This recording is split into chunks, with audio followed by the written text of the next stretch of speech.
Good evening, I've come to the Kids Zone to welcome you to night 3 of racing at Meydan. The feature is the El Garoud Sprint. It features the return of Tuz, the brilliant Golden Shaheen winner. He is the star on show amongst plenty of other brilliant equine athletes lining up tonight. And let's hope they run a little bit faster than this. Whoa!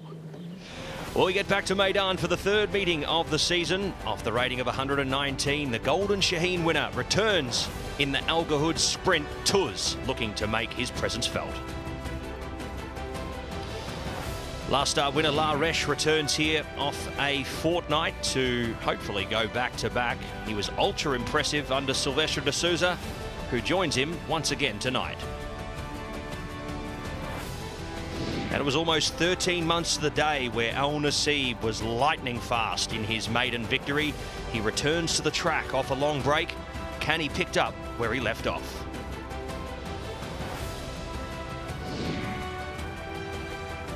Here's our schedule for the evening, racing on the dirt through the entirety, kicking off with the Arabian Radio Network. All of the races for the thoroughbreds tonight, kicking off with a mile event.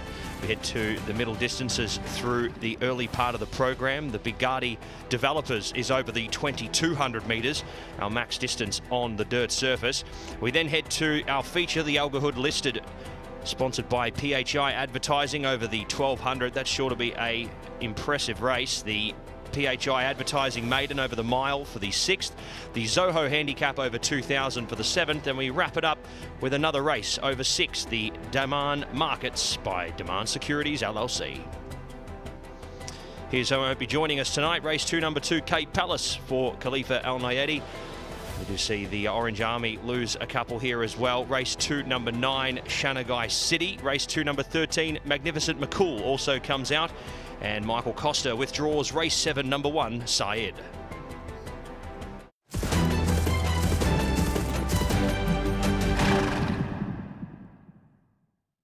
Hello everyone, welcome out to the Christmas Village ahead of racing. It's well worth getting here if you've got kids. Even if you haven't, you can come and check it out. But there's loads going on here in the Christmas Village, as there will be as we build up to all the meetings in December and right the way through to Festive Friday, which isn't too far away. And we've got some familiar names. Pat Comerford back with us again tonight. Yeah, thanks Tom, great to be here. And yeah, there's some familiar names coming back who have really hit the ground running early in the season. We're seeing a fair few horses for the second time at least, but look, one thing is that the major races, we're seeing that quality just improve and improve. And look, none more so than seeing the Golden Shaheen winner of this year returning in the El Garoud Sprint here tonight in the feature race. So that's really exciting to see Tuz back.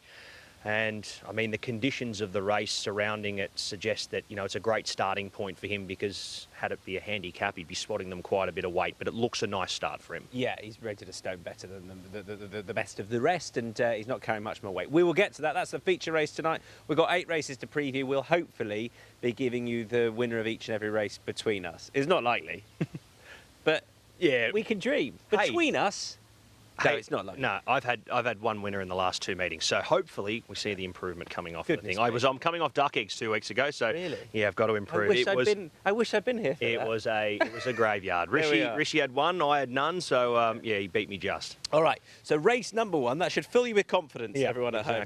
Race number 1 is over 1,600 metres on the dirt. It's a conditions race, and we should have some exciting young horses, rising 3-year-olds in here. Still 2 for what, another month or so. So this is the field as they line up right the way through to Yuvraj, who is number 9. And the key ones to think about are, well, first of all, we've got Undefeated, who is a local horse who's run well over 2 shorter trip, I think it's fair to say. So I felt he was the obvious one, if you like, on what he's shown here on this surface.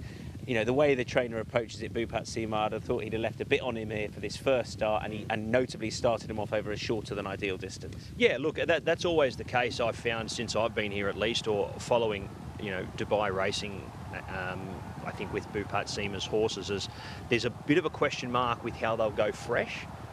Whether that means the condition has been, as you said, left on them for, you know, I guess preparations down the track. But I think Undefeated is one of those horses that probably was a little bit behind that last start and was still able to come out and win. So one could only expect that he's going to come on plenty from this. And if you go off how the stable have seen preparing these younger horses in the past, that leap from first up to second up is usually quite dramatic. So I'll stick with Undefeated here. I think he's my go-to horse here. And unlike a couple of these horses that have come from overseas who have proven, albeit it's been on all-weather tracks in the UK, and that form across to dirt racing, especially when they're figuring the track for the first time, more than likely you're better off, taking a punt against them, I think, because, sometimes they don't always handle it. Well, the interesting one is Estimra for trainers in Simon and Ed Crisford, who's, they've got a stable out here, so it's not as if they are sort of local horses, if you like, although he's made his debut in the UK. That was at Chelmsford.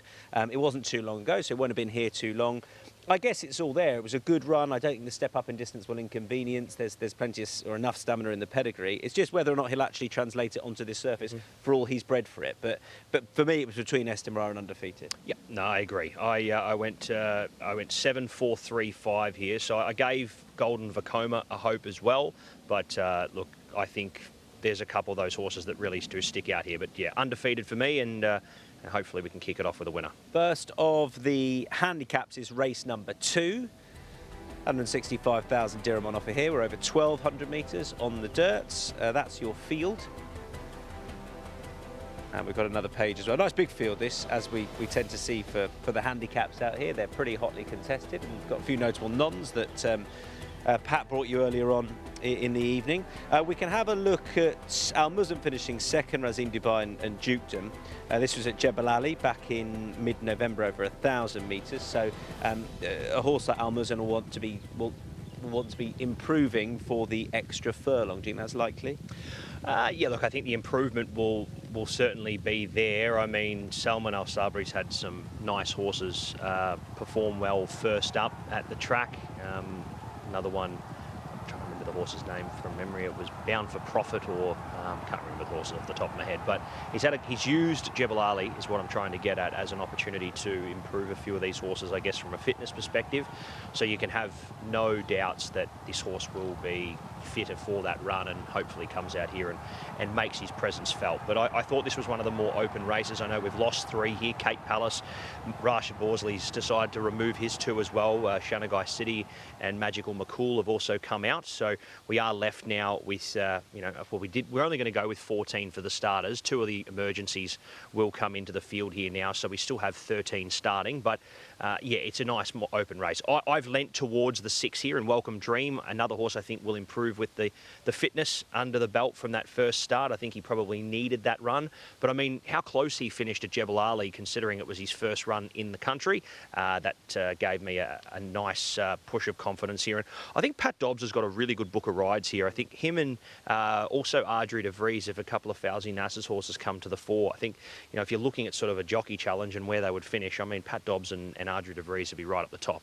For me, it was between 2 again. Razim Dubai, I thought who we saw there was obvious, who might well improve for the step up in distance. Has been largely consistent. Is a son of Frosted, so will be fine out on this surface at Meydan. And the other one was Granted Wish. I know isn't ideally drawn in 13 over the 6 here.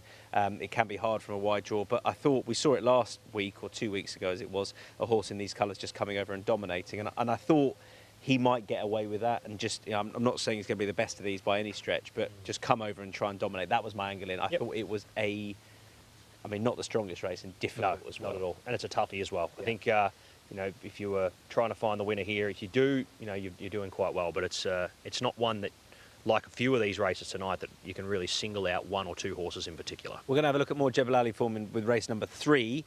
This is another handicap over 1,400 metres on the dirt, 1,400 metres or 7 furlongs, depending which way you want to call it. And sorry, this is from Meydan. It's the Palm Jebel Ali handicap. But this was Gamekeeper, and finishing first on this occasion. And over 1,400 metres, beat King's Fountain.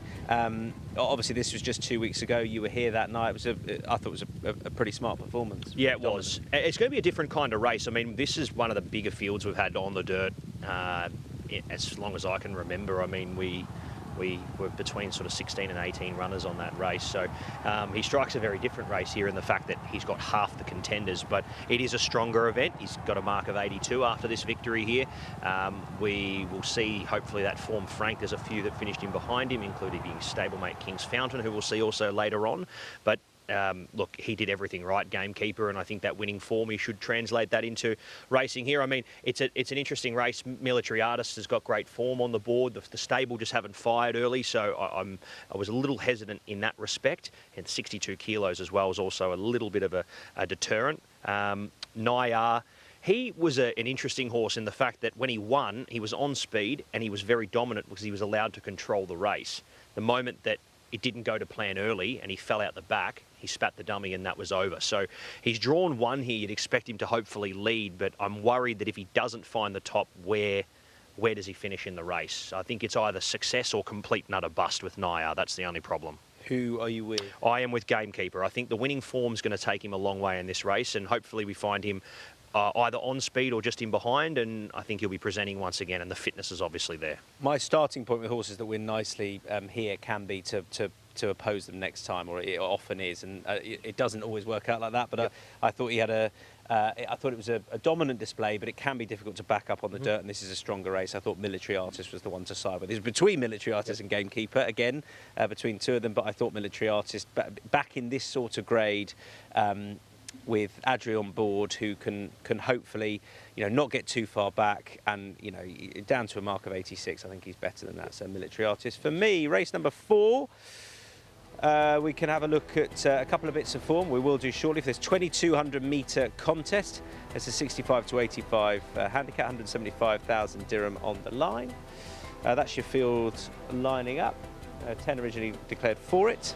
Adjuraviz, of course, has got military option in here. We've got Izaj, Connor Beasley and Nama bin Hamash. They could have a good night. This was Izaj winning at Sharjah back towards the end of last month. And whether or not he can translate this form here, we'll see. But he did have some pretty consistent form on this surface at this track as well previously. Yeah, look, I wouldn't knock the form completely. I think there's that misconception that Sharjah form's always going to be, a bit sort of, horses probably won't get the best opportunity. They're coming into much stronger races when they do. But I mean, it was just the manner in Izaj and how he performed on this day. I mean, he controlled the race from the front, and for a horse that was stepping out for the first run for the season, I think he did everything that you wanted to see. I mean, he hasn't had too much success at Meydan, but he's run a lot of placings in his time here. So I'd expect him to come through this run quite well.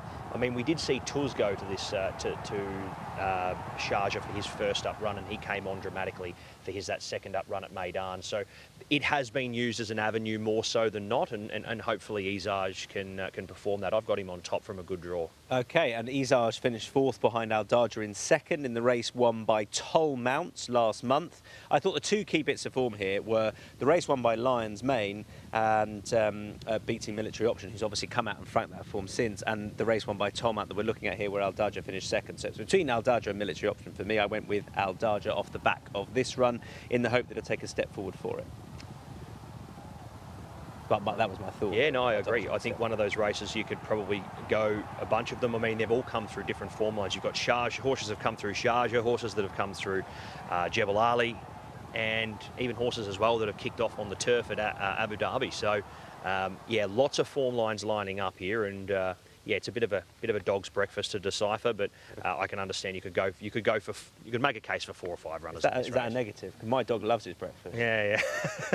Don't worry. You see the way that I do form. Yeah. It does. It looks like a dog's breakfast. It looks like a child's painting. There's just stuff going everywhere. I understood. Right, race number 5 we come to next. This is the feature. 500,000 dirham on offer here. 1,200 metres on the dirt for the Al Garood Sprints. Tuz then, the big night winner. I mean, it caused a bit of a surprise winning the Golden Shaheen, but goodness me, a bit like leading artist on the night as well. Winning the Dubai World Cup was absolutely dominant for Bhupat Seema. This was a fabulous performance. I couldn't see it necessarily coming into it. Obviously, had him absolutely right on the night, up the rail, bosh, job done, went and won nice and comfortably. And I mean, like the likes of like the fact that Don Frankie heads you, and then you just decide to kick back and give him Winburn late. I mean, it was a massive performance. Now he was a fail at Sharjah his first up run, so that was obviously a but I mean, if you look at his Meydan stats, he just is another horse. It's just so hard to oppose him. Like again, we come into this, and you know, part of the reason I've gone for him is because you want to get a winner on the night, right? Ultimately, but I mean, how can you oppose correct. him? But there's a little part of me. So he's rated 119, nearest rival is 105, and he's only giving that horse 1.5 kilos, which what's that? 4 pounds. Yeah. I mean, there's no reason he should be beaten here. No, for sure. Like, I mean, at weights and measures, he is a clear-cut certainty in this event. Now, Colour Up won last year. He was very dominant in that he sat 3 deep in a field twice this size, and under Sam Hitchcock came away to win. I mean, Pat Dobbs was pulled out sick that night, and Sam picked up the ride. So it was a great performance by Sam to just jump on board and get the win here with Colour Up. But look, he's the only horse I can give half a case to. But I mean, if you put Colour Up into that Algahood sprint last year, he gets beaten 25 lengths. But if he's lucky, you know what I mean? It's going to come down to how Tuz jumps and how he goes. He's definitely not going to be 100% screwed down for this. That's the be-all and end-all of it. But I still think at 70% or 80% fitness, with plenty in the locker and a bit of chub on his guts, I think he can still get the job done. Meydan was impressive nonetheless when winning last month. He was. But this is a big step up. It is. And look, I can understand Mr. Carfu. He's a progressive type. He needs to come through. Celtic Voyager trialled very good here the other day. I just think this is a waste of a run, to be honest. It's just way too deep of a run. I think Mohamed Mardu could have gone to an easier race and picked up some prize money. But anyway, he'll probably come on from it. But as you said, I think Mojaya was really impressive here under Ben Cohen on this evening. And, I think he showed plenty in that late stage. But yeah, again, I just think, early in the season here at Meydan, there's a lot of horses that are underdone starting off. It was the manner in which he won was good, but I still think you get a Tuz that's half right, and he just makes a mess of these. So I didn't look too deeply into this race because you're just trying to find excuses to beat one of the sprinting champs of the Middle East, and I think you're just wasting your time trying to do that. Well, as you say, Ben Cohen has got a nice ride on Meydan, and he's got an even nicer one in race number 6, and that is on Al Sail, who we will come to. This is your field, decent sized field for this contest. Got a couple of pages of runners there. Won't run you through each and every one. I thought it really centred around Al Sail, who is horse number 6. That was the race, obviously won by stable companion Garbul. Now, and then it was 10 lengths to third. Yeah, and Garbul went through the race in a bit more of a straightforward manner, but I thought Al Sail, who is just under the pump here, runs on with loads of promise. I thought he would take a big step forward for sure. Look, Garbul, you can't knock the fact that, because you saw how he went the following start. People would say, was the race actually that strong? But look, he pulled up lame after that race, so there wasn't everything going right with Garbul that day. And to be honest with you, he got beaten by 2 very, very smart horses in Gusset and Killer Collect. So that form from that maiden, how it went on a times perspective, should hold right up as well for a maiden that rated well above standard time. So, I mean, they've gone very well, and he, as you said, he had to come from back in the field and run on. So the manner in which he ran that second and cleared away from the rest of them should see him improve off that. I gave a couple of cases to a few. I thought King's Fountain, as you said, he ran a really good race in a similar fashion from the back and running on. But look, it wasn't to the performance, I think, of El Sail, but hopefully he runs well. Inner Wisdom and School of Art have been doing enough at the trials. I think Inner Wisdom draws better, so I'd side with him slightly. But I went clear cut here for El Sail. I didn't want to make Tuz my best bet because I think that's probably, your nap on the program, because I think that's probably the horse that is pretty clear cut. And I mean, there's not going to be too much from a value perspective for anyone playing overseas. But I think El Sail probably is the one outside of that. He should take plenty of improvement, and so I've made El Sail my best on the program. Yeah, me too. That's frightening. Good. El Sail, hopefully, we're a bit all in there. Race number 7. Features another winner from a couple of weeks ago in the form of La Reche, who we'll come to. These are some of the notable horses coming out. Go Soldier Go, Syed. We've seen a good bit of these horses out here. La Reche, Book Review. I mean, all of them really. Obviously, Sayed doesn't go, which is a shame. But La Resh, we can see beating Sayed and Go Soldier Go. Two of those, or one of those rear-posing former Go Soldier Go. This was in the Thunder Snow handicap. We had a notable none in this contest as well on the night, but La Resh was good. Do you think he'll back up? I don't know. I really don't know. I mean, he had all favours in this race. Look, albeit he had to be very tough to fend off, some challenges late in the piece. But I think he faces a tougher field here because it's being a smaller field of only 6 runners.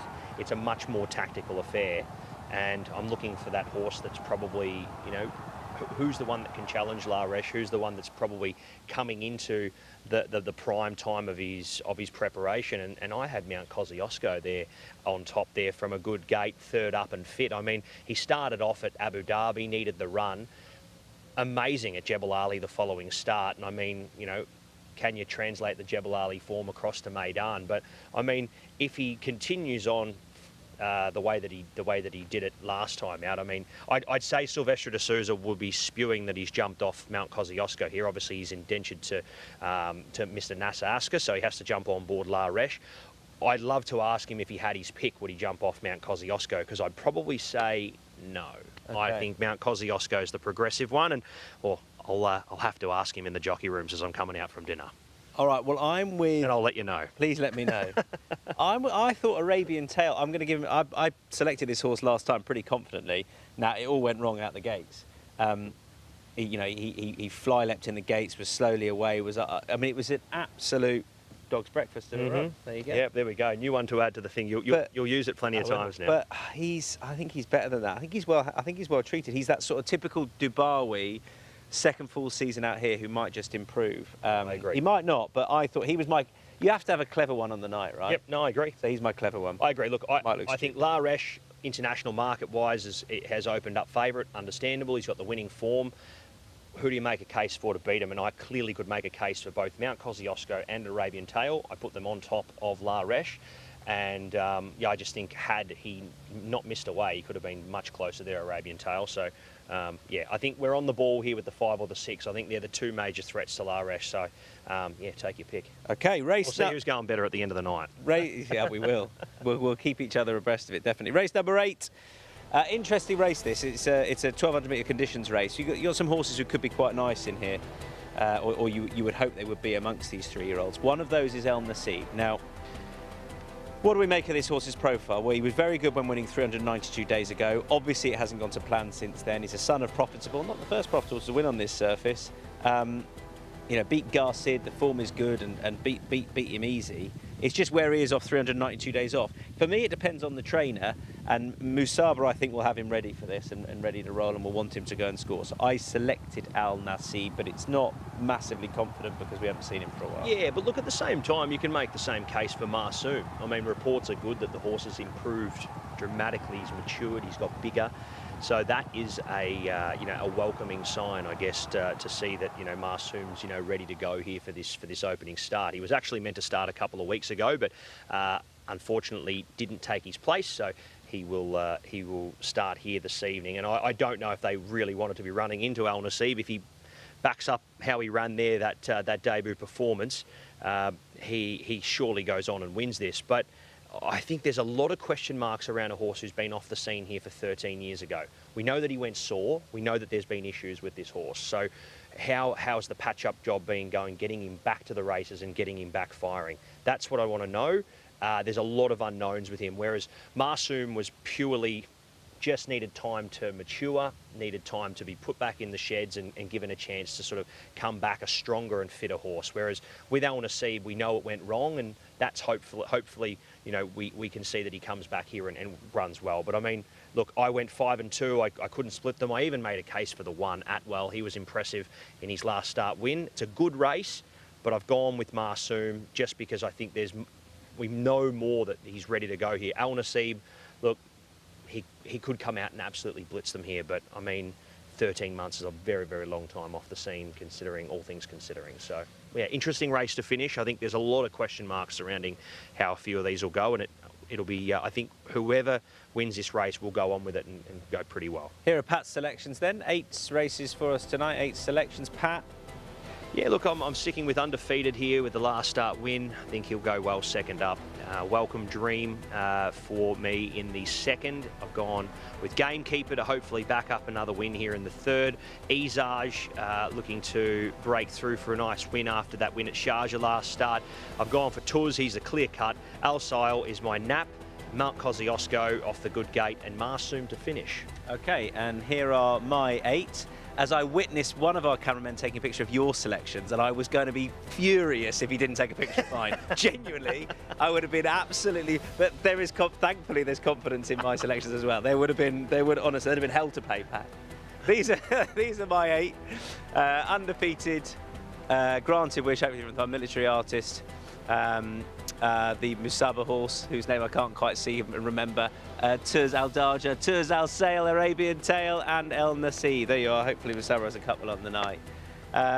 Team Al Sail, fingers crossed. Yeah, like I think for those overseas who are looking for a play, I'd say you go very, very close if you went, Tuz all up into El Sile. I think they're the two. So you look ever so Christmassy there, by the way. It's with the sort of Santa's grotto behind you. Mate, I got the. Well, I tell you what, it's only going to get bigger as well. Plenty of food over Christmas time. I'll be nice, fat, and jolly by the end of it, and I might have to return here, but come January. You need to work on the beard. That's the only thing, obviously, without taking a few years. Right.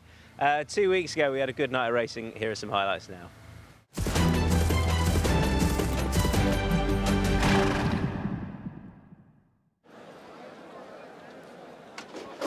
There we go, racing. Al Hajjaj a little slow from the inside, going back in the early stages with Nahab, and in that back clump as well, Haibal Zaman Muthabir.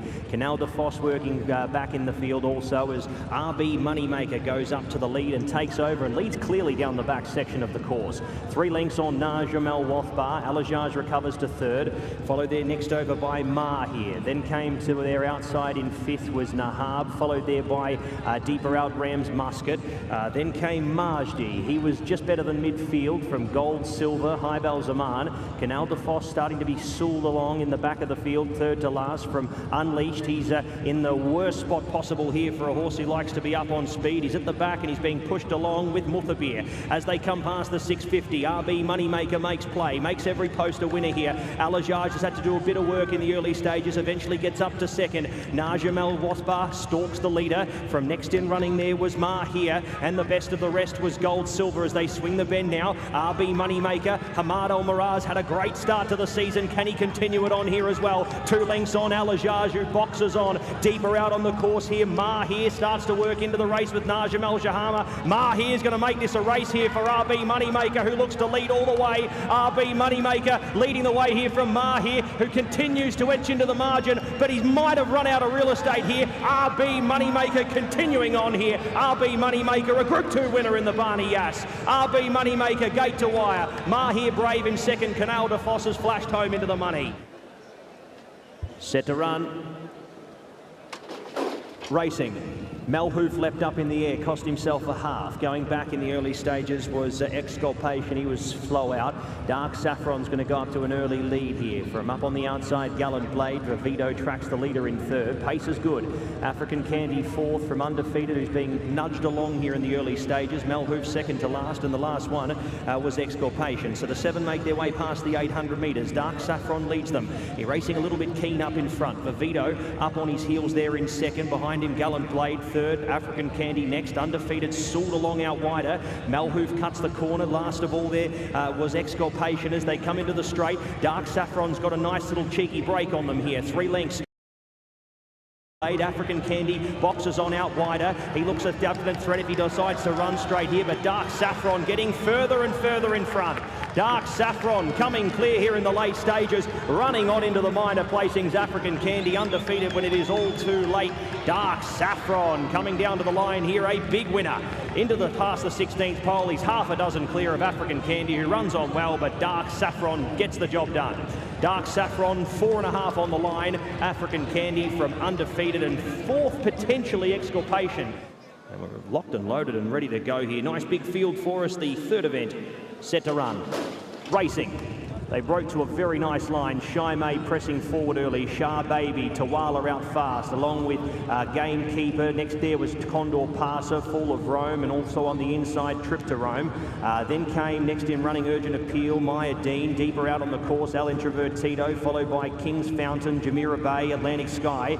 3 lengths back to Chosen Mark and Sendid the last one. So down the back they go. Tawala makes play up in front here and leads the way first quarter 24.13 as they make their way to the top of the straight.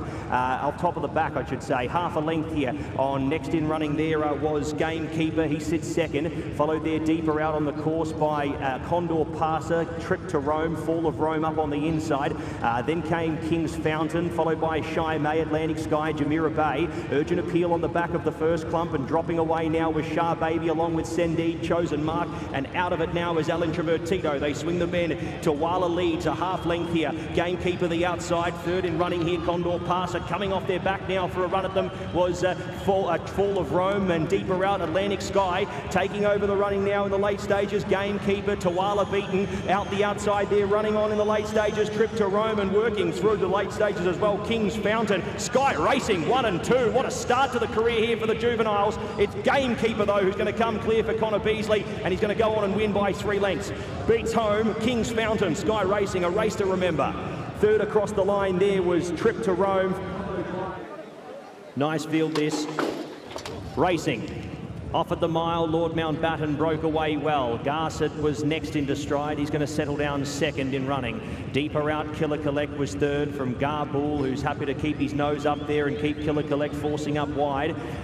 Just going back now, being passed by Guns and Glory on the inside. Valdivia second to last, and the last one was Moonshiner. So inside the 1,200 metres they go, and it's Killer Collect who's eventually going to roll over to the top here. He's going to go up and lead by 1.5 lengths. Garcet goes up to his outside now, up to his girth in second, just providing him a little bit of pressure and a little bit of company.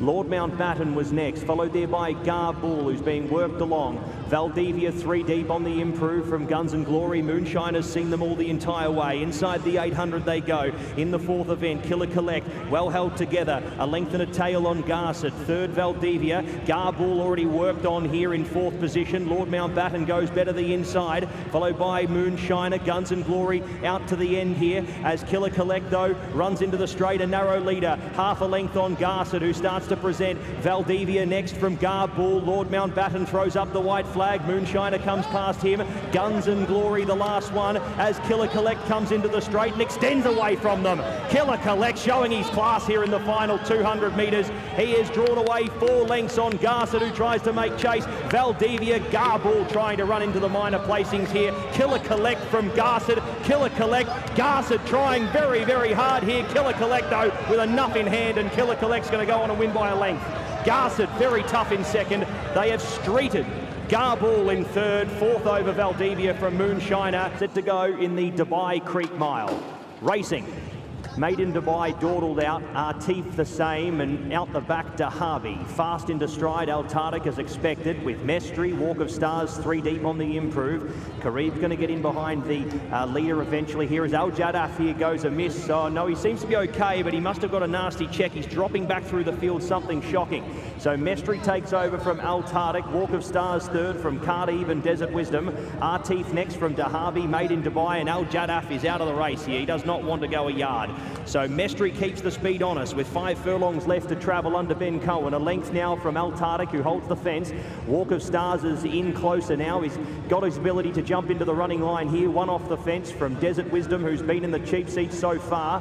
Karib was next from next in running Dahabi. Artif, Made in Dubai, and that's the last time we'll call Al Jaddaf. He's pulled up at the 1,000 metres. So down the side they travel in the listed Dubai Creek Mile, and it is Mestri the leader. Walk of Stars starts to present here. A length away from the leader. Desert Wisdom is the first one to be shaken along and drops the bit from Altartic, who looks a little bit beaten here. He needs to find from Cardiv. Then came Dahabi, Made in Dubai, and Artif. It's Mestri the leader. Mestri kicking away here by 3 lengths. Walk of Stars out after him now. Walk of Stars starting to really get into his stride here. Mestri on tired legs. Walk of Stars the outside, starting to level up the outside. Walk of Stars coming to the outside of Mestri. Mestri fighting back from Walk of Stars. Walk of Stars could have been be? Could it be? Mestri up the inside. Mestri stays off Walk of Stars. Mestri takes the Dubai Creek Mile. Beats home Walk of Stars, who was very brave there.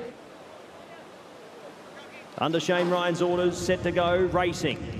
Away on the inside fast was La Resh, pushing up with In Crowd, who's made his intentions known. Syed working forward. Sharmik's a lot more positive today, but will be a little wide into this first turn, with Wild Crusade digging up underneath them as they make the running off the front. Moro Do Kentucky is 5 wide into the first bend. Lion's Mane gets a nice passage up to eventually go and sit up in behind the leaders. Rock walks second to last, and Go Soldier Go is 7 to 8 lengths detached from second last and running in his own race at the moment. So down the back they travel, and the first part comes up in just shy of 24 seconds, and up in front they're going at a nice clip. It's Syed who eventually takes over from In Crowd. La Resh third. Lion's Mane's had a nice run up the running rail, but he's copping a fair bit of kickback. Then came Moro Do Kentucky. From next in running Sharmik, who's worked his way back through the field. Wild Crusade to his outside. Rock Walk getting mobile deeper out, and out the back is Go Soldier Go. So inside the 850 they go, and In Crowd has just got up to a narrow lead here. Syed in second, third La Resh, and fourth was Sharmik. Wild Crusade tries to make ground here as they come down the side of the course from Rock Walk, Lion's Mane. Next was Go Soldier Go, making a bid from back in the field, and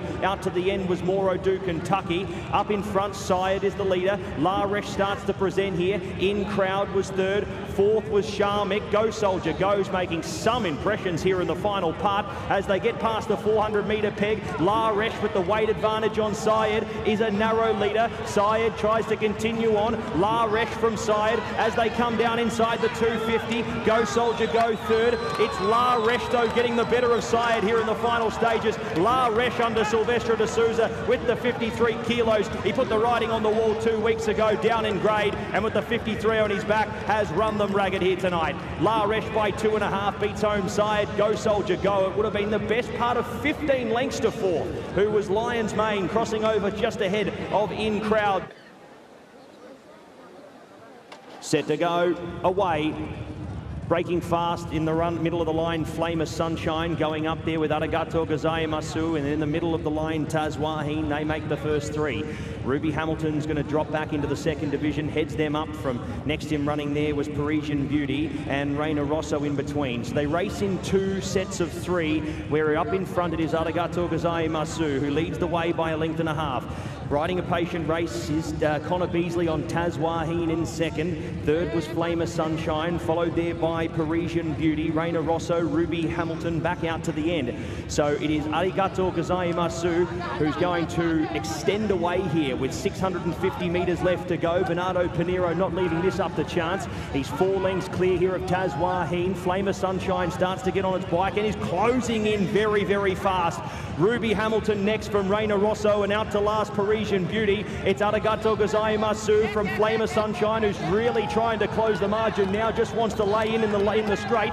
It's a replay of the last race from 2 weeks ago, Pinheiro and O'Shea, but Arigato Gozai Masu is going clear. Arigato Gozai Masu's put half a dozen here on Flame of Sunshine. Running into the minor placings here was Ruby Hamilton, but it is going to be all Arigato Gozai Masu for Salam bin Gadaya. Takes out the last race, and Bernardo Pinheiro bookends the card. 6.5 lengths on the line, beats home Flame of Sunshine. Ruby Hamilton third across from next over Parisian Beauty.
Well, we are building up to live racing tonight. First of 8 races isn't too far away. We're live at the track. We're also on social media. You can follow us at Racing Dubai. The first of 8 isn't too far away. I feel like I've got my own harpist here, just welcoming me in. Beautiful scenes as you come into the racecourse. But the Christmas lights are on. That's the most important thing. That Christmas tree, I mean, it nearly rivals the one at the Meydan Hotel. It's fairly epic. I'm not sure what's in the presents around there, but I intend to find out. I'm sure I can open one, right? And Christmas at Meydan is very much here. These will be here throughout all the way until the new year, throughout, of course, Festive Friday, the big nights racing that closes off 2024. And I'm very excited to get going tonight. Merry Christmas.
Adjun de Vries joins me outside the weigh room ahead of racing tonight, and a good book of rides. Now, the trainer of the horse you ride in the first is to your left, so I guess you have to be pretty nice about this horse's chances. But do you know much about it? I've ridden him twice this week, a bit of work and a bit of gate work. Really nice horse, good looking horse. I've seen his first start, he was a little bit slow out of the gate. I hope that's better this time, but he's a horse who can deal with this kind of surface. I guess it's hard, sort of the international horses coming out as rising 3-year-olds, as 2-year-olds. It's hard to work out with the form out here, but I guess you'd be hopeful enough. Yeah, absolutely. I mean, you can see he's a nice, powerful horse, and he's bred for the dirt as well. So. Could be good. Bad news, I've tipped Military Artist, so apologies. Do you think he'll go pretty well? Yeah. He needed a run in Jebel Ali. He won on this track before. He's a lot fitter this time. So, yeah. Hope. Yeah, me too. Military Option, watch out. He's a progressing horse. He missed his start in Abu Dhabi, unfortunately, with some issues. But, so hopefully he's ready for today. He's a horse who showed a bit of good form last year at the end of the season. So, we hope for the best. And we know loads about Go Soldier Go, who runs a little bit later on in the card. Obviously, last time they went pretty hard. He's got leading form coming into the race, right? Yeah, he takes his time to get going, unfortunately. But today is a small field, so he maybe won't get so much kickback. They went very hard last time. He finished off pretty good. So... yeah, he improved from the run as well. So I think the small fields are helping. Okay. And with Fauzi's runners at the moment, where do you feel the yard is? They always need a couple of runs, but they're coming good at the moment. Okay. And you, how many years is this at Meydan? I feel like I want to ask you because you're a real stalwart out here, but I don't want to ask you and insult you at the same time. Yeah, I lost count, but it's been a few years. But we're still here, and. The season started a little bit slow, but hopefully we'll pick up soon. Okay, love having you back as ever. Good luck. Thank you. Cheers. Cheers.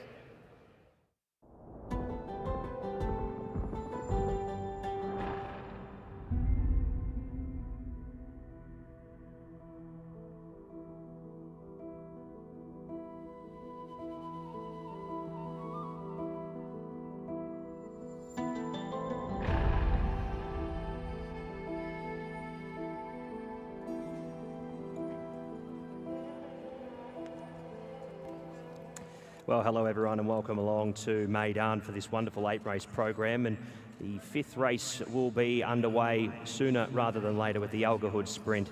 It's soon to be a very great race. Will Colour Up be able to back up after his last season victory, or will Tuz, who the international market has certainly circled as an almost certainty, be able to get up and go on and win for Bupat Sema and Tygo Shea? Runners are in the parade ring here for the first of 8 races. No purebred Arabians tonight, 8 thoroughbred races, and we kick off now with one over the 8 furlongs. Let's have a look at number 1 here, our first horse, and that is Shenagaday for Lucia Body. Andrew Slattery will do the riding here for Walter Moraes Racing. Comes in off a rating of 72. He's had the 2 starts so far to date over in the United Kingdom before making his way here. They were at... last start was at Kempton Park. There he was beaten 2.5 lengths in a novice. So hopefully he'll be able to continue on his good form so far, and looks a chance to potentially break the duck. We move on now to number 2, and that is Diam. Michael Costa and Ben Cohen combine here. This one for Sheikh Ahmed bin Rashid Al Maktoum, the 2-year-old comp by Bolt Dioro. He draws gate 3 here. He's had the 1 start. That was here on the 8th of November. He was beaten a distance there by Awab. Just didn't really find anything in that final stage. So hopefully he's fitter for the run, and he may be able to make more of an impression.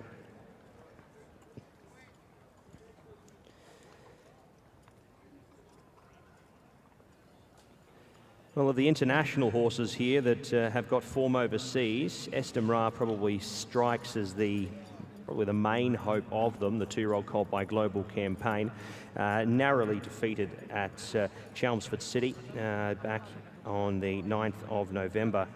So he has only raced very recently, but straight on the plane here to Dubai, and he is hoping to go one the better here in his second career start. Interesting to see how he'll go here on the dirt, but the early form suggests he's a winning chance. Number 4, Golden Vekoma, one of the multiple runners by Vekoma we'll see in this event here. This one for Ahmed bin Hamish and Mr. Muhammad Ahmed Ali Al-Sabusi. Connor Beasley to do the riding as per usual. The son of Vekoma will hopefully be able to step out and make his impressions felt off an okay trial. Heart of Honour comes into the races here for Jamie Osborne. Ardrew De Vries will do the riding here for this son of Honour AP. He's bred for the dirt, that's for sure, out of a Scat Daddy mare called Ruby Love. He's had the one run here, and that was at Southall. He was beaten by a length and a half there by End of Romance. That was on the 21st of October. He makes his Dubai debut. Number 6 is Just, Pat Cosgrave for Bupat Seema, the 2-year-old by Justify.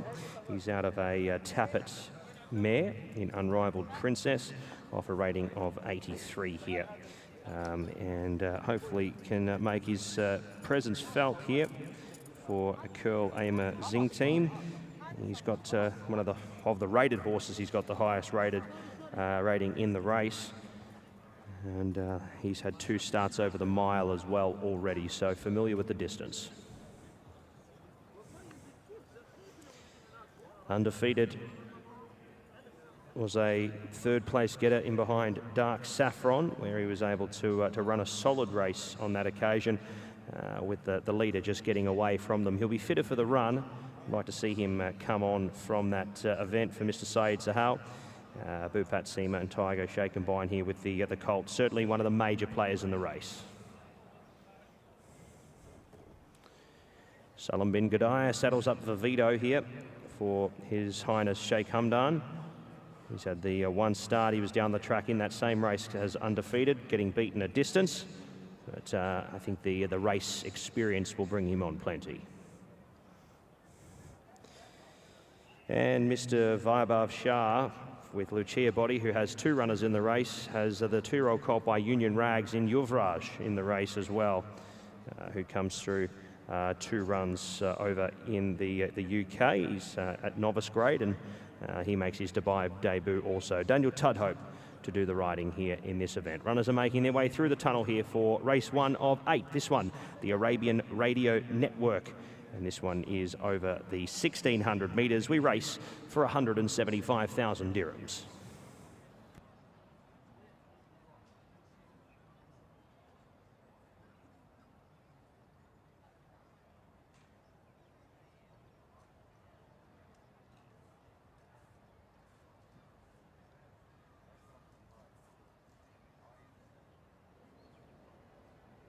Familiar face out in Dubai at Meydan. Jamie Osborne alongside, but not necessarily familiar with 2-year-olds. This is the first of the Osborne 2-year-old clan now.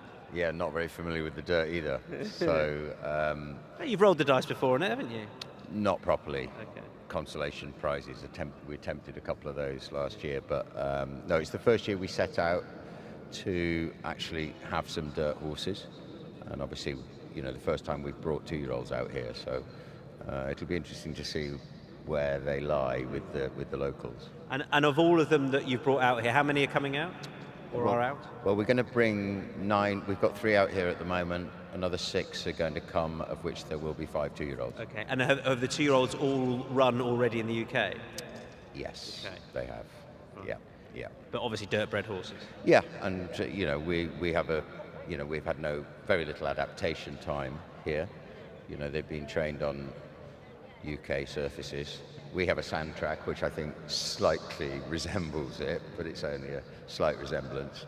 So I think, you know, that's a disadvantage for us in the first part of the carnival, but we're hoping that that disadvantage will just level itself out as we go on through the meeting.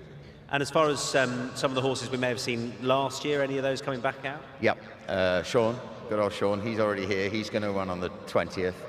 I thought he was the unlucky horse of the carnival last year, and hopefully he can make amends this year. Uzo's coming back, the dual winner, the winner of the Lord Glitters and the and the other one.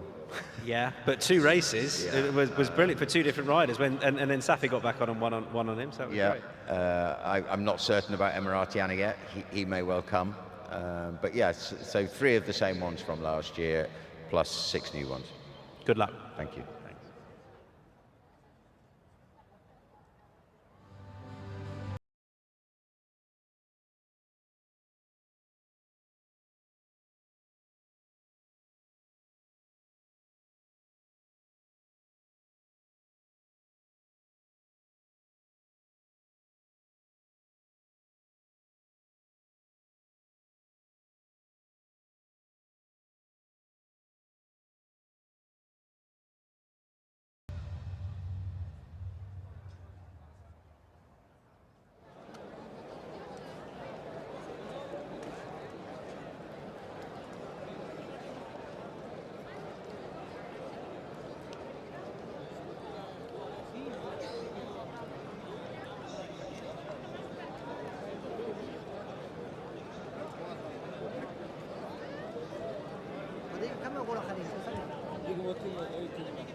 So we will be doing the Best Turned Out Award, sponsored by PHI Advertising, very shortly, our first one of the night.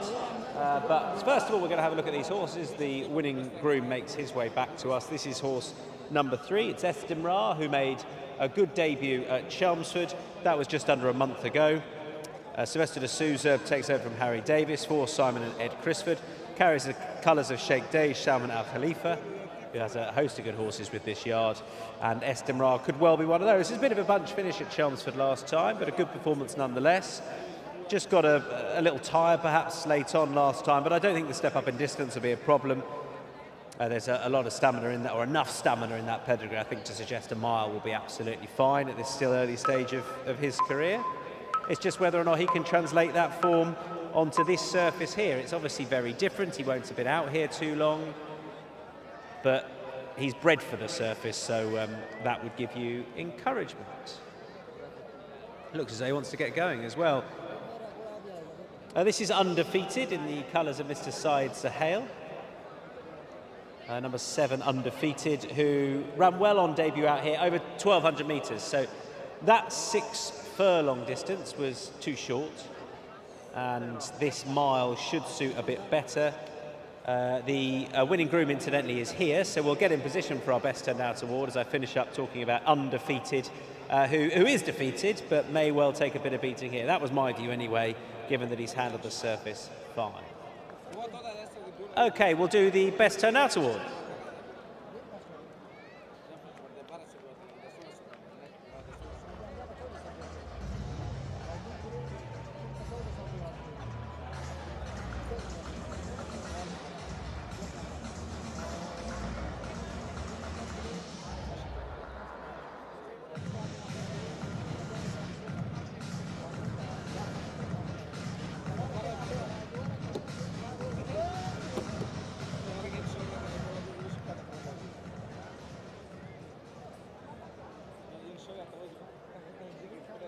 So our Best Turned Out award in association with PHI Advertising has gone to horse number 5. Well done to Heart of Honour, and in particular to Iqbal Khan. He's being presented the award by the CEO of PHI Advertising, Mr. Ali Essa. Our thanks to Ali and to PHI Advertising for supporting the Best Turned Out award throughout the carnival to date. PHI Advertising and Mr. Ali Essa, thanks to them.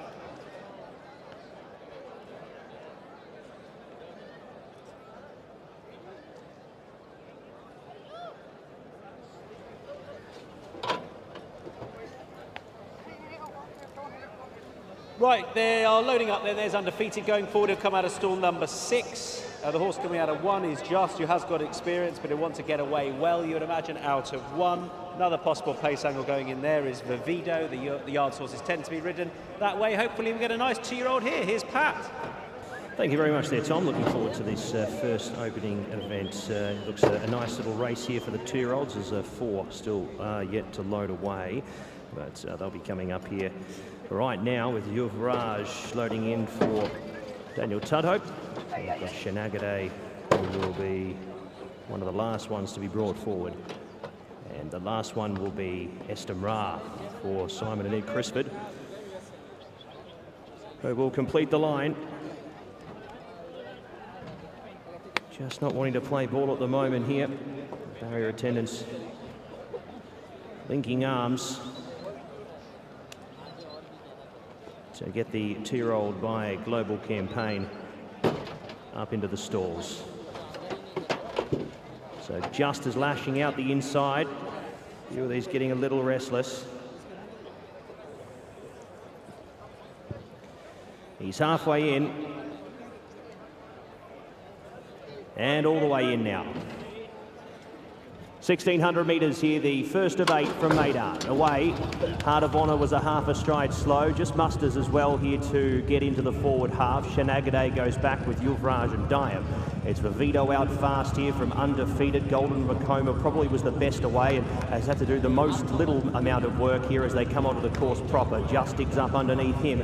Working through was Estamra, followed there by Heart of Honour. That's your first division. There was a gap of 4 lengths as they get inside the 1,000 metres to Yuvraj, Shenagade, and Dayam is the last one. So they're about to make to the 1,000 metre peg here, and taking over the running is Vivido. Just has worked through the inside into a nice spot. Third in running was Golden Vacoma, the inside there of Estamra. Heart of Honour's been about 3 deep the entire way. Undefeated put on the back foot here as they work off the back here. He just dropped the bit for a second. Next in running was Yuvraj from Dayam, and out to the end, Shenagade won't go with the gallop. Just has had a very nice run through and a saloon passage for Pat Cosgrave. Now leads a long neck from Vivido, who's worked upon. Estamra travelling well. Heart of Honour, despite being deep, still tracks into the race well. From Golden Vacoma, Dayam pinching runs up the inside. Undefeated recovers to now get another breath of wind, but it might be all over here. Yuvraj was next and Shenagade to the end. Heart of Honour, this could be some win as well. He's been no better than 3 deep. Gets to the outside of Estamra, who battles on here. It's Heart of Honour in the lead from Estamra. Heart of Honour and Estamra. Heart of Honour coming away from Estamra. Estamra still with a little bit in the locker. They have gapped away from Golden Vacoma, but it's going to be Heart of Honour. Jamie Osborne, he targets the dirt, and Heart of Honour could be a nice one for the season. Heart of Honour 3.5, Estamra second, Golden Vacoma third, Undefeated. He paddled away to run fourth from Dayam. Then came Just. He was a little plain there in the final 200 metres. Yuvraj followed from Vivido, and the last one home, Shenagade, back to the drawing board. He didn't pass a horse the entire run. Heart of Honour. Nice performance there from the 2-year-old by Honour AP. Great to hear from Jamie there before the race, discussing the fact that they had really targeted these sorts of races and brought some 2-year-olds over. And as a trainer, that's all you want to see from a horse, and he didn't get any favours in the run. Heart of Honour, a nice win in the first event.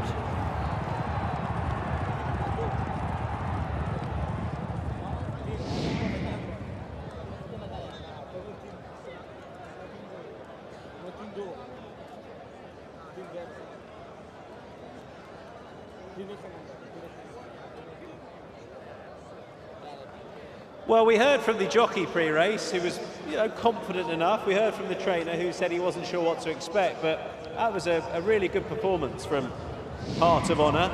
I think he obviously wasn't ideally drawn in away because he was wide, but it also meant he just sat off the really hot early pace. I mean, the early pace was ridiculous for 2-year-olds, really. They've gone so hard. I think nigh on 23, 24 seconds for the first quarter is absolutely rapid. So in that sense, I think Estimral's done really well to stay there. Others that flew up for it have folded tamely, as you might expect.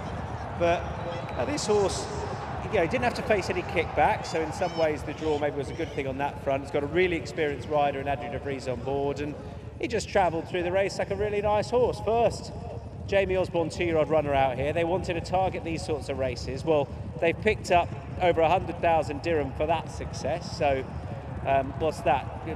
Around about 25 grand in UK money. So well worth doing. And I think they'll be pretty excited about that going forward. Front two have pulled well clear. They obviously both had some, I guess, half decent form back in the UK, but very much, I think, with an eye on having one run then coming out here. Estimral's run a good race, and he's just been done by a slightly stronger travelling individual who sat ever so slightly more off that early skirmish for the lead, which I think has taken its toll on some of them, and is extended away nicely. You can see he really moves like a dirt horse, this winner. He really claws at the ground. If you look at that knee bend, really grips into that surface to propel himself along, and I think he's really enjoyed that. He's a nice looking individual, and he could have a nice 3-year-old campaign into the new year. So well done to Jim and Claire Limited, they're here to see that. Well done to Jamie Osborne and Adrian de Vries. A success with a first Osborne 2-year-old runner. Heart of Honour scores. It was disappointing, incidentally, from Undefeated, who has run probably a worse race in his first start. He never looked really happy and couldn't latch onto the lead, was facing kickback and has just faded out of it. But no doubt about the winner, Heart of Honour.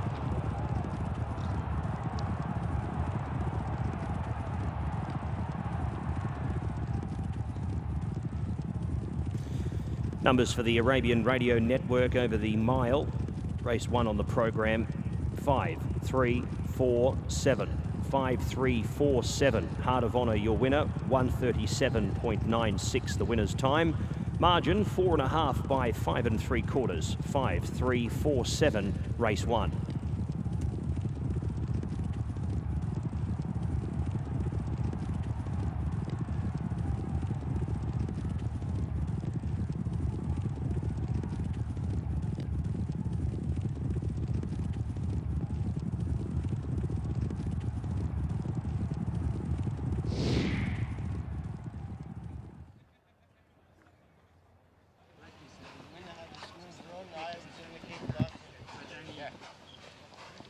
It's a good thing he finished.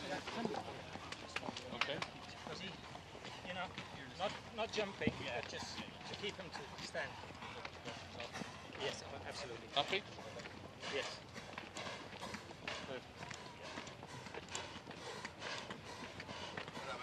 Thanks. Never in doubt. Never in doubt. Never in doubt. Well done, Yeah, Adrian. thanks, mate. He's done Thanks. fantastic. Yeah, oh yeah, no problem. No problem. Good lad. Because I don't think we had him 100% fit. You and your Derby. Absolutely. Saudi Derby. You can start dreaming now. Yeah. Well, he's got the size and the scope for it. Just take me around the corner, yeah? That's this one. Yeah, around the corner, this way. This way. Oh, well done, boss. Thank you.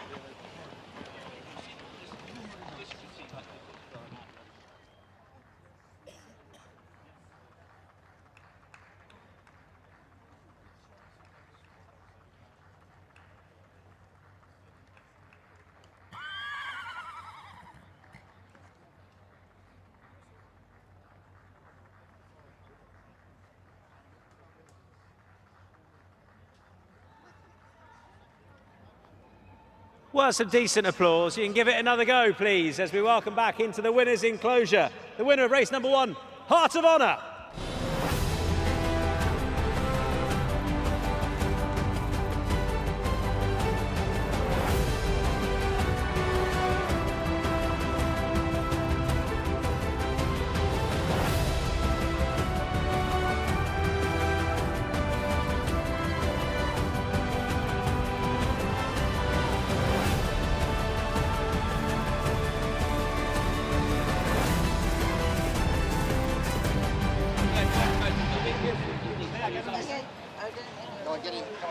What's your face? Okay. Good boy. Good boy. Good boy. Oh. No, trouble never worry. No. Just a little bit when you hit the front, but just yeah, greenness. And he can be sharper. Yeah, no, he will learn. I said to him, you can use over, not jumping. You do Bit edgy. Yeah, that's all he's got to learn. But the rest, pure talent. I will do. Well done. Andrew, thank you. You're welcome. Have a Your nice birthday flight. present. Have a nice flight to Thank you. Hong Kong. Well done, Adri. Sunday. To Hong Kong. See?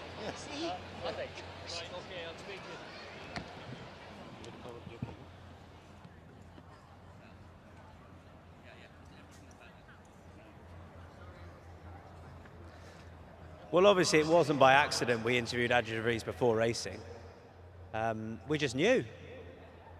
Except didn't tip the horse, but you know, you can't tip them all. Well done, Adri. I got the impression from the chat pre-racing that you were sort of quietly confident he'd handle everything, perhaps do everything right. It was just whether he was good enough. Yes, that's it. I was only a bit worried about the start because he missed it last time, and sort of when he ran there, and well, you can't have it on the dirt. But he was sharp enough out, and I was always in the clear, never in kickback. He travelled like a dream. He's got the action and the size for this kind of dirt.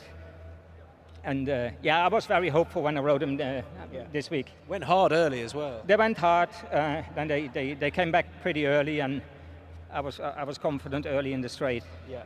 You must like the way he travelled. I know he's slightly sat out the kickback, just on the heels of the leaders, but he just went through the gears quite smoothly, I thought. Very smooth, and he's got the right attitude as well. He's a very calm horse, and yeah, he's got a bit of class about him. I like him a lot. But hopefully he'd make it into a pretty nice 3-year-old over this sort of distance. Yes, I think so.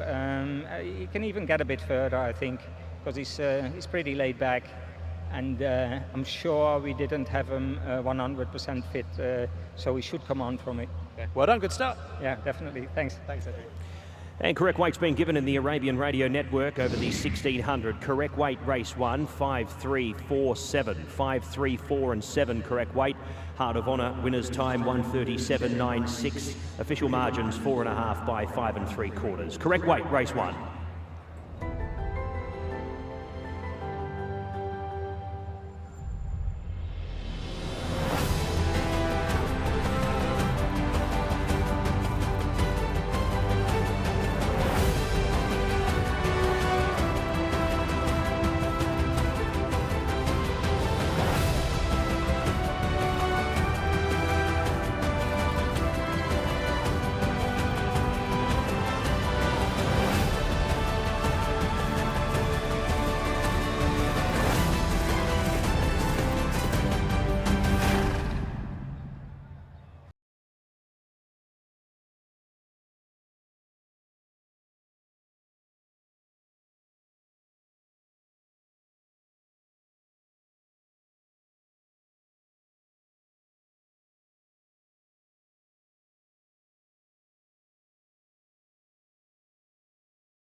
Right, it's presentation time for our first of 8 races. This is our Conditions Thoroughbred 2-year-old race, sponsored by Arabian Radio Network. To make the presentation, please welcome their general manager, Mr. Mahmoud Al Rashid, and he'll be presenting the awards to some delighted winning connections. Over 100,000 dirham going to the winners of our opening contest. And to collect the award for Heart of Honour's success, please welcome to the stage, accompanying the winners representing Jim and Claire Limited. They're on their way up. Please also welcome up Sharon and Glyn Budden.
Well, winning trainer is alongside me. Has taken the Arabian Radio Network conditions race with your first 2-year-old runner. So it feels like love it when a plan comes together, right? Yeah, it was a plan we hatched in the spring, and thankfully Jim and Claire backed me to do it. But they came here last year with many a star who wasn't good enough, but they thoroughly enjoyed it, and I came up with Of course they did. Yeah, so that was their first experience of Meydan.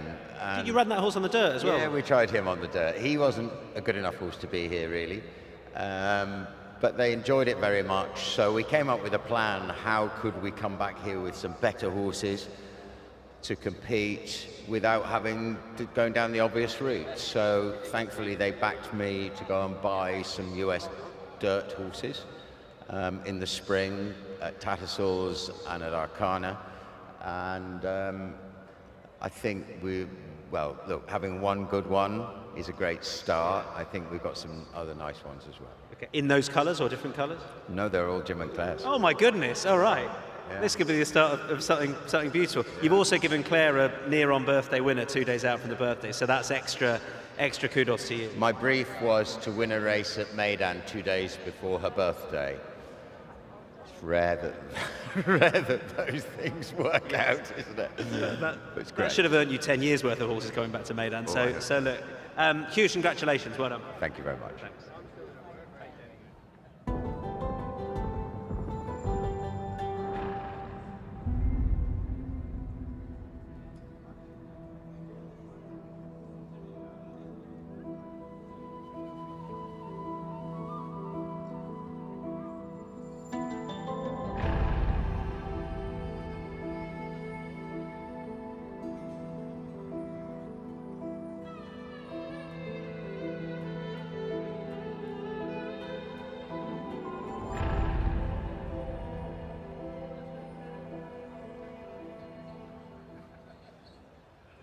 Well, as you should all be well aware, you can win 500 dirham just for smiling. That's how it works out here.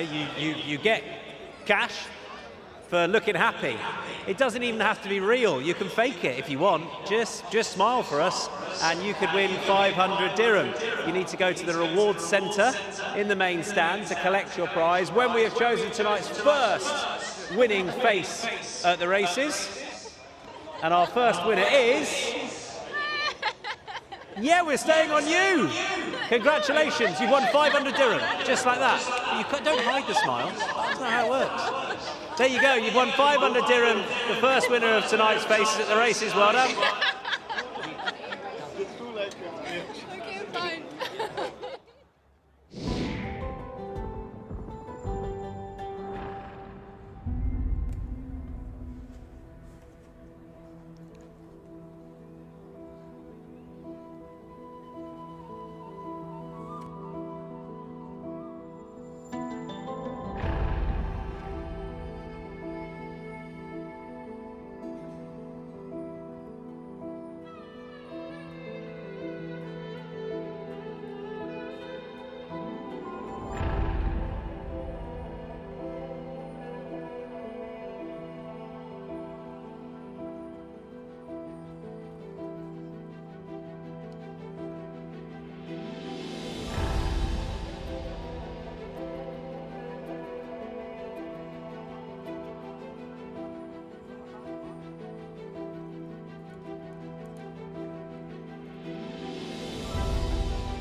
So runners are in the parade here for the second race of the evening.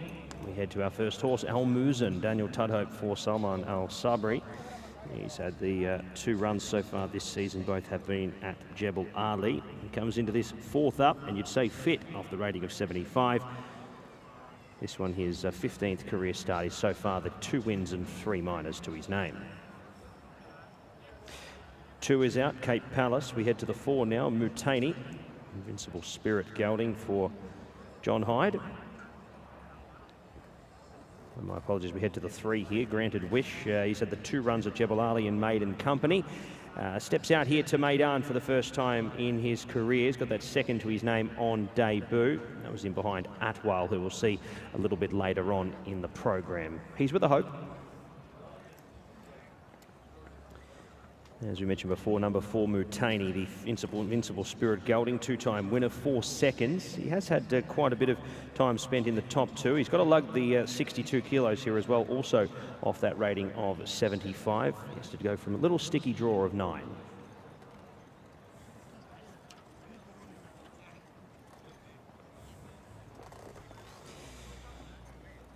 Horse number 5, Trip to Rome.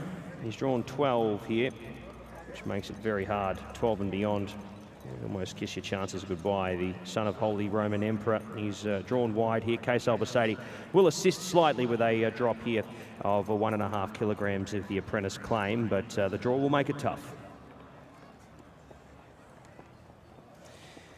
Number 6, Welcome Dream, draws the ace here and was impressive in that run at Jebel Ali. That was where he was behind Atwell there. Comes through that same race as Granted Wish on debut. He was beaten 8 1/4 lengths, but it was his manners through the run. I think he'll improve off that run, and look to see him going well here in this event from a more favourable draw. Razine Dubai, he'll head to Meydan here for the first time in quite a while. His first up run didn't go to plan. He was from behind a smart Billy Webster, beaten 11 1/4. He'll come on from the run. He's a hope.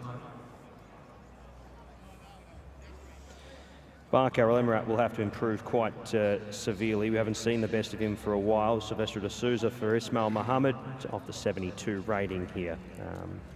Not much more to say for him. We'll hopefully see him go well though. Shanagai City comes out. Wide draw is going to make it impossible anyway. Shy May is the next horse that Persian Empire is the next horse we have a look at here for Freeba Racing. Paddy Harnett will ride for Abu Bakar Daud, claiming the 2.5, so 57.5 kilos here for Persian Empire, but has been down the track his last few.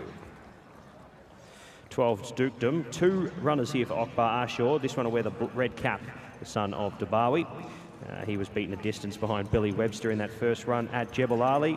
See if the change over to Meydan assists him, but you can see he's quite flighty and up on his toes here. Not the best parade. 13's out. Magnificent McCool is scratching also. Chef de Party comes in here. He's done his better work in all honesty recent times on the grass, but he comes in here to this event hoping to break the duck here at start 22. Was beaten 5 3/4 there and behind Izaj, who we'll see a little bit later on in the event. 1700 back to a sprint trip for this event here. Richard Mullen partners once again. And the emergencies who gain a start, Batran, he comes into this for Ahmed Al Nayedi. He'll be partnered here in this event by Charlie Bennett. He's a 6-year-old gelding now. He's had the 3 wins from 18 starts. We haven't seen him in the winner's circle for quite some time. Would need to see something before we could give him a hope. And Chief Scribe, who's had 3 starts already this season, but hasn't been any better than 17 lengths off the winner. So we'll find this hard.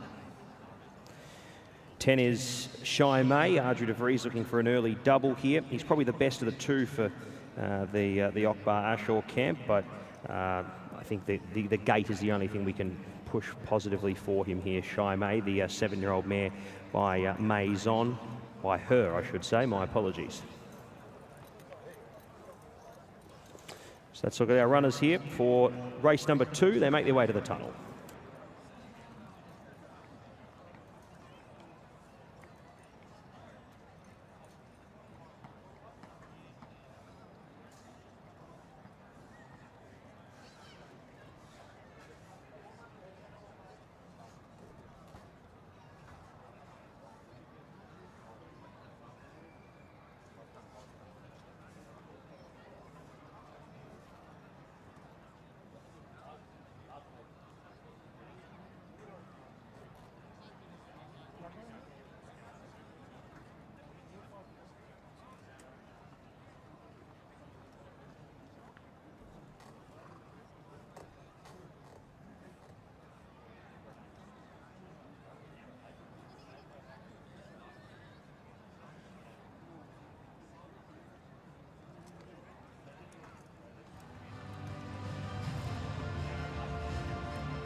Right, you know how it goes now. Best turned out award time.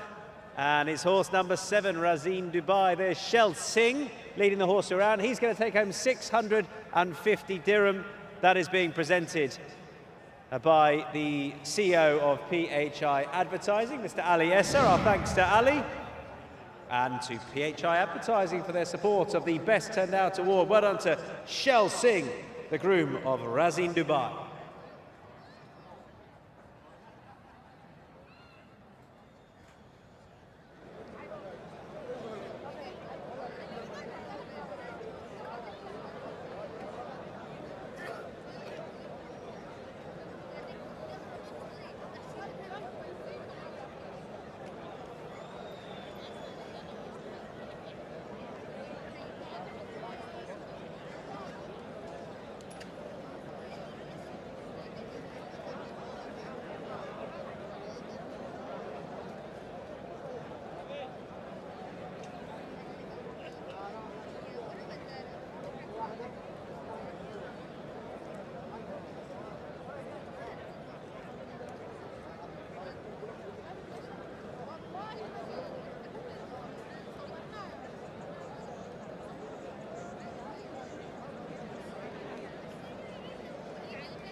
Okay, the horses are amassing down at the start very shortly. There's Razin Dubai. He looks quite a flamboyant individual, this horse, the way he was pouring around the pre-parade ring. Son of Frosted, ran pretty well last time and has got largely pretty consistent Jebel Ali form as well. I think this seems to be the trip that he wants. It was the trip he was last successful over up the hill at Jebel Ali. For all the recent form has come over 1,000 metres. It's not the strongest race. And he'd be one of the leading contenders for Tiger Shea.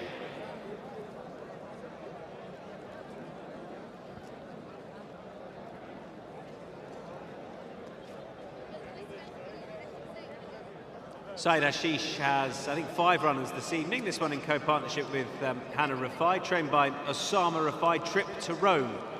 Not ideally drawn out of 12. It just doesn't make life easy over the 1,200 metres here, because you're into, well, the bend quick enough, I think.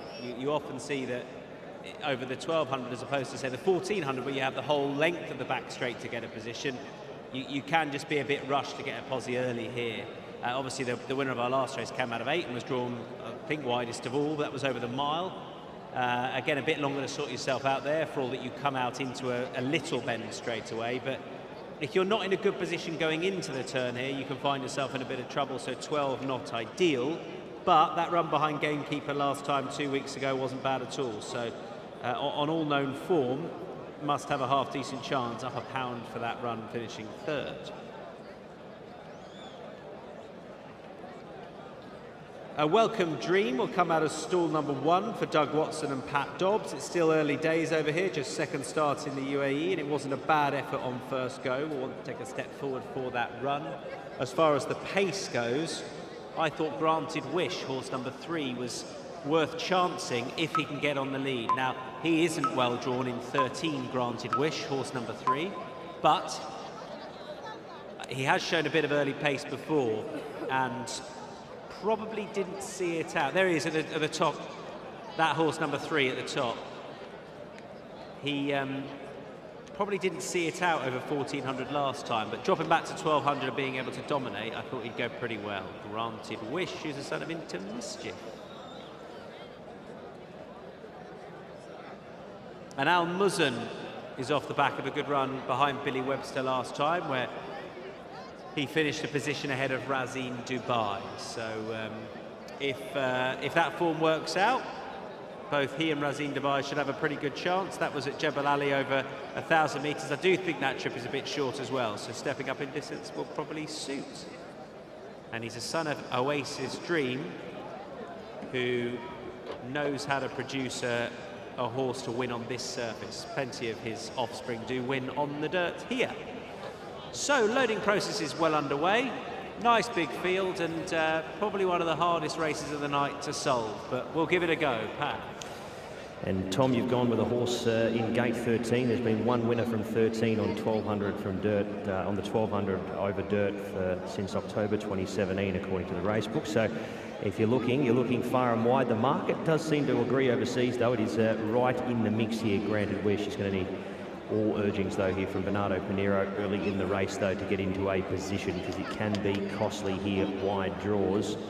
Did lose a couple as well, the Borsley pair coming out of the race here. Channaguy said he drew 14. Impossible to win from there for him. Welcome Dream comes up into 1. Chef de Party will load up into the wide draw here. One of 2 runners tonight for Mohammed Mardood. And we're set to go here at the 1200 metres. There they go, racing now, getting away slowly there with Chef de Party, going back there early with Persian Empire, Chief Scribe, Bark Al Emirat. Good speed in the early stages from Shy May, Al Muzan, Razin Dubai working through with Mutani, Welcome Dream the fence.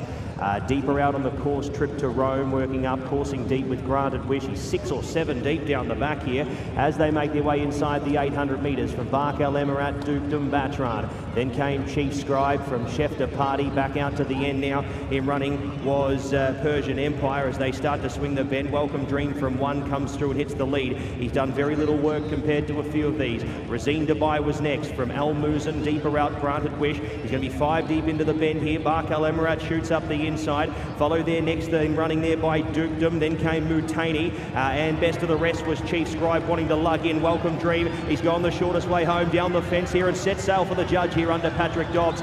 Welcome Dream coming clear here in the purple jacket. Bark Al Emirat sticks on Al Muzan, and running on from the back, Dukedom catches the eye in the final 200 metres, but this is all over. Barber's shouting. Welcome Dream gets the first win for the night for Pat Dobbs and for Doug Watson. Welcome Dream, 4 on the line, beats Bark Al Emirat. Dukedom was an eye catcher. Al Muzan next over, followed there by Mutani, Granted Wish. He was a horror run from the gate. Then came Trip to Rome, Chief Scribe. Persian Empire got going late. Shy May, Razin Dubai, Batran. The last one home, Chef de Party after the slow start. He did plenty in his Jebel Ali start. The margin probably didn't really tell the story. He's taken plenty of fitness out of that. Thought Ardrey de Vries and Pat Dobbs were the 2 jockeys with the best books for the night. Well, funnily enough, they've picked up the first 2 races. Nice performance from Welcome Dream, going on to pick it up for Sheikh Abdul Aziz bin Hamad Al Nuaimi, the 3-year-old by Night of Thunder, going on to score here in his 2nd start in the Middle East.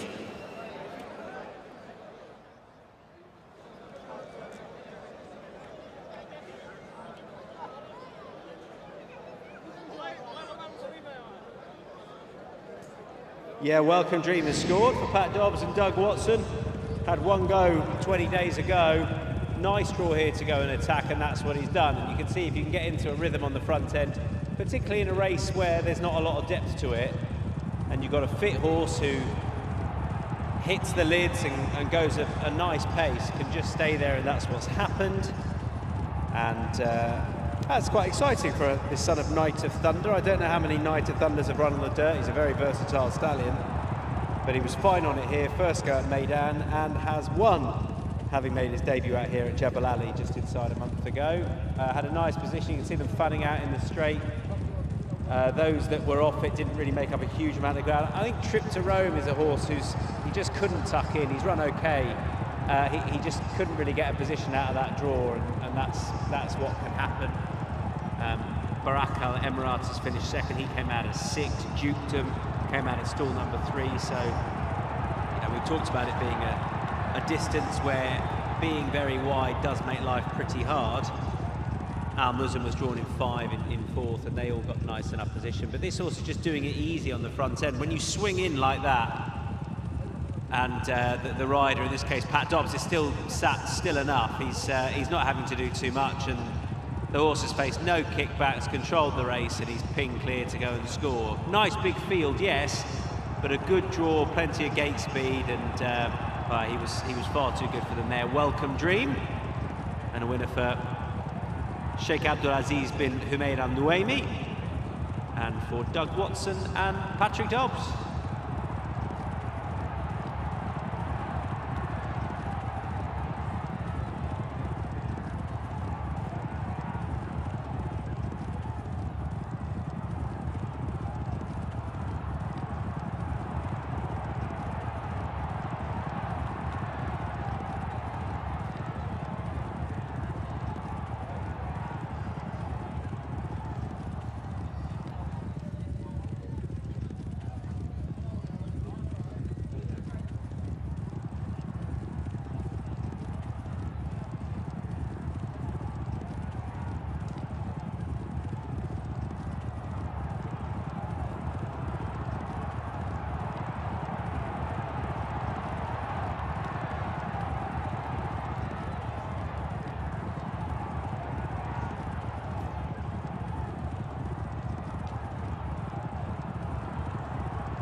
And official numbers here in the ARN over the 1200 metres.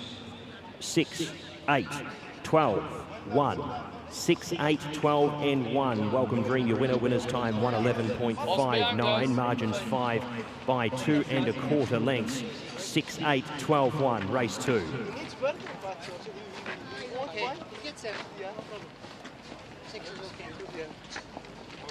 Get better. He galloped out well. Get better, yeah.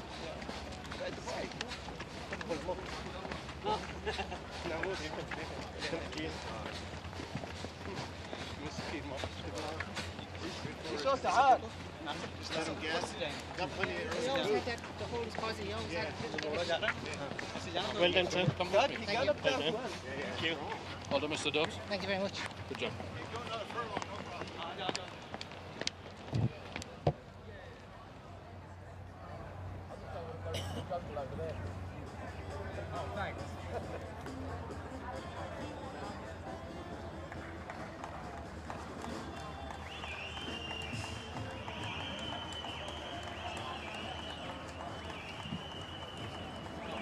All right, our second winner of the night, one for Pat Dobbs and Doug Watson. Please welcome back, Welcome Dream.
Thank you. Thank you.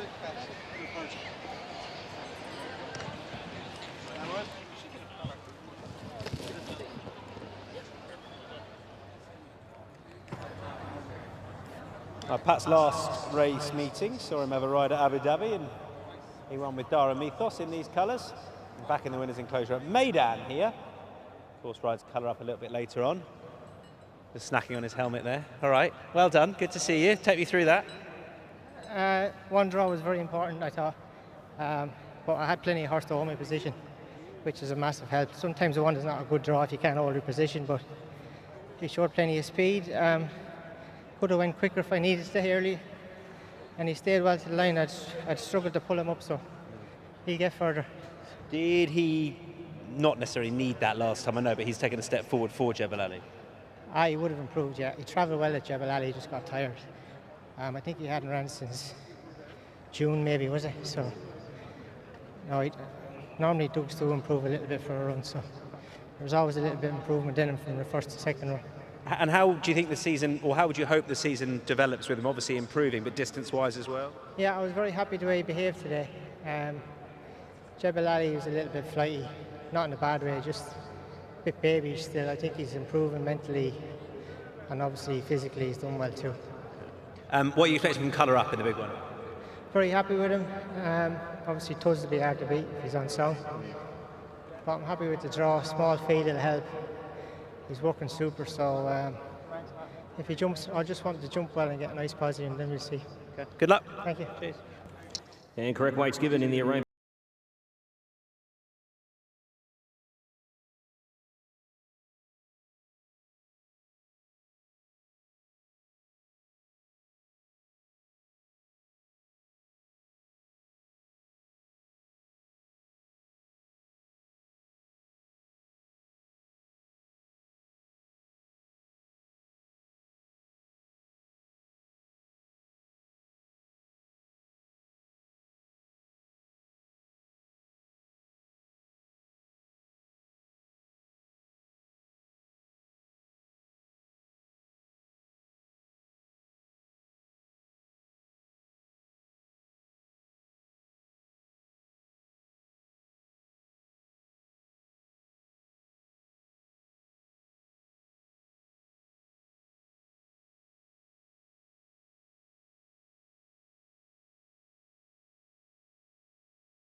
All right, time for our second presentation of the night.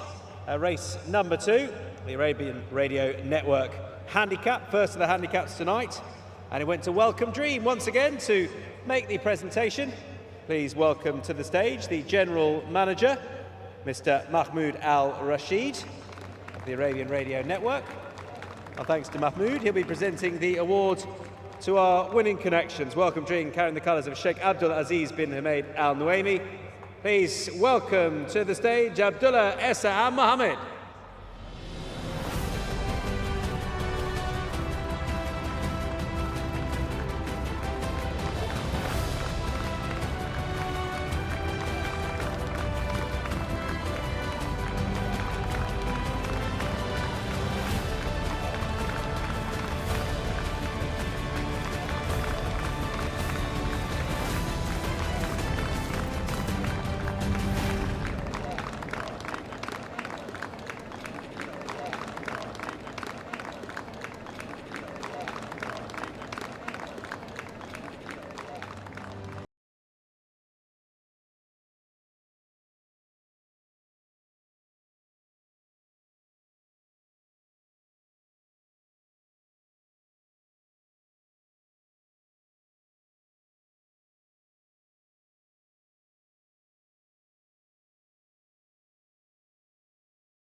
Trainer Doug Watson alongside. Well done. That was a nice performance. I think Pat said it already. He's an improving horse who got a nice early position from 1. Yeah, he did. Yeah, that was nice to have that draw and that he broke well. And credit to the gate crew. They've been down and worked with him. And he stood in there today. He was kind of he's really nice at home, doesn't do anything wrong, and then got in the gates his first time at Jebel Ali and started pawing around and stuff and missed it a little bit, but still ran well. So that was good to see him come out like that, not have to hustle him, just he has some natural speed and looks like a nice horse for the future.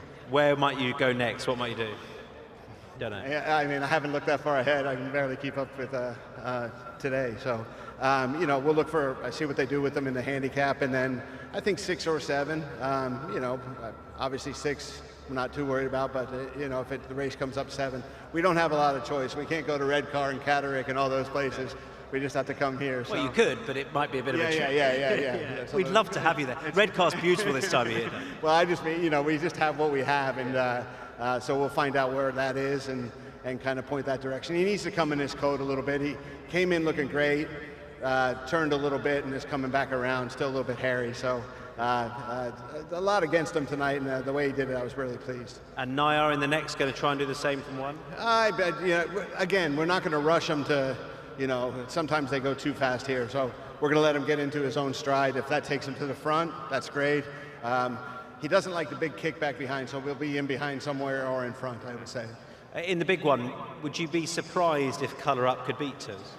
Yeah, I mean, I don't mean to, nothing against Colour Up, but I mean, that's the horse to beat, you know, and he's in great form, had a couple of nice works over here, as ready as we can have him for here, and like I said, he's in good form and working well, so I expect him to run well, but again, his first start in a long time since World Cup night, and we'll just have to see how he goes. Okay. Good luck, cheers, Doug.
Number 3, it is the Bengati Developers over the 1400 metres. Here's our first horse, the 3-year-old gelding by Moonings. It is Military Artist.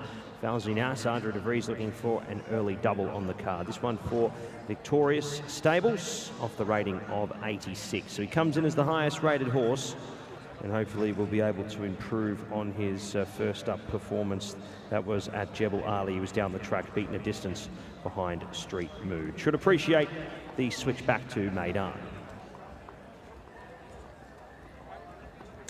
Number 2 is O Night for Daniel Tudhope, Mazaba Al Maheri. This one here for Mr. Rashid Al Shehi and Tawfiq Muhammad, and also Saeed Muhammad Al Shehi. He's got the 61.5 kilograms here off the rating of 85.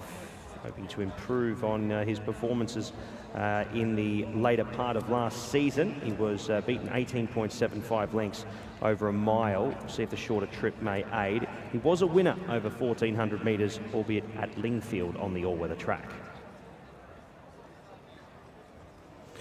Number 3, Gamekeeper, the last start winner, beating home his stablemate and ownership companion in King's Fountain last time out in a 65 to 85. He jumps up to a 70 to 90 in this event here, but he's over the same trip and just will need a little bit of luck from that draw of 7. He is only drawn 7 in a field of 8, but that last start win could see him go a long way. 4 is Maplewood, another one here for Mr. Syed Hashish and Osama Rafai. Case Al-Wasaidi will claim 1.5 here, getting the horse down to 58, the 5-year-old gelding by Oasis Dream. He's had the 13 starts. He was a winner over 1600 2 starts ago. That was in the 23rd of February this year. So we'll see how he fares in this first up performance. He was second by a short head to Meydan over 1400 on dirt back on the 2nd of February this year. So has had some performances track and distance, and hopefully we can see some of that form. Number 5, Mythical Dancer. He's got the 59 kilos here. Tygo Shea rides for Bupat Sema and NMN Racing. 6 starts for a win, a second and a third, and was last seen here recently at, he was here a year ago on the 22nd of December. He was behind Morning on that occasion in a 75 to 95. He finds himself in a slightly easier race than that, and they won't go as hard over a bit of a easier distance over 1400. So we'll see if that helps him fare and figure off a rating of 80 for his 7th start. Question is, which Naya will we get from gate 1 here? We saw him very impressive on speed from an inside gate 2 starts ago, and then the following start was back, and certainly doesn't appreciate the kickback, which was reaffirmed by Doug Watson just then before in a recent interview. The 4-year-old colt by Munings is coming out here for his 11th start, looking to get that 2nd win on the board. If he jumps on terms with them, he should be in the long way. Having its Dubai debut is the grey here, Matt Lube, the 3-year-old gelding by Dark Angel. Michael Costa does the training here now, formerly with Roger Varian over in the UK. He draws an okay gate. A bit of questions as to how he'll handle the surface here, and we'll get a good guide on where he is at tonight. Matt Lube, number 7. And number 8, Sendeed, the son of Shamadal. Oscar Chavez does the riding here for Rashid Borsley, whose runner numbers have dropped there after the 2 scratchings in the last race. He'll be looking to pick this up, but the horse would have to improve greatly. He comes into this out of the same race that Gamekeeper did win, but he was beaten at distance on that occasion. Number 8, Sendeed. Let's have a look at the runners as the riders mount up here and get set to head out onto the course. I went 3, 6, 1 and 2. I thought Gamekeeper was a chance here. Hopefully he can replicate some of that winning form, and we do see him run well again. But the nice little race here to continue on the program, race 3 for 190,000 dirham, 114,000 for the winner here, the Bengati Developers over 1400 metres.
in the fourth race.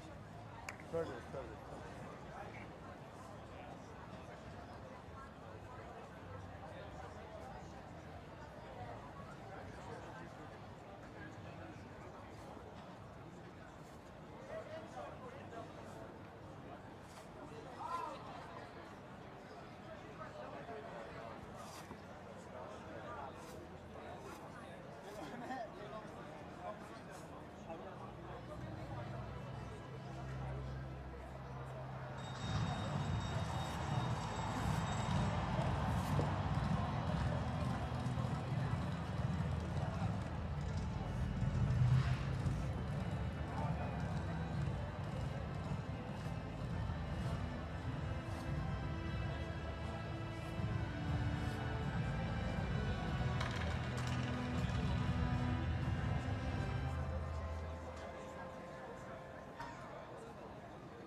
Right time for another Best Turned Out award.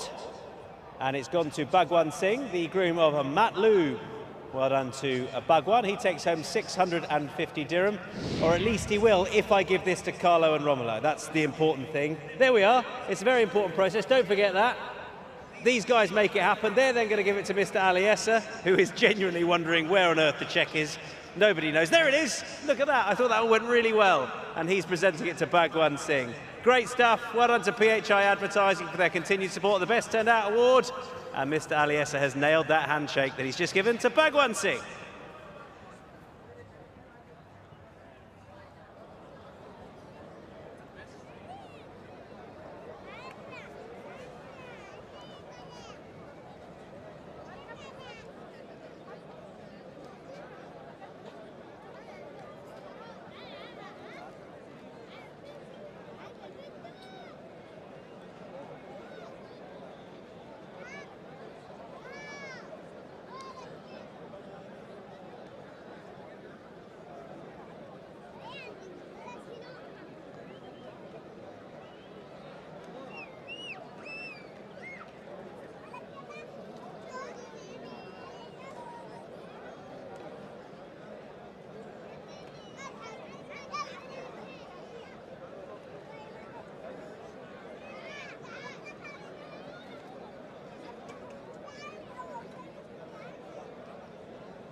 So he's had one winner already, Doug Watson, under Pat Dobbs, and plus have a really good chance of another here with Nayar.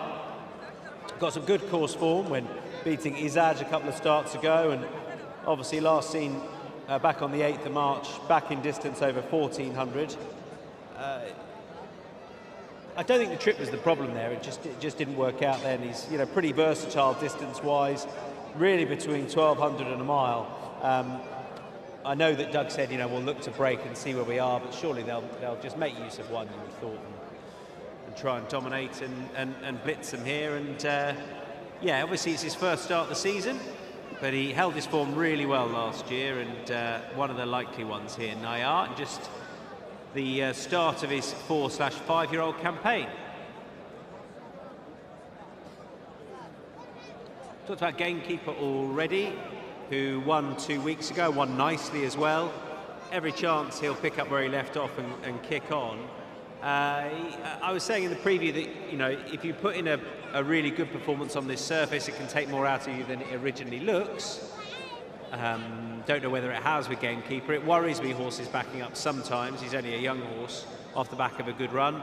But it was a nice dominant performance, and he could have a nice setup here just if he sits on the heels of the leaders coming out of stall number 7.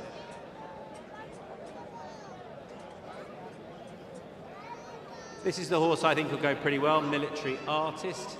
Obviously top weight here, but he is a you know, a good class of horse, rated 86. He's very capable.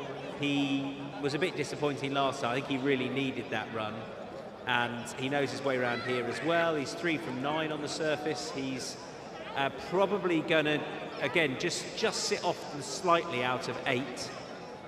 The draw here, you have long enough to sort yourself out. If you're look in your program, and we've referenced it a few times tonight, the very last thing you see after the race is where the winners have come from relative to their stalls over the distance. Obviously, that's slightly conditioned by the lower numbers are going to have had more runners coming out of them, because those stalls fill more than the wider ones, given number of runners. But it still tells you really that lower tends to be better. But I think it's dependent on distance, and of all of them, I think 1400 metres is less of an issue, because you just have a longer straight part of the track to get a position, and you're not working really hard going around a bend or into a bend. So there is Military Artist, son of Munnings, as I think is Nayar, yeah. A couple of Shamadals in here. He's a big loss. Son of his, Blue Point, is the sire of Gamekeeper. And he's proved very at home on the surface as well. So we'll finish up talking about this horse in the colours of His Highness Sheikh Ahmed bin Rashid Al Maktoum. Matloob, who is one of the 3-year-olds in this field, soon to be 4. We'll see how he goes out here. We don't necessarily know what to expect. A Dark Angel, they can handle the surface absolutely fine. He's got his blinkers on, and he just won't want to miss it and face kickback on his first experience of the Meydan surface. And obviously we haven't seen the horse for 470 days.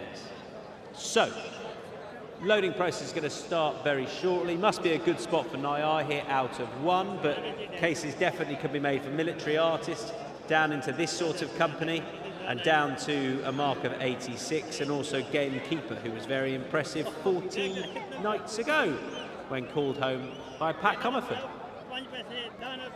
Yeah, it's a very nice race, this one, Tom, and a hard one to decipher. The 8 runners, well, it's limited in numbers, but look, Military Artist, I mean, your top pick certainly looks the one on paper. It's just whether or not the 62 kilos is going to be costly, and well, the stable's had a pretty slow start to the season as well, Military Artist, but hopefully we see the son of Moonings run well.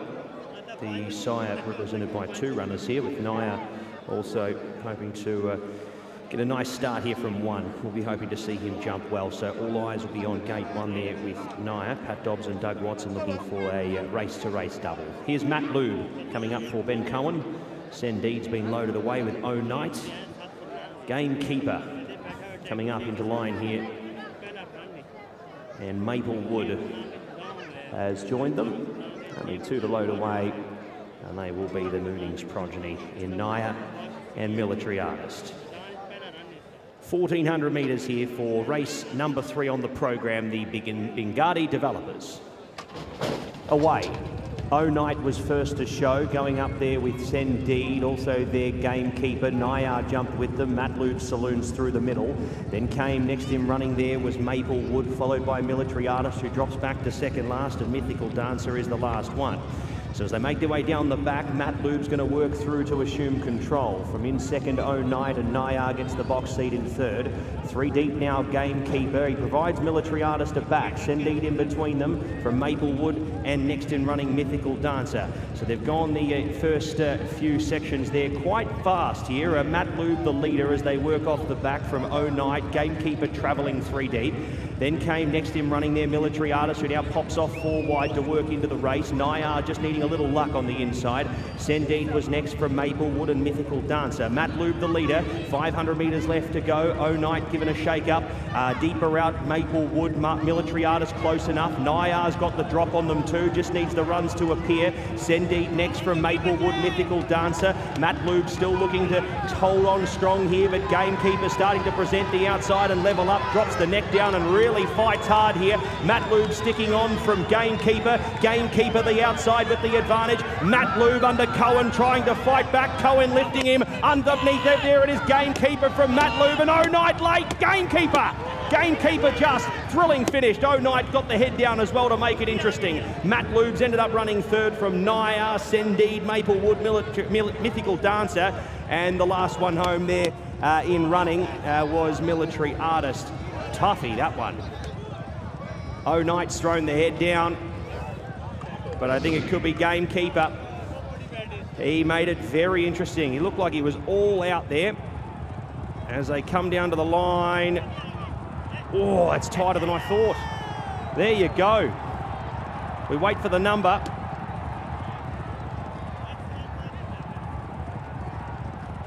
And this could be O'Knight.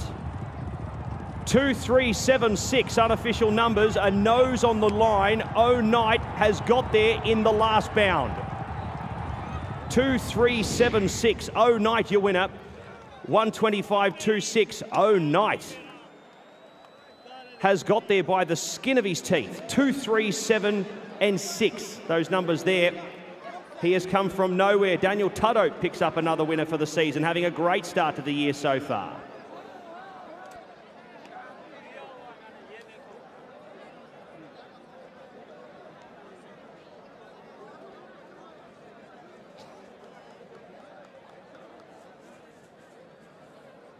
Well, that was a race that changed shape 3 times, really. I mean, that's desperate at the line. And O'Knight has got up to beat Gamekeeper. Gamekeeper had got to be easy. Must have thought they had the race won. But they've gone hammer and tong at it a long way out with Matt Lube. And the reason that Gamekeeper has been run down is because Matt Lube on the far side in the all-yellow has fought back. So, at this point, Matt Lube, under Ben Cohen, doing everything he can to hang on. Gamekeeper has to work so hard to come and wear him down, and then getting a nice run down the outside eventually, having had his progress just checked slightly, then O'Knight starts to come, and Gamekeeper's had to work so hard to wear down Matt Lube, who battled back on the inner. Ultimately, he's just been caught. I mean, Gamekeeper's done everything right, and that is head down on the line. I think a feel for Gamekeeper, but had O'Knight been done on the head bob, I think he'd have been a bit unlucky. You can see him here. He's just taking a while to really respond, O'Knight. He's a horse with form over a bit further. He ran over 1600 when last seen, having made his debut out here over the 1200. He ran 1400 here as well. But this is the start of a new season, and you often see, it looked as though he didn't take to it out here last year, but you often see horses who have a summer out here and their second full season, and they just go up to another level, and that's what O'Knight seemingly has done. The 1, 2, 3 are in the front positions here. Military Artist a bit disappointing. He didn't really challenge, having swung wide into the straight, but it did look as though coming with a run was Gamekeeper. O'Knight had to take back, and you often think when they do that that's game over for them, but he's switched to the outside, he's probably changed leads, and then he's come with another run. And the fact that these two really softened each other up away out from home has meant that O'Knight has got up to score. Danny Tudhope in the winner's enclosure again, all out. And he's just got his head down in the nick of time there on the line. Great race, and O'Knight takes the spoils.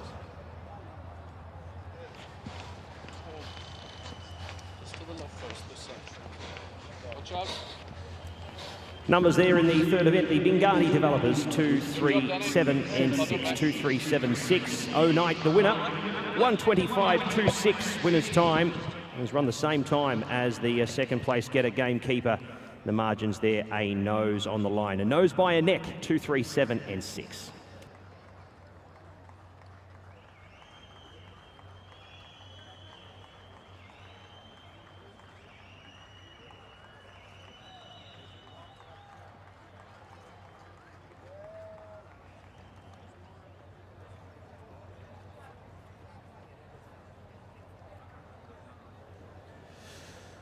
Into the winner's enclosure then, we welcome winner of race number 3, the Bingani Developers Handicap. Your winner, O'Knight.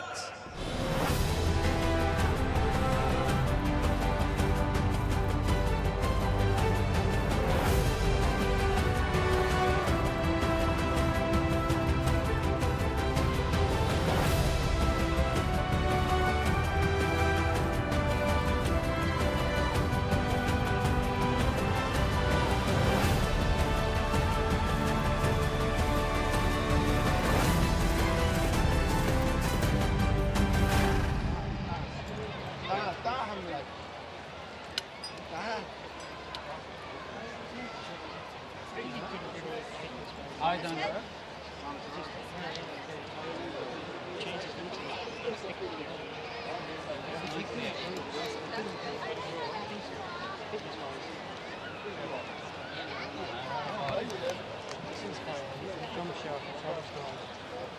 I think we probably just wait.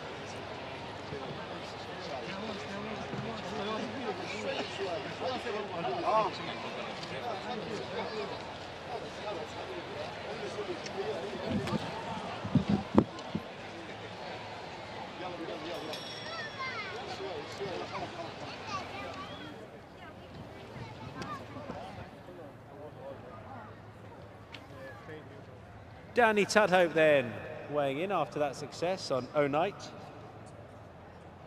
which, well, I don't know what, we'll let the horse go. You can go and earn a well-earned break. Well done, Danny. I don't know at what point you thought you might have a second win and go and win that, but it's exciting to watch. It was only when the camera was on me coming back in. Were you not sure at the line? No, I wasn't sure. I thought I needed another stride, to be honest. I thought he was getting tired when he turned in, you know. The second horse come past me. But I think that maybe helped me, you know. He got his second wind and went again. It's his first run for a while, and there was a question mark about his fitness coming into this, so he could maybe well improve a bit. So if it's his first run for a while, and you know that bit where gamekeeper comes across you and you go back, is what sort of told you that he might just go again? Did you just suddenly feel a difference under you? Yeah, and you know the work he's been putting in at home, you know, been doing a great job with him. Yeah, we probably got it easy in front, and then maybe they just sprinted away from me, caught me flat-footed. But you know, it's a long way up the straight, and he dug deep, and thankfully got there. Another success for you. You must be really happy with how things are going. It's going great, yeah. Obviously, having winners here at Meydan is very important. So great to have winners here for Misaba and the team. Good luck for the rest of the night. Thank you. And it is official, correct weight for the Bengati developers, 237 and 6, 2376 O'Night, your winner, 125.26 winner's time. Also the time of the runner-up. It was a nose on the line by a neck. Those winning margins there, 2376, correct weight, race 3, Meydan.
Well, best finish of the night in the Bengati Developers Handicap, won by O'Night.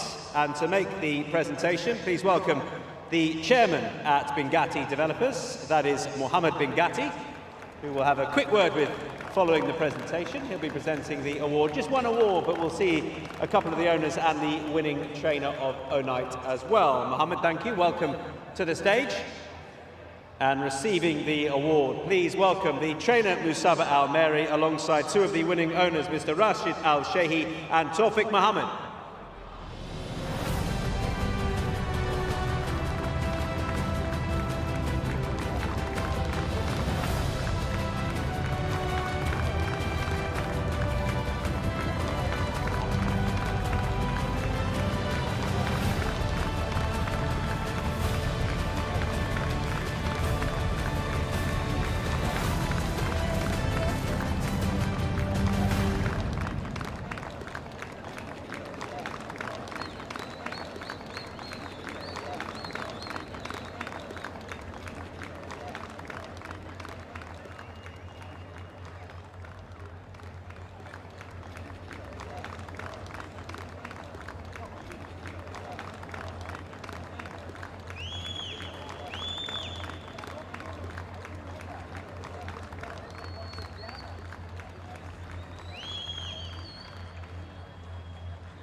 A perfect example of a presentation from Mohammed Bengati of Bengati Developers, who can just tell us a little bit more about this new sponsorship for you then. What sort of thing do you think that sponsoring here can provide your brand? What unique opportunities? Well, I think first and foremost, horse racing has been a very intertwined sport with the heritage and culture of Dubai as a city. That's number one, and obviously we're an Emirati brand born from Dubai, so there's a lot of common ground in the sport of horse racing and what Bengati is doing as a brand. Number two, I think, is the visibility of horse racing, you know, from Dubai internationally is something that everyone is aware of. And that's exactly what we're working on right now as a brand. We've done international tie-ups with global brands leading in automotive, in horology sectors. So I think this complements what we're doing as a brand already. Tell us how the partnership came about for yourselves at Bengati and at Meydan Racecourse. So we've always had a good relationship with the team here at Dubai Racing Club. And you know, as mentioned earlier, we've always wanted to be part of something that represents Dubai culturally and also gives us that international visibility. And what have you made of this place? I mean, every time I come here, it's never lost on me on how fantastic it is. It must be great for you to have a Bengati Developers logo here at Meydan. What's your experience been like of this race now? I mean, I was just having a chat with the chaps there that, you know, just seeing this, usually we watch this on TV, but, you know, for me it's the first time to actually physically see this. And it's a whole different ball game, just looking at the atmosphere and the people and the presence, you know, it's a big presence. So it's quite inspiring. It's great to have you here, to have Bengati Developers here, and thanks for the partnership and the sponsorship. Pleasure, thank you.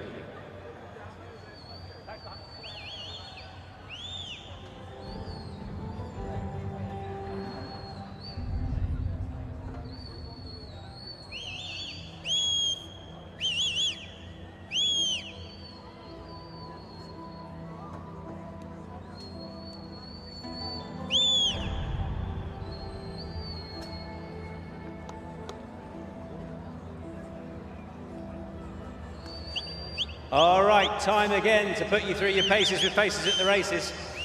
And flags, I like to see flags.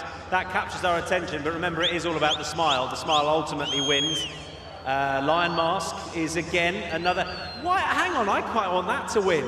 Why can't we give it to the Lion and the Lion smile? That's fine. Our cameraman remains impartial. He will not be led by the presenter, that's fine. But who is going to win tonight's second instalment of Faces at the Races? And 500 dirham is going to...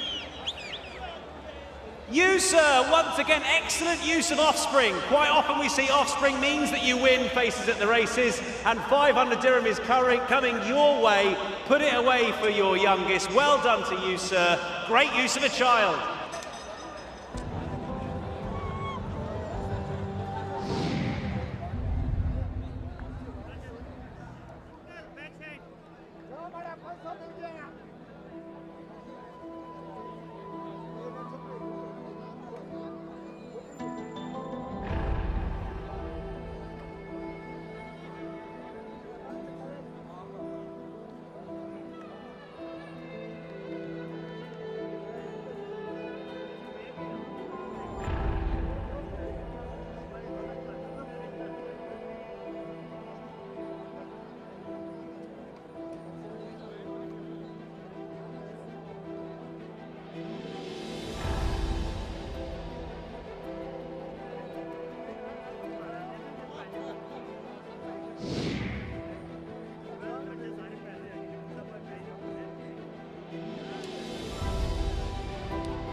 So welcome into the yard here for the distance race of the evening at our max distance here on the dirt, 2,200 metres.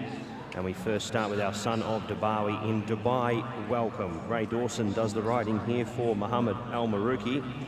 He's had the 4 starts for a second and makes his Dubai debut. He's only very lightly raced for his age and steps up here. Hasn't been seen at the races since September of 2023 and is first up over 2,200. A few question marks. Number 2, another grey, a Hester Barrow, who was a winner 2 starts ago on the grass at Abu Dhabi over this trip and was beaten distance the following start there. So having a run on the dirt here now. We haven't seen a Hester Barrow away from Abu Dhabi the last few starts. Draws a little sticky in 10 here. Case Al Basadi will get the runner down to 60 kilos with his claim. Number 3, Izaj, the son of No Nay Never, the last start winner at Sharjah over 1,700 metres. He steps up here to the 2,200. He's fit and he draws well in gate number 4 here. Connor Beasley carrying the 60.5 here for Ahmed bin Hamish and Mr. Muhammad Ahmed Ali Al Sabusi. Another grey here, Sakara King, no shortage of greys in this event. The son of American Pharaoh, 25 starts for 2 wins and 6 minor placings. Down the track behind Lion's Mane over 1,900 metres for his first up run. Should be fitter for it. Pat Dobbs retains his association here with this son of American Pharaoh, off a rating of 80.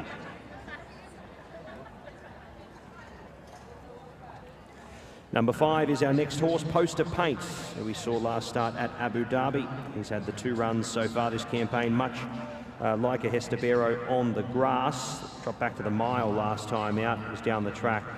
He done better over this trip in the 0 to 95 over 2,200. We'll see if he takes to the surface here. Best of luck to Suited and Booted Racing and the Falcon Racing team who race Poster Paint in partnership.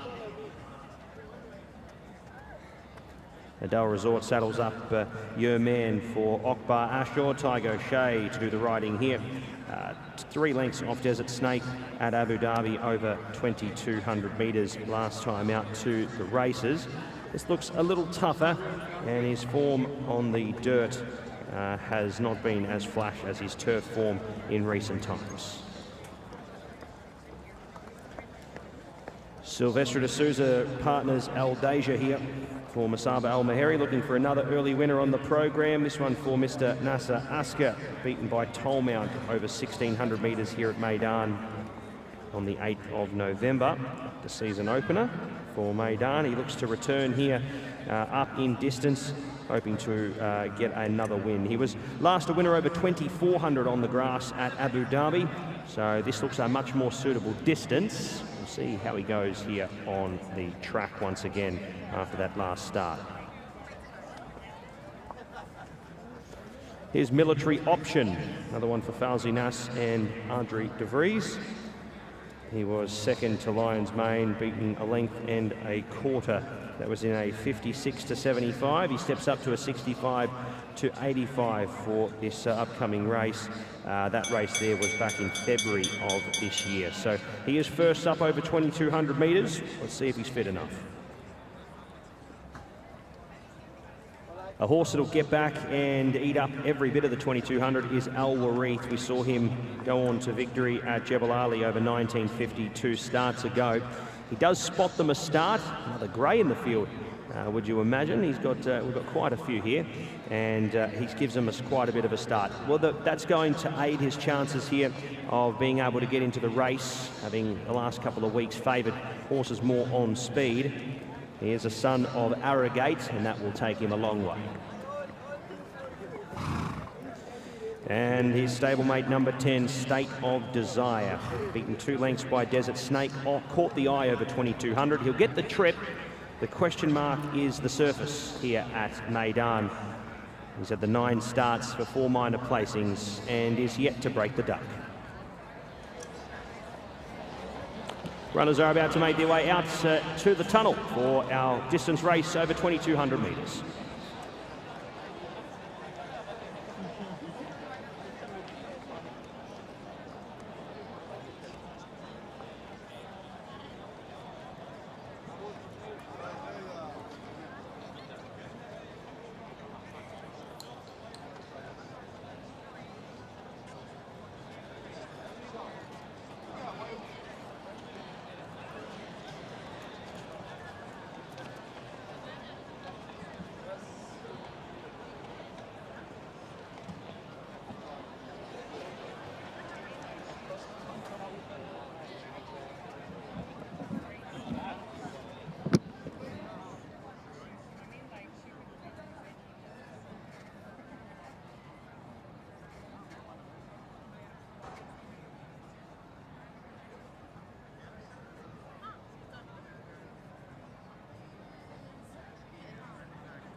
actually of him.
Best turned out time, it's our fourth of the night, and it's gone to a Hester Barrow for Ismail Mohammed.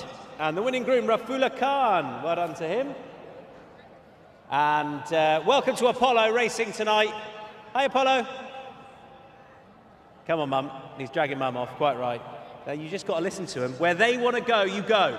And we are going to present the Best Turned Out Awards to Mr. Rafula Khan, thanks to Ali Issa, the CEO at PHI Advertising, 650 dirham to the winning groom of the Best Turned Out horse, a Hester Barrow.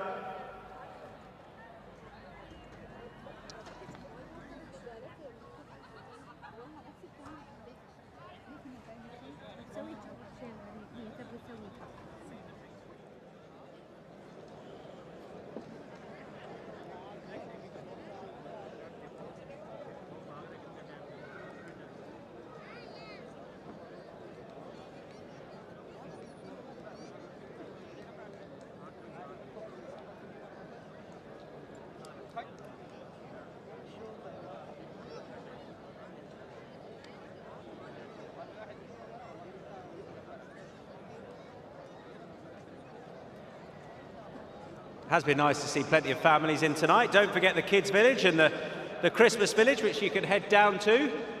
Maybe Apollo's been there already. He definitely had a touch of the Ryan Moores about him. But welcoming him here and lots of families as well as we build up to the Christmas period. Festive Friday is going to be great, so please be here if you can. The first really big night of feature races. Group 1s throughout the card and quality throughout the card as well. Bumper 9-race card for you on Festive Friday. That is on the 20th of December before the Christmas break. This is Al Daja, the horse that I think is going to go pretty well here. He's the mount of Sylvester de Souza, having finished second to Tolmount last time over what I would argue is an inferior trip. Musabra Mary looking for a quick-fire double, and Sylvester was on board last time. It's a good run behind Tolmount. He was beaten 2 1/4 lengths, getting better the further he went. I think the step back up in distance should really suit Al Daja.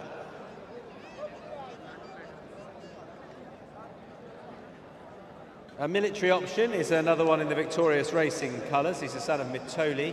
He's got a companion on the way down to the start, Red Hood on as well. He's not the most straightforward, but it was a good run when last seen 294 days ago behind Lion's Mane. That's a really good bit of form. He has since come out and franked the form has Lion's Mane, so this horse deserves plenty of respect if he is ready first up here. But by Adjunct Reese's own admission, a lot of the horses runners, try again, a lot of the yards runners have been taking a step forward for their first start.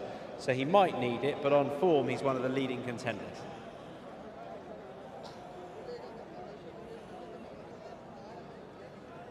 Ezaj, I think his Pat Comerford selections. He's had one winner so far tonight, one more than me. Ezaj lines up for Connor Beasley and Ahmad bin Hamash, who was a winner when last seen at Sharjah. Obviously, that was, you know, a different track and a lesser grade than this, but it was a nice performance. He's only 4 rising 5, this horse, and he ran well on a couple of occasions here last year. Distance-wise, I mean, he looks as though he'll handle a step up in trip.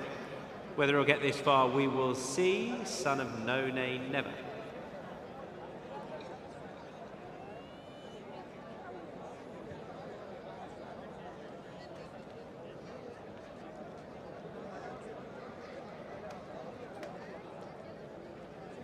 This horse carries the colours of Suited and Booted Racing and Falcon Racing team as well. Suited and Booted had a nice 2-year-old last year. One of the prominent racing syndicates out here for Bupat Simar. Poster paint lines up under Pat Cosgrave for Bupat. Knows how to win here, although has done so on the turf. And he's having a go on the dirt here. Has tried it before.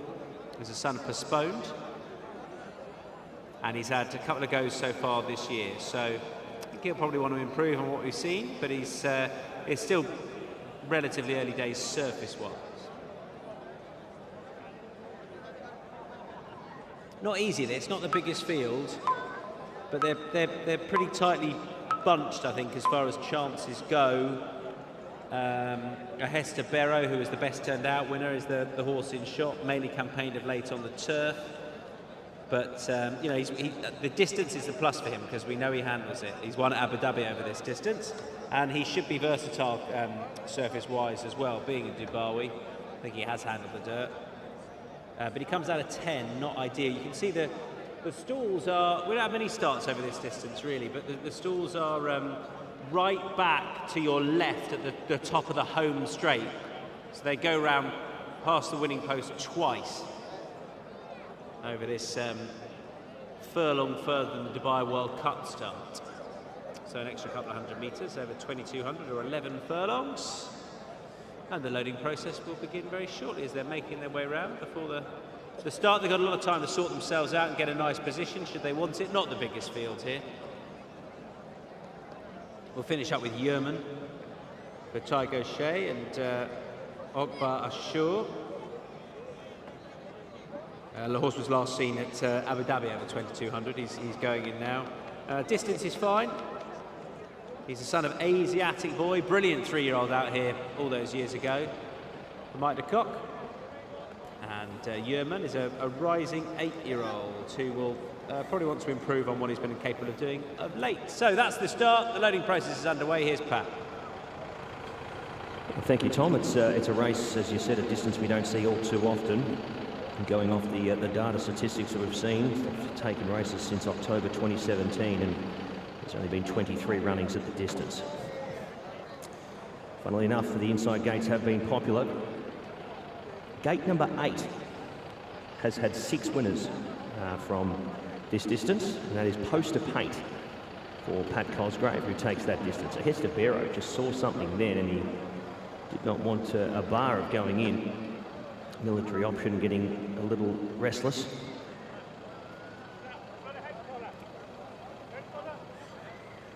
So Hester Barrow, just waiting to see here. As we mentioned there, he was a little restless there going up.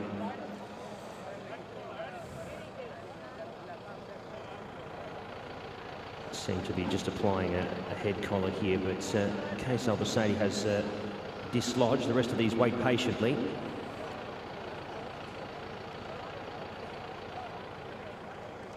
So just waiting to see Hester Barrow move his way forward into line.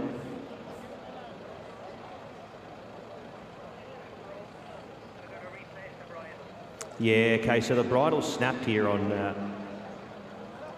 the bridle has well and truly snapped here on Hester Barrow, so just take note, ladies and gentlemen, I think we've got horses getting backed out here in this, so we may have a delay.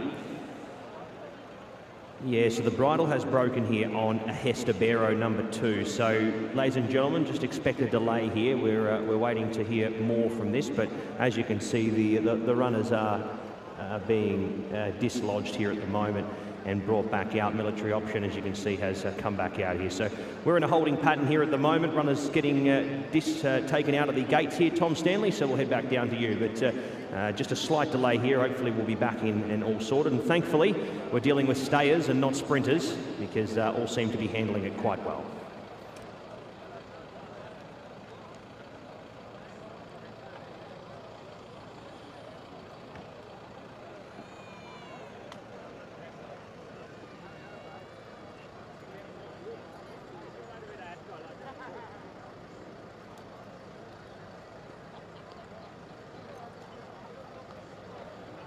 So I think the issue there is the rein has got caught. Just keep your eye on the rein going as he backs away from the stalls.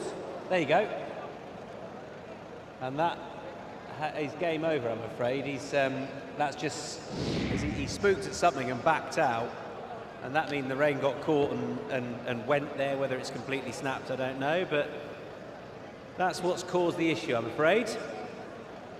So the rest of them have been backed out. And it doesn't happen often, that. And I mean, it's pretty unfortunate. And there's the horse who's just been taken away out the back there. So they're going to have to, I would imagine, get a new piece of gear and reattach it. This is where I'll inform you of exactly how you saddle a horse and put a rein on a horse. But I haven't got time to do all that, I'm afraid. Obviously, I do it all the time and know the ins and outs of it. But I can't tell you. Sorry. But that's what's happening there. They're putting the tack back on the horse and having got a replacement. Whether it's whether the rein snapped completely or not, I don't know. But it just got caught on the stalls. It doesn't happen often, but it's happened there. So we'll just have a little delay. But luckily, everyone's backed away and everyone's nice and relaxed behind the gates. So it shouldn't take too long, I don't think. Pat, hopefully. Pat, you know all the ins and outs of putting this equipment on horses, what order you do it, etc. You can do it in your seat, can't you? Tom, I'm lucky to know the front from the back, to be perfectly honest with you. When it comes to the technical stuff, I'll leave that to the experts. I see James Halliday on the barrier staff there. He's been tasked with the rebridling here of the horse. So great to see that Shane Ryan's got plenty of experienced and talented barrier staff here to aid and assist when things like this do occur, because obviously it's you know, when you're dealing with live animals, especially when you're putting them into a confined space, things like this can happen. And well, it's good to see that they've got the bag of goodies down there at the gate, a brand new bridle jumping on board here. So that rebridling is currently underway, and as you can see, Case Albacete has been jumped back aboard a Hestabero. And as we said, glad we're dealing with some older horses here, some stayers. I know a Hestabero certainly spooked like a horse that certainly hasn't had the experience at the track that he has. He's had the 24 starts, but going on 8 years now. So he's certainly an older campaigner, and as you can see, he's just getting himself used to that brand new bridle in the mouth there as well. That's just been reapplied. So loading process coming back up now. Race number 4, it is the Bingadi Developers over the 2,200 metres. We race for 175,000. 105,000 to the winner here in a Hestabero. He does not want to play ball. He's just not wanting to head forward here. He's not the last one in at the moment. Aldeja's been reloaded with Izaj. Al Warith stands waiting there as well. Yerman the same. As you can see here, he's quite bothered in his Hestabero. There he goes, up he goes now. So loading process continuing now. A Hestabero, he's getting a little restless in the stalls though. He's in some mood this evening, a Hestabero. He's usually quiet as a church mouse in the starting stalls. He's a seasoned stayer here in the UAE. He's a winner 2 starts ago. 2 starts ago, he's nearly falling asleep with Pat Cosgrave on his back in the gates. Military Option coming up into line. State of Desire has been loaded away with Dubai Welcome, and now we are right for the Bingadi Developers over the 2,200 metres. Stand by for a break and away we go. Yerman was slow. State of Desire, Al Warith heading back to his usual rearward roll. Izaj away fast, just a little keen in the early stages here. Up to the outside, Military Option. Aldeja gets the box seat eventually. Poster Paint works on. And pressing on as well from the deeper Hester Barrow from Dubai Welcome. Next in running there came Sakara King from Yerman, State of Desire and El Warith. The stablemates have each other for company at the back. So Military Option will lead at the judge with a lap to travel. Poster Paint up to his outside in second. Well, Military Option just came off the fence there momentarily, but Izage is going to find the spot and the back of the leader in third. Hester Barrow was next as they head out past the 1500, and Aldasia works in between runners. It was about a length and a half to Sakara King, followed there on the outside by Dubai Welcome. Yerman was next, working alongside State of Desire, and it was 2.5 lengths back to Al Warith, who whips them in as they head down the back here, and they'd be about a dozen lengths top to tail. Military Option getting it his own way up in front, 11.96, 12.92 and 12.58. So sections are moderate. Poster Paint second. Third up on the outside working into it there was a Hester Barrow, but he hasn't had a pretty time of it so far. He's been deep throughout. Aldasia has kept him there along with Izage. Then came Sakara King, Dubai Welcome. Yerman was next from State of Desire, and El Warith still last. So inside the 750 they go, they work off the back here. In the 2200 metre, Bingati Developers here for 175,000. Up in front, getting a reminder here, Military Option. Poster Paint travelling the better from Magical number 8. 6 winners here in the last 7 years from this gate, and he leads them into the turn here. Izage comes off their back. He's got himself off the fence here and travels well into it for Connor Beasley. Sakara King next. Al Warith works through along with Dubai Welcome and a Hester Barrow, but after the winner charger last start, he sets sail here for home, does Izage, coming clear here by half a dozen lengths. Aldasia working on into it along with Sakara King, Poster Paint and Al Warith, but Izage is going to win this quite comfortably. Coming away 1700 up to 2200, no worries, and he's 2 from 2 for the campaign. Izage for Beasley wins by 4.5. Aldasia second, third across Al Warith. He plodded away into the minors, followed there by Sakara King. Next over, running into it was State of Desire from a Hester Barrow, Dubai Welcome. Next over there was Poster Paint. He got the stitch there a little late in the race, and they were followed there next over by Military Option, who also dropped away quite severely. Yerman the last one. Izage, 2:19.35, the unofficial time. We'll wait to hear more and get that confirmed. That Sharjah form, it's been a nice little first up destination for a few horses here in the UAE early in the campaign. He did everything right last start, and he has eaten up the 11 furlongs, eaten it for breakfast. Izage going on to win comfortably here from a nice gate, and what a ride from Connor Beasley as well. He switched him off in behind, allowed the speed to go, sat on Ardrey de Vries's back and knew that Military Option was going to take him a fair way into the race. But well, before they started getting tired, Connor Beasley already off the fence, coming around them 3 wide, popping off at the right time, a masterclass ride, and it's why he's sitting very comfortably up in the top few on the premiership and has been for the last couple of seasons. Nice ride, numbers 3, 7, 9 and 4 here in race 4. Izage, a nice win, 5 lengths. It was a pretty taking performance in the end. He went through the race like the best horse. He sat in a perfect position just on the heels of the leaders, and he's kicked clear to go and score, never too far away. But what you'd be impressed with is the way he's seen it out up in trip, but also tanked through the race. He's just bolted up. I mean, the Sharjah race wasn't all that, but and he won it quite nicely, but that's another step forward again. The eventual second, Aldaja's run well, a step up on last time over a more suitable distance, but he was nowhere near good enough to compete with Izage. He was a bit further back as well. They didn't go too quick there, but yeah, really dominant performance from Izage. You never know when they bolt out like this on the Meydan surface whether they can back it up, but I mean, you'd want to see him back out again and back over this. I think anything from maybe 10 furlongs to this. He obviously won over 1,700 last time. But yeah, 2,000 metres, there'll be options for him over that trip now. Not too many over this probably, but certainly 2,000 metres. He'll be up into he's got to be knocking on the doors of 90 off the back of that. So he could be quite a nice horse going forward. He certainly seems to have taken a step forward from last year. when he was second to Nayar. That was a good run, but maybe this new distance and a year on his back again was pretty taking. He's won very, very comfortably. Izaj for Connor Beasley and Amr bin Amash.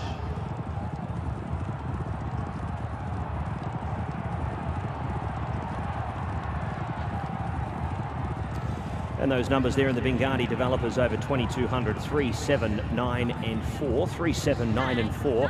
Izaj, your winner in 2:19, 3-5. Margins 5 by 2 3/4. 3, 7, 9 and 4. Race 4. ناموس محمد.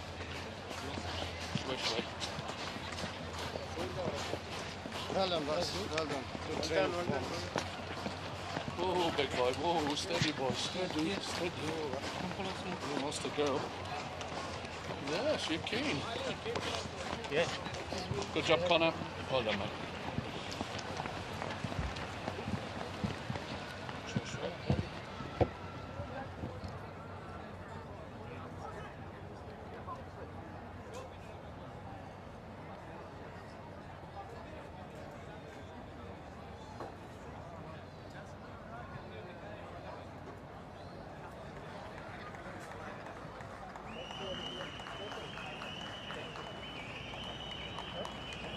Connor Beasley, who's just touched off in our last race, he probably thought he'd won it, but he's definitely won this one.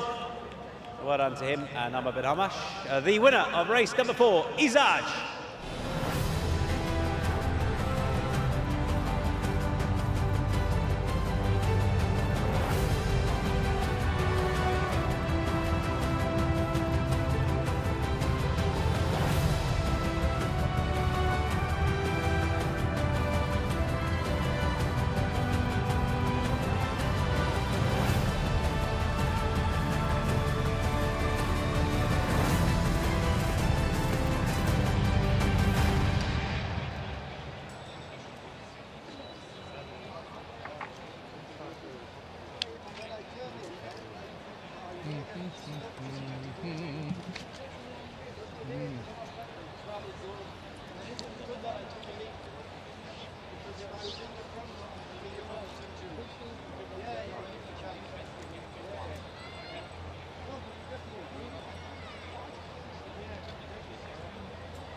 Well, Connor was on board Izaj last time and he was back on board here and had no problem at the distance. I was pretty taken with that.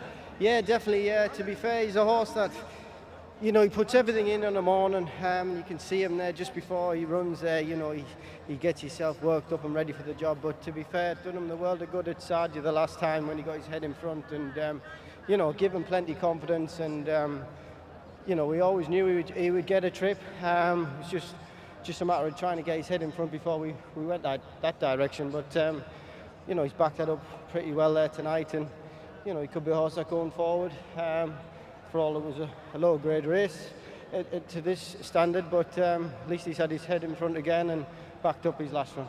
So he had some good form here last year, but I mean, it looks as though he's just kicked on again. What is it just the trip, or is it another year on his back, or what? Yeah, I think it's another year on his back. Obviously, he had a good summer and, you know, developed again. So, you know, they need a full season here nearly just to acclimatise and get into the groove of things, and which he has done. Horses are running well. You must have thought you'd won with Gamekeeper, didn't you? Yeah, to be fair, I was a bit gutted really, because he puts his heart in his sleeve and, you know, give me everything up the straight, and, you know, it was just heads up, heads down the line. But listen, we'll move on, and we've nicked another one, so that's good. Yeah, well done, Connor. Thank you. And correct weight has been given, 3, 7, 9 and 4. 3, 7, 9 and 4 in the Bengadi developers over 2,200 metres.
Nice performance from Izaj to win race number 4. Handicap supported by Bingati Developers. Once again, to make the presentation, please welcome the Bingati Developers chairman, Mohammed Bingati, who we heard from after our previous race. First time sponsoring at Meydan and sponsoring these 2 races tonight. Our thanks to them, and they'll be presenting this awards to Winning Connections. The trainer was Amr bin Hamash, the jockey Connor Beasley, in the colours of Mr. Mohammed Ahmad Al-Sabusi. And please welcome to the stage Hamdan and Maktoum Al-Sabusi, Hamdan and Mohammed bin Hamash, Isa Al-Mazrui and Caden Beasley.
feature race time. It's the Al Garood Sprint with £500,000 dirham on offer. We'll just have a quick look at this horse walking past us, number 6. That is Morning for Bupat Seema, one of 3 in the race for Bupat. Got Freedom Fighter, you've got Tuz as well, who we'll have a longer look at. This is Morning, who, he has a bit to find with his chief stable companion, but was in good form when winning at Sharjah. We've just seen winning Sharjah form well represented. And, he's a horse that can cut it towards the top of this division, rated 100, but just not quite at the very top. But it's his early enough days. He's a rising 5-year-old. He's a big, strong, powerful horse, and we'll see how he goes out of 1. Turning to our left, though, we're going to focus on the horse they've all got to beat. This is a Dubai World Cup night winner in the form of Tuz. He won the sprint brilliantly. I thought that occasion where he snuck up the rail and under Tygo Shea, and he was far too good for them. I'm not sure if he's going to parade, it's not for very long. So he's being patiently saddled here. It's his first start of the season. Looking at him, like he will tighten up for it. Definitely, but the thing is, he just doesn't need to be 100% to go and score. You see, he's a big power-packed son of Oxbow, really big rear end on him. He looks a proper dirt sprinter in the flesh. But I mean, this isn't him in peak fitness by any stretch. Looking at him, but he's rated 119, so he's got a stone in hand with the rest of them for all that. You take off 1.5 kilos because that's his penalty effectively. But as far as the conditions work out for this, it should be very comfortable for him and very easy for him to go and score. He's drawn in 7, so I guess it's not necessarily likely he's going to be able to go up the inner. He's got the red hood on, and yeah, he's the one to beat. It's exciting to have him here, making his start nice and early in the campaign, and I guess from there, he'll tackle all the usual races en route. The one caveat is he was beaten at Sharjah on his reappearance last year, but he should go and score. Great to have him here, and yeah, we'll see how he goes on this first start for 251 days. Tuz.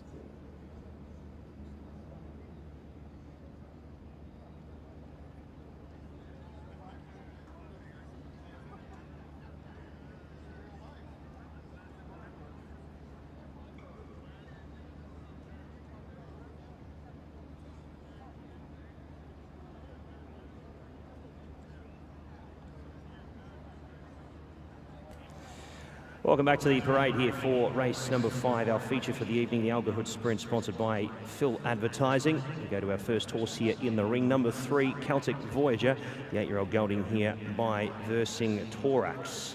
He had a nice trial here last week on the dirt and comes into this event with a dirt rating of 94. Richard Mullen rides for Mohammed bin Mardood, Blue Stables Racing Syndicates, here with this South African-bred 8-year-old gelding. Number 4, next, Freedom Fighter, this 6-year-old by DBG Violence. Andrew Slattery here for Bupat Seema, Niga Burke, Air Racing Syndicate, and Sormar. 104 his rating here coming into this feature event for the evening, and draws a nice gate into.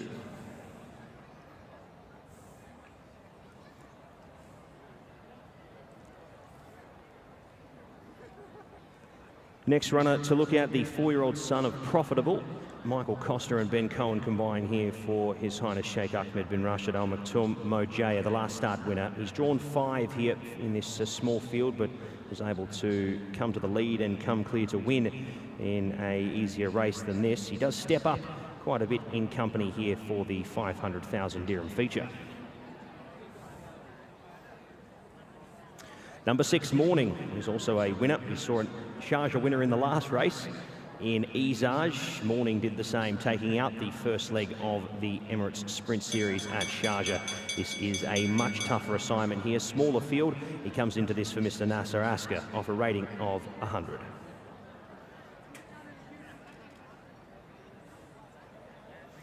And the grey, Mr. Carfu, he can't knock his performances last season. He was one of the rising stars on the dirt here, going all the way through from maiden grade up into almost open company. He faces a tough order here off a rating of 92, especially coming into this fresh. But the son of Frosted certainly has nothing to prove, and this looks a nice starting point to see where he's at. He's got some nice targets ahead, I'm sure, further on in the season. Number 2, Colour Up, the 6-year-old by Memas. Paddy Dobbs rides for Doug Watson, already combining for a winner this evening. He comes in as the highest rated horse outside of our international market favourite. Colour Up, the winner of this last year's race. He was 3 deep the entire way in a much bigger field than this, but stuck on under Sam Hitchcock to win in impressive fashion. Colour Up, is he able to go back to back and do it again, defending his crown? He certainly, outside of the Major Hope, looks the most likely to do so.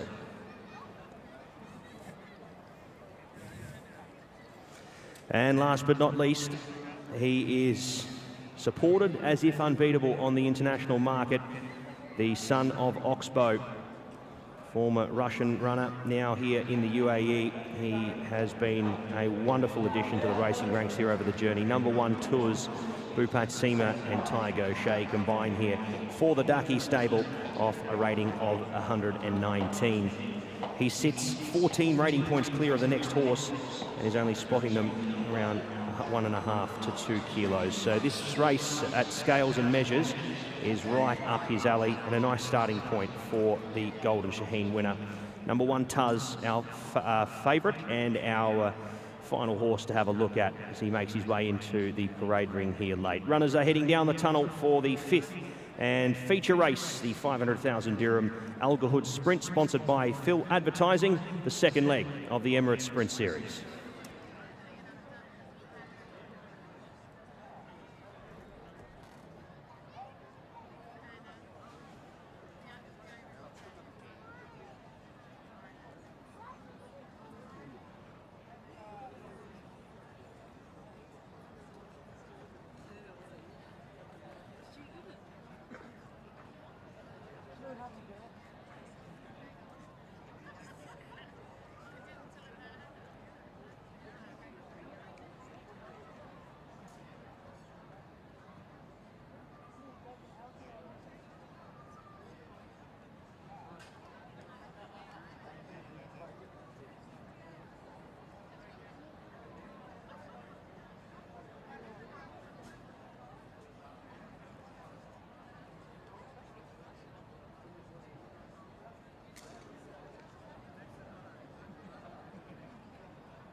All right, best turned out time.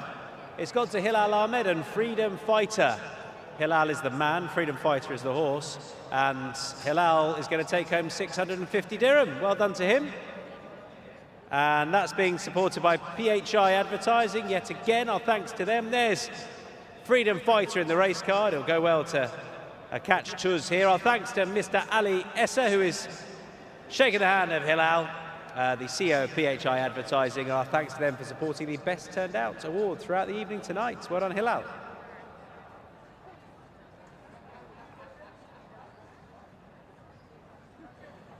So let's have a look at some of these. We had a good look at Tuz, but we should focus on Colour Up here, who has got a... He needs Tuz to disappoint, definitely. But, you know, looking at Tuz, he'll improve for the run. And he was beaten on his first start here last year. Doug Watson earlier on suggesting that Colour Up is in good form. He's done as much as he can with him at home. Son of Memas, who had some good form last year. He think about this horse, is he's quick. So he's better drawn than Tuz. And I think Pat Dobbs will just look to go with him. He's won over 1,000 metres, and that's probably his best way of scoring here. Just to kick on and try and get Tuz out of a comfort zone. And, you know, Tuz is his, obviously both their first starts since the big one on World Cup night, the Golden Shaheen. But he was well behind Tuz by a distance last time, Colour Up. But I think if he's going to finish in front of him, it might have to be tonight. Colour Up, he's a rising 7-year-old now, and you know, he's very capable. He's just rated a stone lower than Tuz, who they might not have expected to bump into here in the Al Garoud Sprint. Bhupat Simar also has Freedom Fighter with Andrew Slattery on board. He's only rated £1 inferior to Colour Up. He was well behind Tuz last time. Prior to that, he's a bit unfortunate, in particular in the race won by Leading Spirit. He was so consistent here last year. He ran really well on Super Saturday, but he was just beaten a length and a half on that occasion. It's hard to see him finishing ahead of his stable companion or Tuz, but you never know. Out of 2, he'll want to be ready to go here.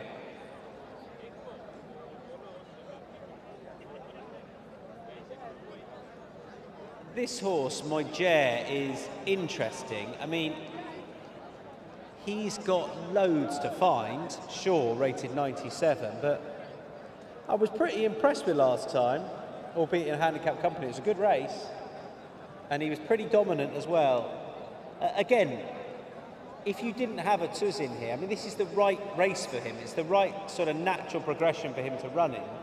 It's just, you've got a horse like Tuz in who's going to make life really difficult. So I'm interested to see what he can do up in grade against some very good horses. But I expect him to run well. We're just a little behind here. Of course, we had that slight issue with some tack in our last race, but we'll catch up. There's Morning. I thought looked well for this second start of the season. And again, he's rated 100, he's got a lot to find, but he was in good form winning at Sharjah last time, so he'll be ready. And I remember last year there were a few races that went to horses who were having their second start of the season because some of them were just needing it. So, Pat, we expect us to go and score here, but he was beaten at Sharjah first up last year, and he looks as though he's going to improve for the run. Yeah, look, I think he will improve for the run off this, but I mean, he grows another leg on this surface in particular. I mean, Sharjah's very different here, much more tighter turning surface, so I wouldn't be shocked to see him come into this much better in the first up performance, and the international market agrees they want to be with no one else. Set to go here for the Al Garoud Sprint. Second leg of the series, racing. They all jumped as one. Tuz was one of the best away, and he's overcome the wide draw. He's going to burn across to the front here with ease. Next in running, Freedom Fighter from Celtic Voyager. Morning hunting up the inside. Colour Up's going to settle down 4 off the favourite, and about 5th position from Meydan and Mr. Carfu, the greys, out to the end. So inside the 800 metres they travel here, early sectionals, 13.78. And as they bring up the second one very, very shortly, we'll see how fast they're going here. It's Tuz by 3 parts from Freedom Fighter, Celtic Voyager, Morning. Meydan next from Colour Up. He's still got a bit to do here. He's slightly on the back foot. Mr. Carfu is still the last one. So it was 10.59, 10.79. They are going very, very fast here in the Al Garoud Sprint, as expected. And it is the favourite in Tuz who leads them into the straight here. He's a clear leader here from Celtic Voyager. Plenty of these with a lot to do. Meydan, Freedom Fighter, Morning. Colour Up getting mobile here in the late stages. Mr. Carfu from the back, but it's a one-act affair. Tuz up on the inside, goes on to score here in the Al Garoud Sprint. Dubai Speed Machine picks right up where he left off here in the Golden Shaheen. He is very, very classy. 5 lengths on Colour Up as expected. Morning third over from Mojaya, then came Mr. Carfu. He looks like a horse we'll be following in future starts down in grade. And the last 2, Freedom Fighter, closing off late with Celtic Voyager. He just made a mess of those, didn't he? Tuz, too classy. The moment that he jumped with them from 7, he was able to burn across, show plenty of speed there. Look, all honour with Colour Up. He stuck with him as well as he could. We'll be looking to see him go back in the 3rd leg at Jebel Ali, where he was a winner last year, but that was impressive. 5 1/4 lengths, 1:10 winner's time, 1:10.61. And we are looking forward to seeing where he goes here going forward. Tuz, hopefully a big campaign for him. Very, very classy. 1, 2, 6 and 5, the numbers.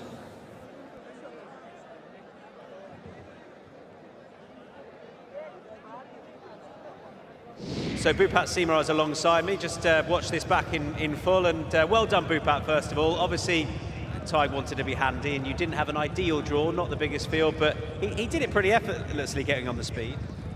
Yeah, I mean, look, he stays a mile. He's won it a mile. He's been second at 9 furlongs, so he's got the stamina and he's got the speed. He didn't have the ideal draw. He had the 2 kilo penalty, but he's a classy horse. And from this point where he's on the speed, you know, he's got some challenges but not right up with him. Were you now pretty confident he was going to go on and score? I don't know if you're ever pretty confident, but I mean, it looked as though he was travelling within him. So. Yeah, I mean, if you look at the fractions, they're very quick. I mean, the time is pretty quick. It's his first run, so he's going to improve from here. But, you know, like I said, he's got speed to burn, and if they go with him, they probably won't be able to sustain it. So, yeah, he's just a very classy horse. That is a good time, isn't it? It's over 2 seconds quicker than last year. I mean, you're not going to match Zenden's track record, I wouldn't imagine, but that's pretty quick for this time of year. Yeah, exactly. I mean, like I said, you know, there's more improvement to come from him. You know, he's a very classy horse, and you know, he's a Group 1 winner. Where was he tonight? Where did you feel you had him fitness-wise? I thought we had him about 85%. Yeah. Which was enough. Which was enough. Yeah. Do you know where you're going next? Do you know how you feel your way back to World Cup night? I think we're going to stay in Dubai. We're not going to try to be adventurous and go to Saudi, because the track in Saudi is a little bit slower, a little bit deeper. And none of those horses that we took there, the sprinters, they appreciated it. So we're going to keep it here, go to the Dubai, and then go on from there. Okay, and just a word on the other two, Morning and Freedom Fighter. I guess, do they compete in similar sorts of races? Yeah, look, Morning ran well. He was 3rd. Freedom Fighter, I think he can improve. He always improves with a run, so I think the next run he should be better than this. Well done. Relieved? Relieved, definitely. Good man. Thank you.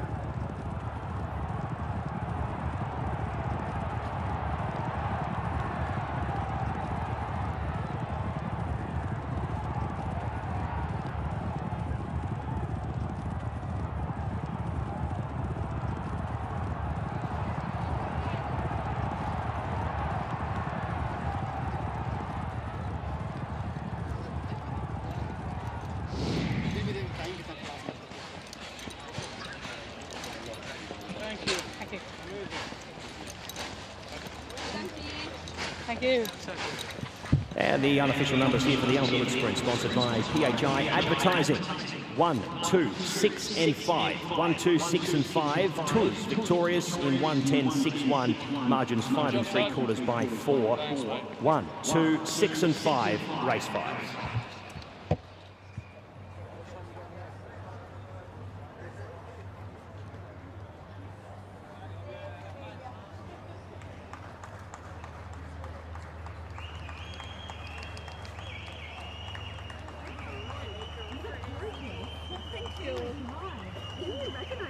All right, Tiger O'Shea combining with this World Cup night winner. And he's back in the winner's enclosure at Meydan. Put your hands together for Tuz.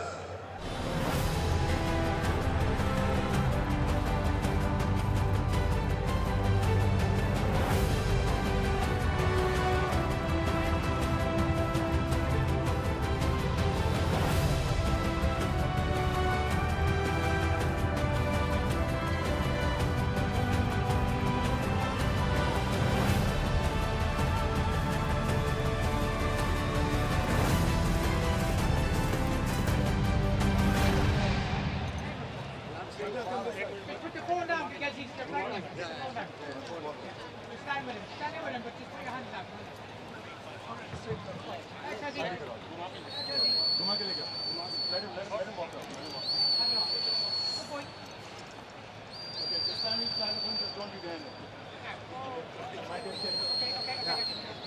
was got you here to get kicked. Well done. Now guys, you can get this. Well done guys. Good boy.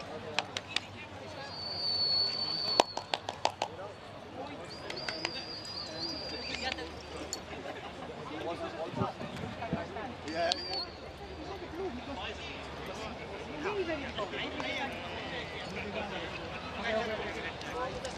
Walk. Oh, correct. Salte, correct.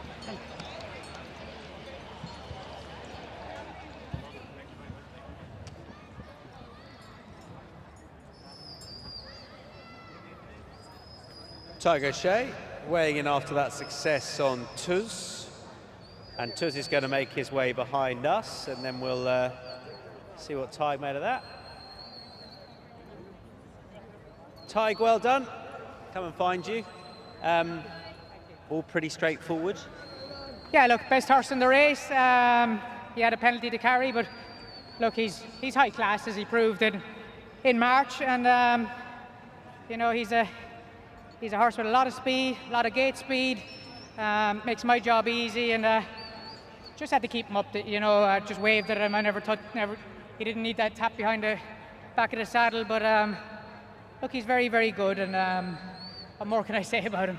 Yeah, I guess from where you were, it wasn't the biggest field, but it wasn't the perfect draw, perhaps. But he's got that gate speed. I thought he got there quite easily. Yeah, he got there easy. He's never blessed with a good barrier for whatever reason. But look, he's awesome out of the gates. You know, you just lie up his neck and let him at it. And the difference with Tuz and other horses, he lands running. You know, and he's changing his leads. We've gone out of our way this year, you know, and he's gallops, and that's just, he had a habit of going around his inside lead and you go the whole way around, but he's changing him up very good so far this year, so long may continue, because he's got a potent turn of foot when he gets out onto that outside lead. Is he settling down in his older years, or not necessarily? Look, doesn't necessarily look that way, but... Yeah, look, he's a ball of muscle and a ball of fire, and when I think back how I finished second in a Bastakia going 9.5 furlongs on him, but look, he's a horse that possesses a world of ability, and look, he is settling, and you know, he's getting more confidence with racing, and I suppose we're getting more confident with him. Well done. Thank you.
It's time for the 5th presentation of the evening, and to the feature race as well. That was race number 5, the Al Garood Sprint, sponsored by PHI Advertising.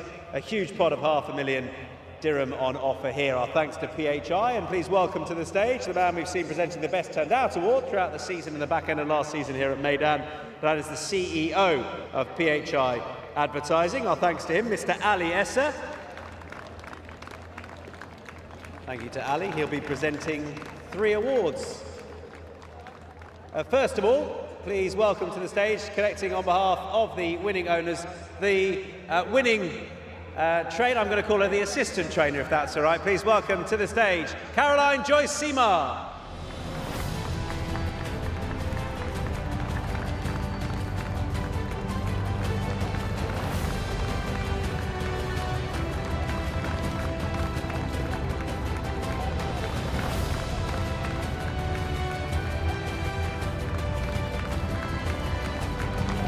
Thanks to Caroline, and well done to the winning owners of Tuz, Daki Stable.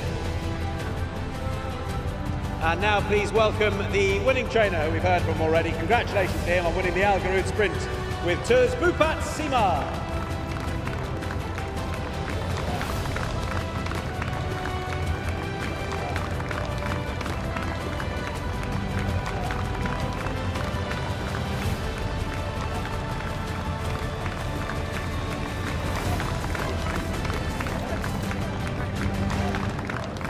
And welcome to the stage the winning rider, multiple UAE champion jockey, Tiger O'Shea.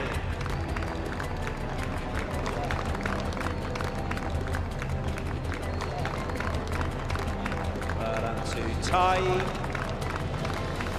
Caroline and Bhupat Sima, then come back in. Al Garood Sprint, sponsored by PHI Advertising, has gone to Tuz.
Well, you've seen PHI Advertising sponsoring the Best Turned Out award and now sponsoring the feature race here tonight with 500,000 dirham on offer and the next race as well. Delighted to welcome Mohammed Morsi here to Meydan, who is the Managing Director at PHI Advertising. Mohammed, thanks for being here and for the continued sponsorship of both the Best Turned Out award and this feature race as well. Tell us how the sponsorship decision came about and what you at PHI hope to achieve. Yeah.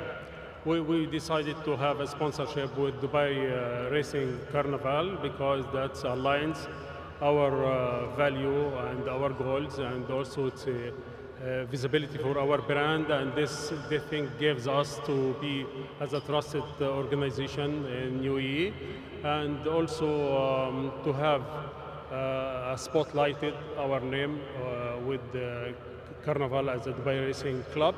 And also the wonderful thing to have and meet and contact with the new audience here and there from all over the world. Well, hopefully that's achieved that. We've seen you over there in the parade ring with the Best Turned Out award, and now have you up here on the stage for this and the next race. So thank you for the part.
So welcome back into the parade here for race number 6 on the card. It is for 165,000 dirham, the PHI Advertising Meydan. Let's have a look at our first horse here, Akaram. Another one here for Syed Hashish. Races this one with Mrs. Hannah Rafai. Kaysal Basadi claiming the 1.5 kilograms here. Draws 7. The 5-year-old gelding by Muhara, out of a Dabawi mare off the rating of 63. See how the 5-year-old fares into this event. Number 2, a next horse here in Black Mark. Another one for Rashid Borsley. Simon Cock to do the riding here. 60 kilograms he'll carry off the rating of 59. A 20-start maiden, beaten a distance his last 3 starts. We'll find this tough.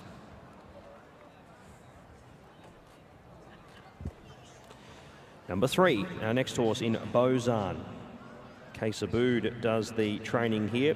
The apprentice in Abdul Kabir Kama will claim the 4.5 kilos, so 55.5 here for Bozan. He's drawn very wide though, out in 11. Gate will make it tough, as will the form. He's been down the track his last few.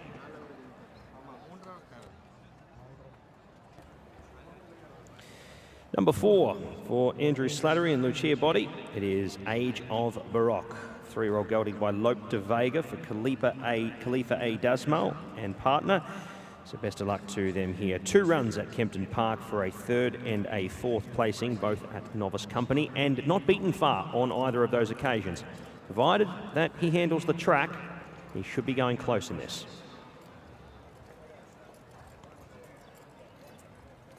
Number 5 is Al Mukhtar. Saif Al Balushi rides for Ahmed bin Hamish down the track at Abu Dhabi on the turf last time out. Has had 3 runs so far to date, all on turf. It makes its dirt debut. That could be a big question mark. Beaten 4 3/4 last time out to the races was Al Sile, but that was by his stablemate Gar Bull. And it would have been the best part of 15 lengths to 3rd. He had a tougher run, he was back, he had to run on, and as a result, the result was classy in itself. He's the clear horse to beat. Myself and Tom Stanley have made it our nap of the evening, so give it strength. Al Sile, number 6, the 3-year-old gelding by City of Light. Number 7, Hopefully Yes, on debut for Salam bin Gadaya and His Highness Sheikh Hamdan.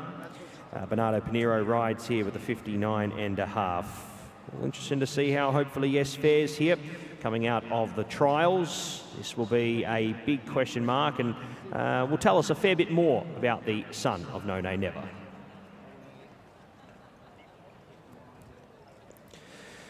Inner Wisdom, one of 2 runners here for the Connections, Local Creator Racing. Out of the 2, he draws the better gate, the son of Teofilo. Daniel Tudhope does the riding here aboard the 3-year-old. I'd say on what we've seen at the trials and the gate that he draws, he's got a much better chance than his fellow counterpart, but both have ticked boxes. We'll see School of Art shortly.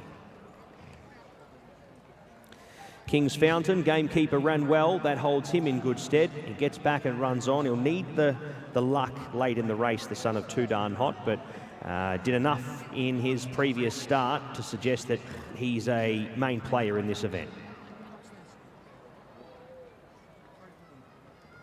School of Art has to overcome a wide draw. Trials have been good from the son of Dabawi. This one here, another for Musaba El Mahiri and Local Creator Racing. Barrier 10, a slight concern.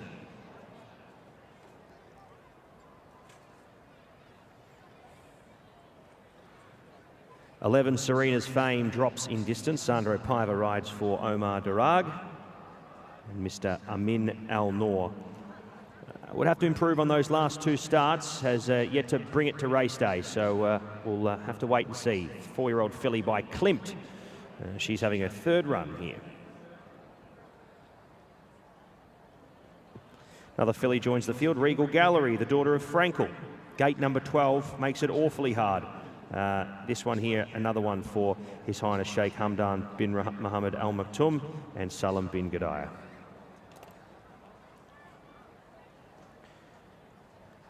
Last but not least will be the 13 in Narato. Tygo O'Shea looking to go back-to-back in the races. Now, he's one that you can make a case for. Up to a nice distance, probably needed the run last time out to the races. He was down the track in that occasion, carrying 59.5 there. He drops to 55 kilos here, coming into a race a little bit more suitable and winnable. And the distance out to 1,600 metres is a big tick in his direction. Keep him safe.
All right, best turned out time for a race supported by PHI Advertising, as well as them sponsoring the Best Turned Out Award as well. So our thanks to them. And it's gone to Black Mark, who is horse number 2. Saqib Nawaz leading the horse around a few moments ago. Well turned out with those quarter mark hearts. And we start him young out here, but he's doing a great job. And there is Saqib Nawaz, Mr. Ali Issa, the CEO of PHI Advertising, presenting the Best Turned Out Award, 650 dirham to Saqib Nawaz, the winning groom of Black Mark.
Okay, couple of minutes away from post time here. Al Sayal is the horse in shot. Al Sayal, a son of City Alight, who made a really eye-catching debut behind stable companion Garbul, who was lame on his next start, went a bit disappointing.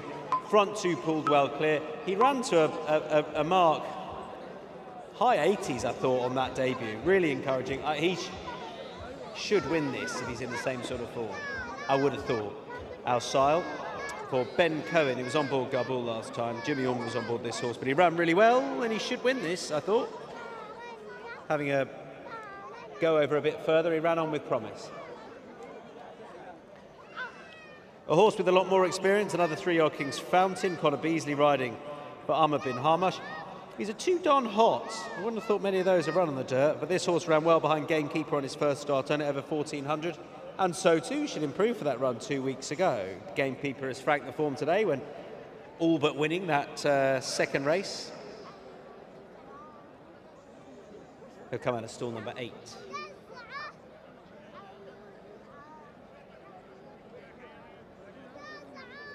A newcomer is hopefully, yes, he's not well drawn in 13. You go straight into that first bend. It's only a little bend, but you can be wider than ideal for a good bit. Imagine Bernardo Pinheiro trying to get him to the front, but it's his debut, and that won't make life easy. See, Bernardo's got his feet out the irons for a bit. He's clearly a bit of a hot horse, but it's his first start, first taster of experience here on race conditions under the lights. It takes a bit of getting used to. Aja Barot lines up for Lucy Botti. Great to have that team out here with a stable out here this year. And they've got a number of nice horses, including this one in the Khalifa Dasmal and partner colours, Aja Barot. 2 goes so far, but they were both at Kempton. And first start out here. First start for a while as well. 422 days. Tiger O'Shea looking for a quick fire double. This is Narato. And now Narato carrying 55 kilos here. He's a 3-year-old son of Kentuckian for Julio Olasquaga. 1 go so far out here. We'll want to improve on that. Comes out of stall number 5, but may take a step forward for it. A decent little race. I'm hoping Al Sayal runs out a pretty ready winner. He was Pat and my nap on the card, Pat. Hopefully that doesn't slow him down too much, Tom. Thank you very much. Yeah, look, I agree with you. He did everything right of a horse you want to see that gets beaten a maiden. And look, he ran into a horse that was equally as well prepared, who was just on speed that night. He went against the grain under Jimmy Orman and was able to make a good amount of ground there on that occasion. And off that run, as you said, I agree with you. I thought high 80s is probably a fair assessment of where he probably marked off that run if he was to be graded. So he gets his chance here tonight. Now, there are a few unknowns. I mean, Inner Wisdom and School of Art, they're 2 very unknowns here for local creator racing. Best of luck to the connections here, stepping out with 2 in the race. Both of those a bit unknown commodities coming off their trials here. Another horse here coming in, Narato. Keep a close eye on him. Good booking with Tiger O'Shea in the saddle. Up to the 1600 should bring him on plenty. Simon Cock here aboard Black Mark here for Rashid Borsley. He was the best turned out runner. And will be making its way forward now, hopefully, yes. And Akaram will be the last 2 to load up after that. It's a nice little race to continue on the program. Hot off the back of everyone just coming back to earth after watching the incredible performance of Tuz. What a performance in the Algahood sprint. So we're locked and loaded, 1600 metres, nice field. Set, racing. Aja Barok was slow. School of Art goes back along with Serena's Fame. Out fast Black Mark along with Al Sayal as they get 200 metres in. From Narato working through, then came Inner Wisdom. Deeper out was King's Fountain. From Akaram working through, Regal Gallery 4 deep on a limb with hopefully yes his stablemate. Then came School of Art, Al Mukhtar running up the rail. Bozan was next from Aja Barok, and the last one Serena's Fame. Inside the 1100 metres they go, 14.31, 10.91. Narato Narato assumes control here up in front, going along with El Sile, the inside. Black Mark third, Inner Wisdom fourth from El Mukhtar, King's Fountain. Akaram was in between runners from Regal Gallery, providing his stablemate, hopefully, yes, a little bit of cover there out in the cheap seats. Followed there on the inside by School of Art, then came Age of Baroque. Serena's Fame passes one, and that's Bozard. 700 metres and change left to go. It's Narato and El Sile on the inside. He's got the rail advantage at the moment and yet to be pulling the trigger, Ben Cohen. Black Mark throws up the white flag. King's Fountain works into it as El Sile returns to the lead here up in front. El Mukhtar's on his back from Regal Gallery, who'd have to be very good. Working into it as well, School of Art from Black Mark. Inner Wisdom dropping away. It's El Sile, the leader, and he sets sail for home here. School of Art also running on, along with next in running there was King's Fountain and also El Mukhtar up the rail. El Sile, though, with 200 metres left to go. He's 3 or 4 clear of School of Art, who's going to make a challenge here late. El Sile from School of Art. School of Art tries to get close here. El Sile, School of Art getting desperately close, lays in, but El Sile will do enough. A length on the line, maybe 3/4 from School of Art, who was very brave, an eye catcher for next start. El Mukhtar was next over from Inner Wisdom, then came King's Fountain. Hopefully, yes, made some good ground in the late piece. Next over Regal Gallery. Narato dropped away with Age of Baroque, Black Mark. Then came next in running Akaram from Bozan, and Serena's Fame was last. El Sile, 1:37.56 will confirm that time. The PHI advertising over the mile and just controlled it from the inside there. Ben Cohen sticking to the fence. What a run by School of Art. Keep a very, very close eye on School of Art. Will take plenty from that. The 3-year-old gelding by Dabawi. He was 3 wide for a good chunk of the race there coming into the race. Eye catcher from the runner-up, getting as close as El Sile did, who put the writing on the wall last start. 6:10, 5 and 9, those numbers. Will confirm times and margins with you shortly, but a great performance from the winner, El Sile, a deserved winner, Michael Costa, on the board here for the 3rd meeting at Meydan.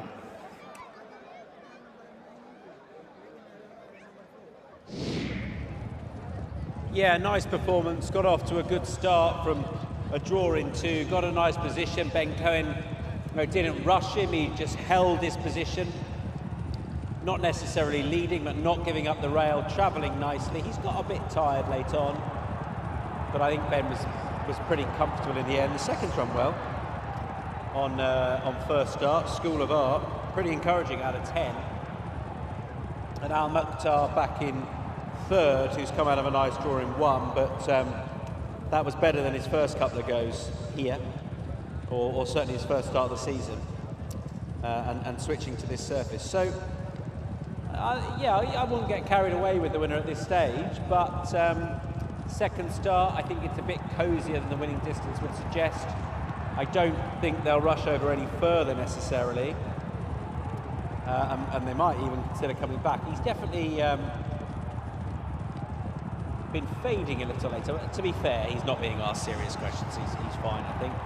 And yeah, pretty nice performance. Yeah, the front 2 have pulled a little clear. School of Art is there's a lot to be said for that first start. He's had to come through horses. He's been drawn a bit wider than ideal. He's had to run on and run past horses, and you know, that's a really promising start. El Sile had the form and the run in the book. It's sort of hard to quantify what he's run to. Al Mukhtar's rated 78. It's probably something similar, high 80s perhaps, which is encouraging. And it'll be interesting to see how his season develops. El Sile, clearly at home on the surface, 7 and 8 fine, and another nice young horse rising 4-year-old to go to war with for Sheikh Ahmed and Michael Costa and Ben Cohen this year.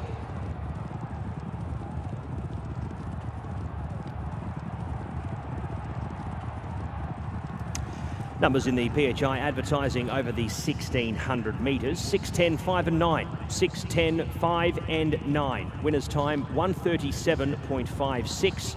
Margins 3/4 by 6 lengths. 3/4 by 6 lengths there. 6:10, 5 and 9. Race 6.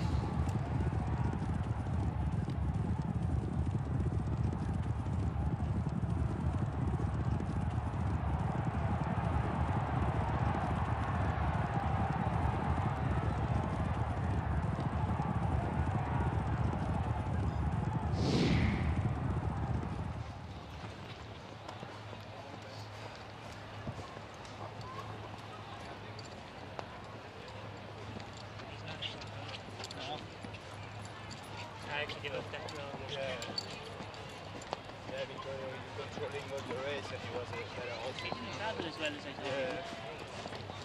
They pick it up well, you know, like this.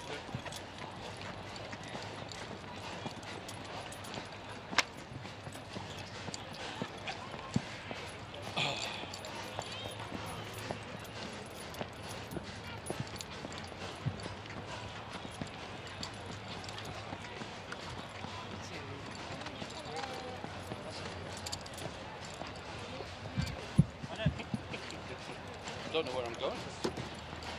Good job, Ben. Thank you. Well done, Thank man. you so much.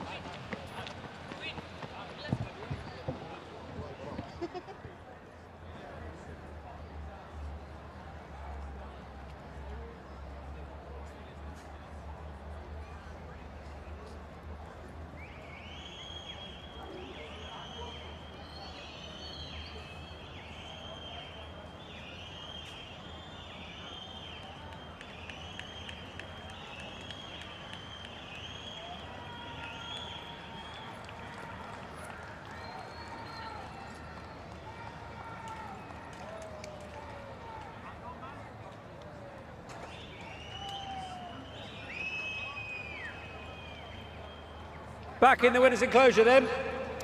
Winner of race number 6, Al Sayal.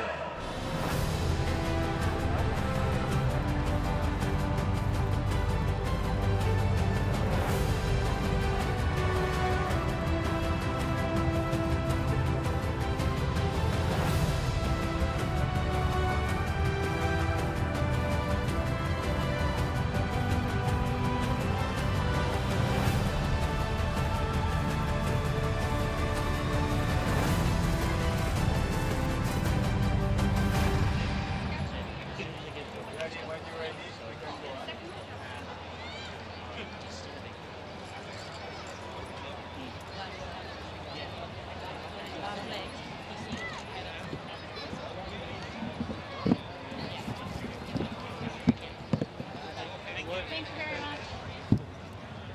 Sorry, buddy.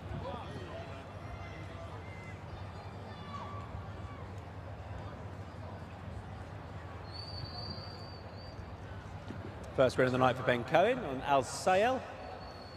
For Michael Costa and Sheikh Ahmed. Ben, well done.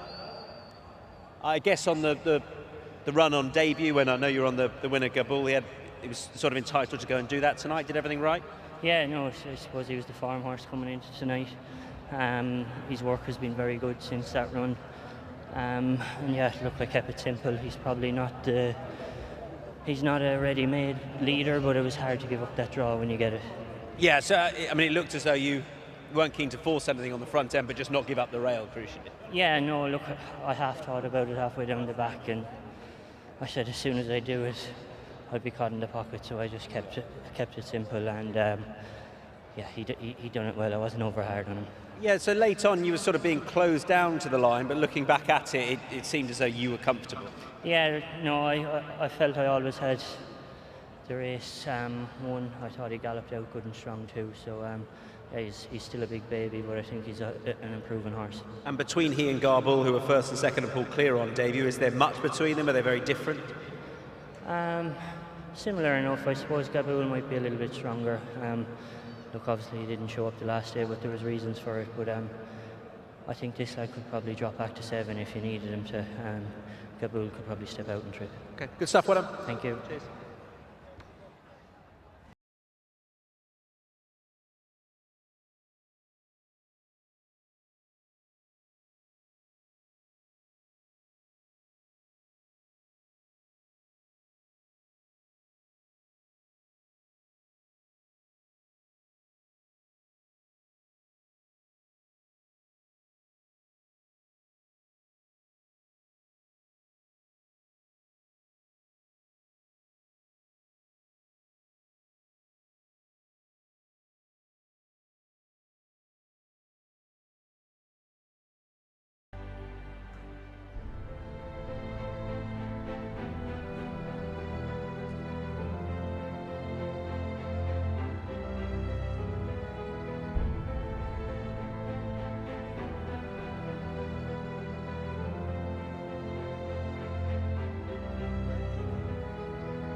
flying by this evening. Race number 6 has gone to Al Sale.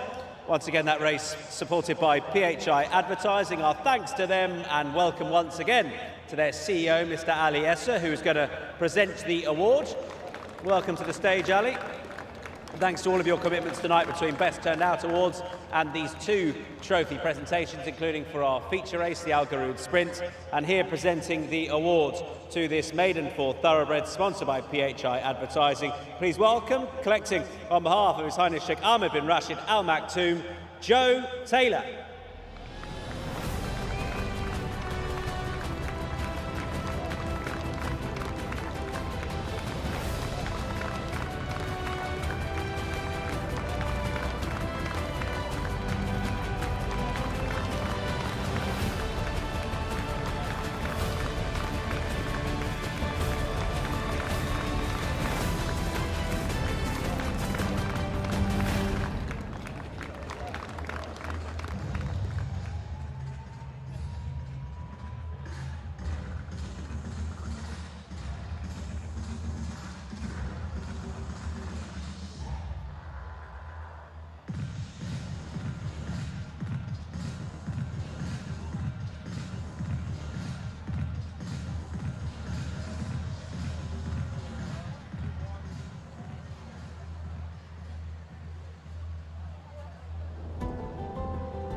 So with just 2 races left on the night, it's time for our 3rd Faces at the Races.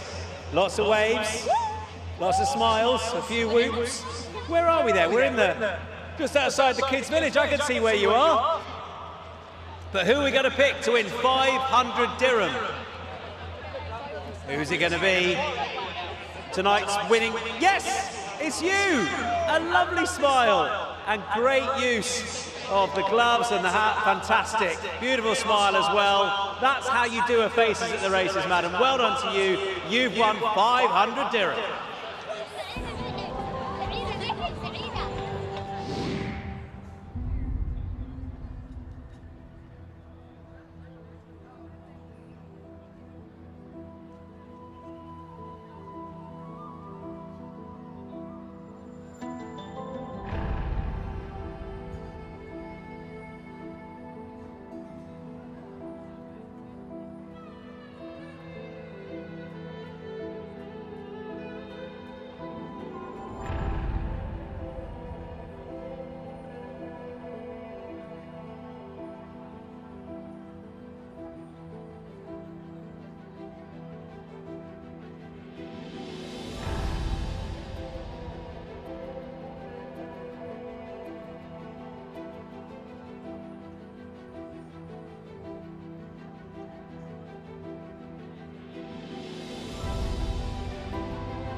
That sounds like the grams have faded, so let's have a quick look at some of these making their way out. Number 4 at the back here, ahead of race number 7, that's Book Review. I like this horse. I mean, he's not entirely straightforward necessarily how he goes about things. Can be an off-it type of horse. We'll see how he goes. Number 3 is just cutting right in front of us here. La Reche, good winner last time in a race that cut up a bit. He's a fine-looking animal in the flesh. Really like the look of La Reche. We'll see how he gets on. Oh, is that it? No. Oh, yeah. Yeah. That's it. So I'll just wave you off. Bye. Bye.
So let's head into the parade here for our first race, first horse, I should say, and we start off with Go Soldier Go. Side a withdrawal here, number 1. Go Soldier Go, Andre de Vries for Falzinas off the rating of 97. Here, the 4-year-old colt by Tapiture. He is the first of the 6 that we have a look at here. He's had the 13 starts with 2 wins and 5 minor placings. Last seen here at Meydan over the 1900 metres. He steps out in distance here and should be a little bit better for the run.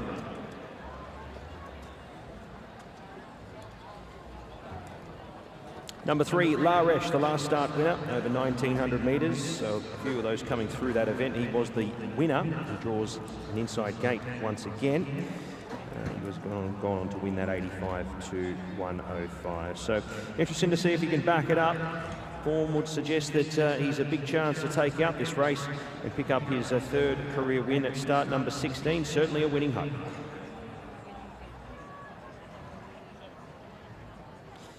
Now, Book Review is our next horse. Bernardo Pinheiro rides the son of Dabawi. His good runs are few and far between, but when he puts in a good one, you've certainly got to give him plenty of respect.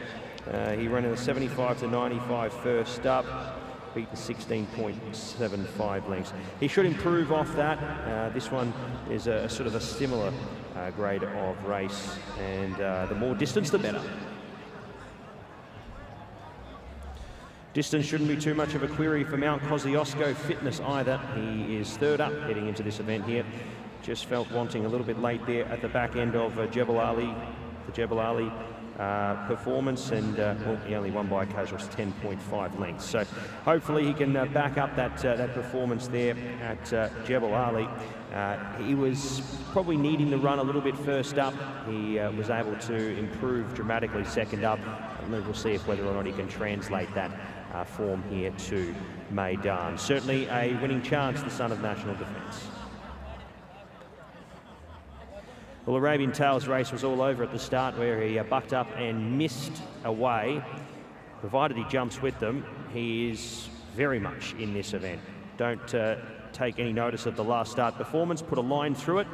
He's certainly a horse that can perform here over 2,000 metres at Meydan on the dirt. One to respect. And finally, Al Yabri for Masaba Al Maheri and Daniel Tudhope would need to improve on his previous runs. He just hasn't been at his best in the last few starts, so would need to see a good run before you could be entertaining him in your top 4. Let's have a look at the 6 runners and they'll head out very, very shortly here for the Zoho over the 2,000 metres, racing for 250,000 dirham. It's 150,000 to the winner. Transform your business with Zoho. Zoho's 55 plus apps simplify your business life. Go and visit them at zoho.com.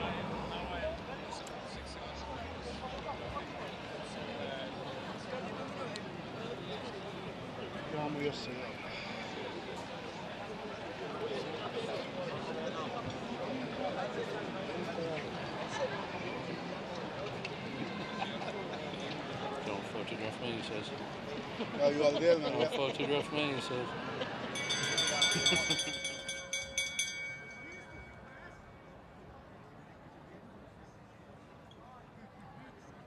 Okay, then. Like, you know. You don't know what you're doing, you don't.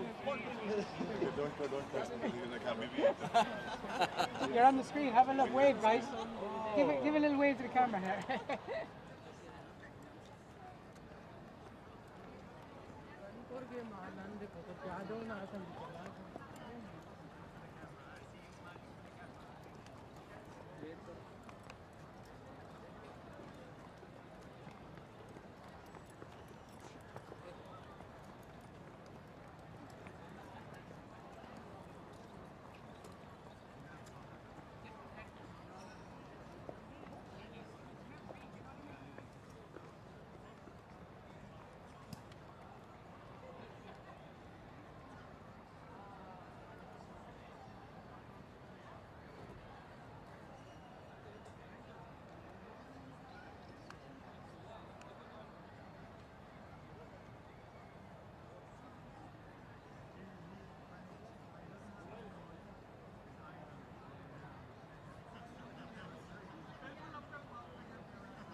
Welcome to the world of Zoho, where software meets your business needs, from CRM to project management, marketing to finance. Zoho has it all. With over 55 powerful applications trusted by 100 million users worldwide. We're committed to your success with privacy and security always at the forefront. Zoho, software that works for you.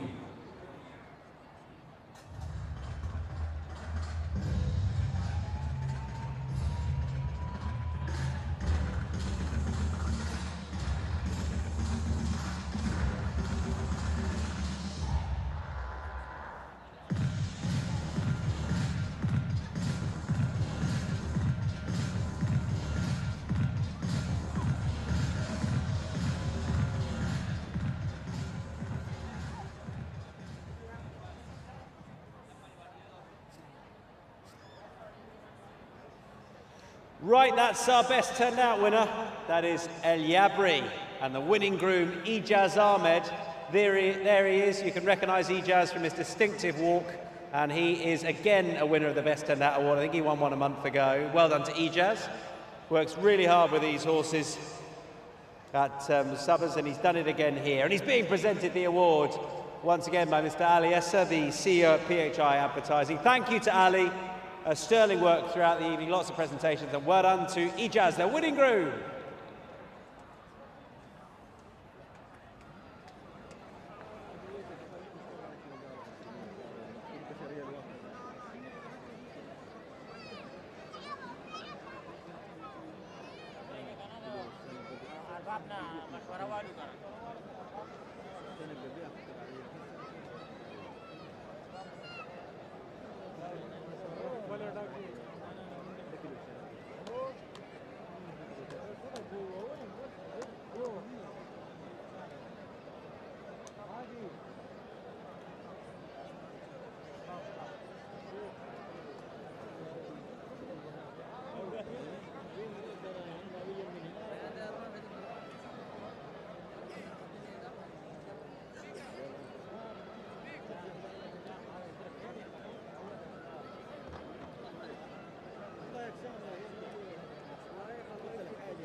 Okay, let's have a closer look at these. I'm making my way down the walkway.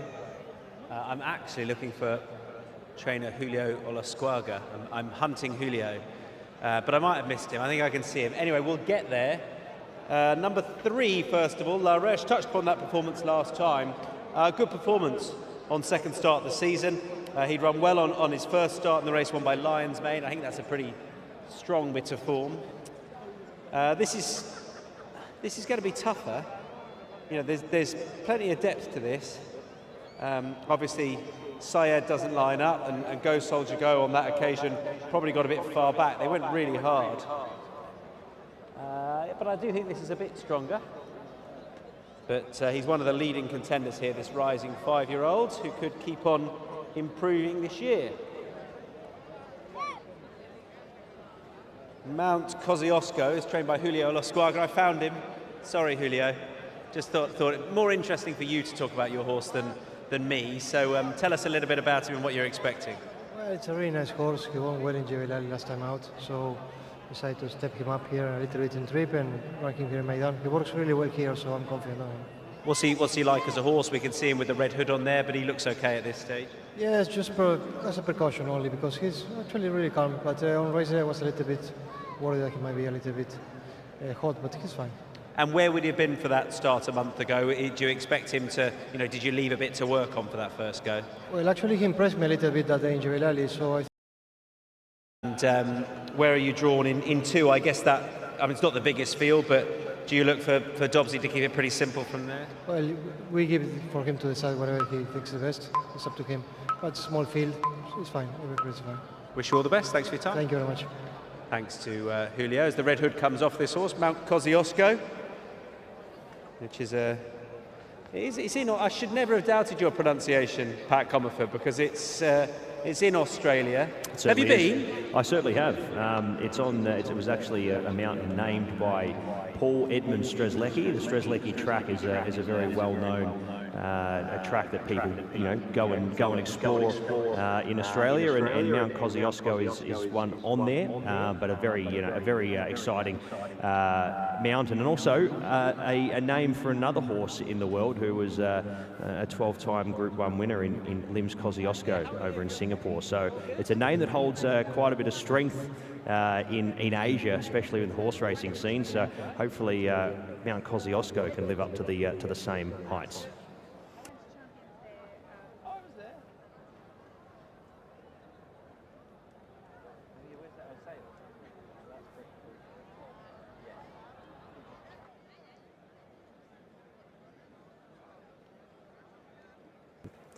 So runners are about to start the loading process here for this 7th event. Saeed has been withdrawn from this event here, so we are left with the 6 runners in the event. Sylvester de Souza loading away on La Resh, and El Yabri comes up to join him. Sabo El Maheri with the 2 runners, both drawing slightly inside gates. There's Mount Kosciuszko loading forward. Not many to load up. Book Review, Go Soldier Go comes into line, and Arabian Tail will be the last one to load away. With a field of 6, we go 2,000 metres, the Gold Cup distance. Racing. Away here at the World Cup distance, La Resh was away fast along with Arabian Tail. Really hunting for the lead. Book Review wants to get it. Arabian Tail's going to beat him there though. Al Yabri drops out of the hot contest up in front. Then came Go Soldier Go, and Mount Kosciuszko's back to the end. Book Review, Pinero really wanted the lead, and he's pressed on despite the challenge from Arabian Tail, who will have to settle for second as they make their way out past the mile. 3rd was La Resh, 4th was El Yabri, who tracks his stablemate, would be a half a dozen off the lead. Go Soldier Go was next, and the last one there was Mount Kosciuszko. Book Review extending on with it now. Inside the 1400 by 4 lengths, El Yabri will eventually work his way up into 2nd position. Closing ranks on the leader. 3rd was Arabian Tail, and 4th was next in running La Resh. He's going to follow his stablemate's bum here down the back straight. Go Soldier Go was next, and Mount Kosciuszko would spot the lead 7 lengths now. He's slightly detached as Book Review continues on past the 1,000, 12.51, 12.40. They are flying along here up in front. So it's Book Review, now a half length. El Yabri pops off to run second. Arabian Tail pops off to run second. El Yabri 3rd and 3 deep. Go Soldier Go getting a cruisy run up in behind them. Just needs some luck eventually. La Resh, Mount Kosciuszko travelling very well in behind, but he's got a few bums in front of him and will need some luck here also. Go Soldier Go. Book beats off Book Review, who comes through them. Arabian Tail, El Yabri, Mount Kosciuszko. Where's he going to go? La Resh was next. Go Soldier Go, the leader. El Yabri comes into the straight and offers a challenge. Mount Kosciuszko gets off with a run now. Al Deja was next from Arabian Tail and Book Review. El Yabri, Mount Kosciuszko inside or outside? El Yabri, he's been hemmed up for a run here. Mount Kosciuszko, can he recover? He does now. Mount Kosciuszko, a tough performance. Up on the outside of El Yabri, goes to challenge. El Yabri's got something in the locker. El Yabri, Mount Kosciuszko, a ding-dong go down to the line. El Yabri just from Mount Kosciuszko, who tries. El Yabri staves him off. Great race. Mount Kosciuszko brave in second, and the runs just didn't come when they needed to. Go Soldier Go was next over. La Resh followed. Arabian Tail 5th. Book Review dropped away to last. A thrilling race. El Yabri gets the win. Mount Kosciuszko, what could have been? But he's been awfully brave in the late stages, and El Yabri the same. He had to tough it out. He got the gun run there through, and Tutto picks himself up a double for the night. Margin will be around a neck on the line. 7 beats home the 5, 2 and 4. 7 beats home the 5, 2 and 3 rather. 7, 5, 2 and 3. That's almost got to be race of the night. That was thrilling. Tuz was great, but out of the outside of the feature, that's been a real thrilling end to the event here in the Zoho over 2,000 metres. 7, 5, 2 and 3.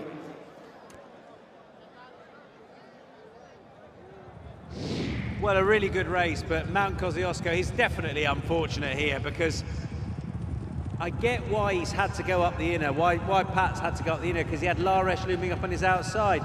But then he's had to switch back as the winner rolls back down towards the rail. There's nothing wrong with that. I mean, we'll have a look at the head-on, but I don't think there is. And then the only thing I'd say is he's had every chance to go past there. Now, the thing is, on the dirt, when you get your momentum hampered like that, it's really hard to go again. It's a really rhythm-based, taxing surface. And, you know, on the turf, you can quicken again. It's hard to do on here. So Pat Dobbs goes for the run up the inner. I mean, to be fair, Danny Tudhope's got his stick in his left and he's trying to correct his horse. I don't see anything wrong with what's happened. And then Mount Kosciuszko's on the outside, but he's had his momentum checked, and it is just hard to pick up and go again. And he just didn't go past, and El Yabri was too tough and game out in front. Laresh swung into the straight, couldn't really get a rhythm going. Go Soldier Go nipped up the inner, has run out of puff late on. You know, with a clear run, I think it's an easy enough conclusion to come to that Mount Kosciuszko, had he not had his momentum checked here, just see how much momentum it costs him. Because he goes for his run up the inner, and then how much Pat Dobbs has to take back. Yeah, it's enough, isn't it? Maybe of a quarter of a length he's just had to take back, and then he's been beaten a similar amount, or a bit less than that. So I think with a clear run, and had he got rolling, he probably would have gone on to score, but he didn't. And he still didn't go past here because El Yabri was really tough and game. So there's more to it than purely unlucky, but he was unlucky. He was unfortunate. He emerges with plenty of credit, but so does El Yabri, who Danny Tudhope with a double tonight had in an ideal position to challenge, rolled down towards the rail, and then had a willing partner to stay in the lead when it mattered. El Yabri takes out our penultimate contest.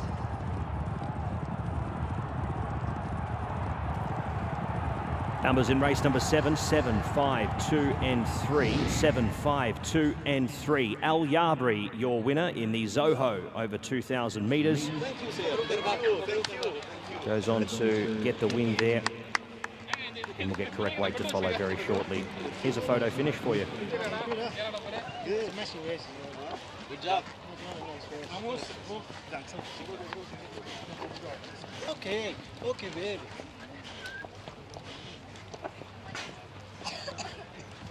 7, 5, 2 and 3. Winners time 2:04.98. Margins are neck by 1 3/4. 7, 5, 2 and 3. Vamos, Thank you. Good job, Danny.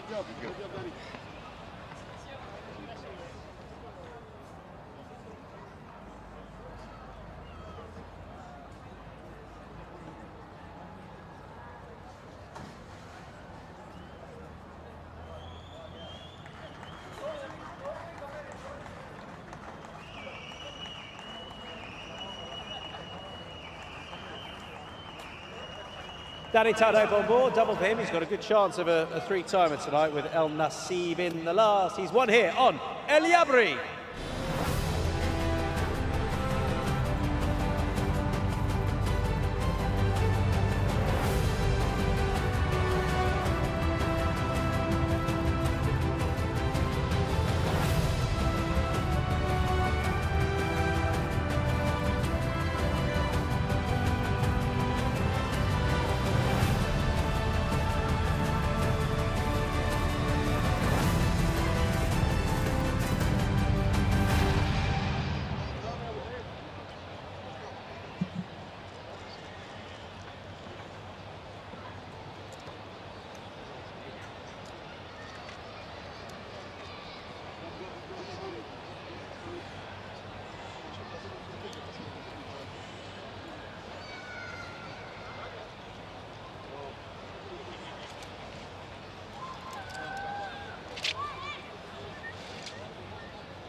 Danny Tudhope coming out on top in another tight finish with El Yabri. Danny, well done. I guess it's one of those where the second looked a bit unfortunate, but equally he came to challenge you still, and your horse was really tough on the front end. I think my horse was unfortunate. It was a very messy race. They really put the handbrake on us into the first bend, and you know, I went to go forward to get a better position, and then we all got racing, and then I was stuck 3 wide. Wasn't ideal. Listen, he's only a 3-year-old. He's a nice horse. He's got a good engine in him. He did it the hard way tonight, but I'm sure there's more to come.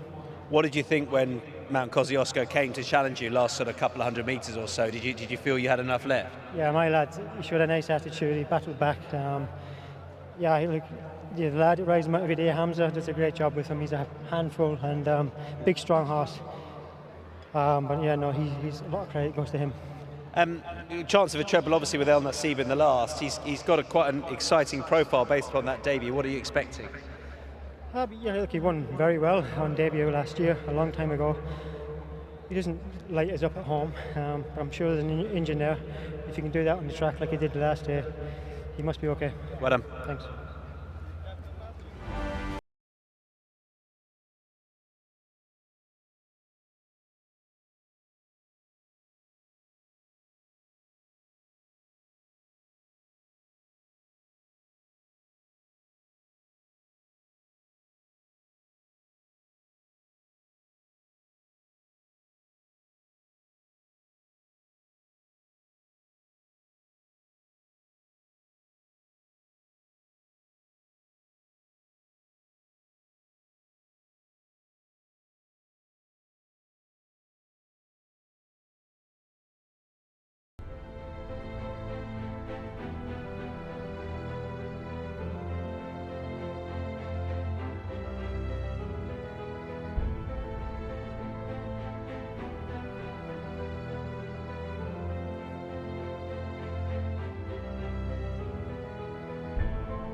Time for a presentation for our 7th contest, and a good race it was, dramatic one won by El Yabri.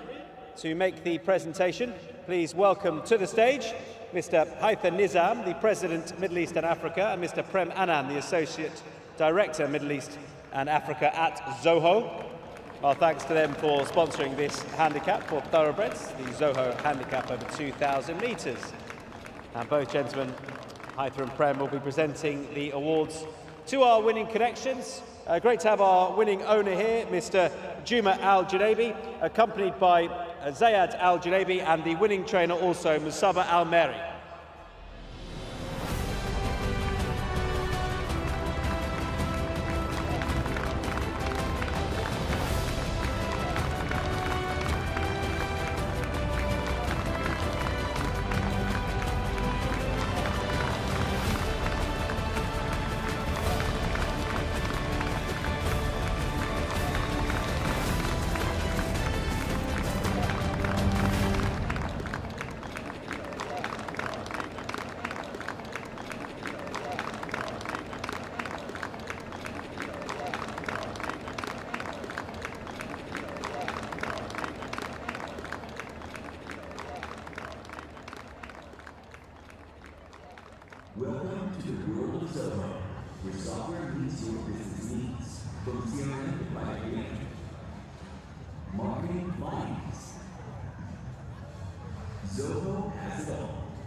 With over 55 powerful applications trusted by 100 million users worldwide. We're committed to your success with privacy and security always at the forefront. Zoho, software that works for you.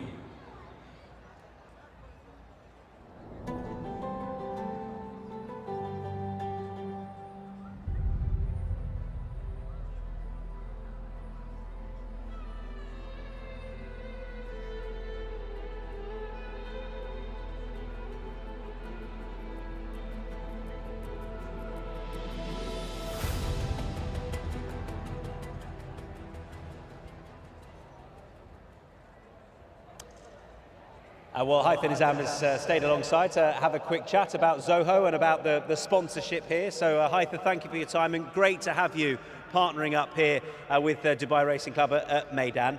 Tell us how the sponsorship came about and what you hope to achieve with it. I think this is a very important partnership for us because being a global tech company, Dubai Racing Club has a very good audience and presence globally. You know, this has not been just seen here, but people are watching around the globe. So being a global tech player, I think it's better to partner with a global racing club, which is the Dubai Racing Club, and we are looking forward to a very strong relationship with the Dubai Racing Club in coming years. Yeah, and I'm sure it will facilitate that, and it will be enhanced over the years to come. Obviously a new sponsor here. Do you feel there are unique opportunities provided with the partnership? Yes, indeed, indeed.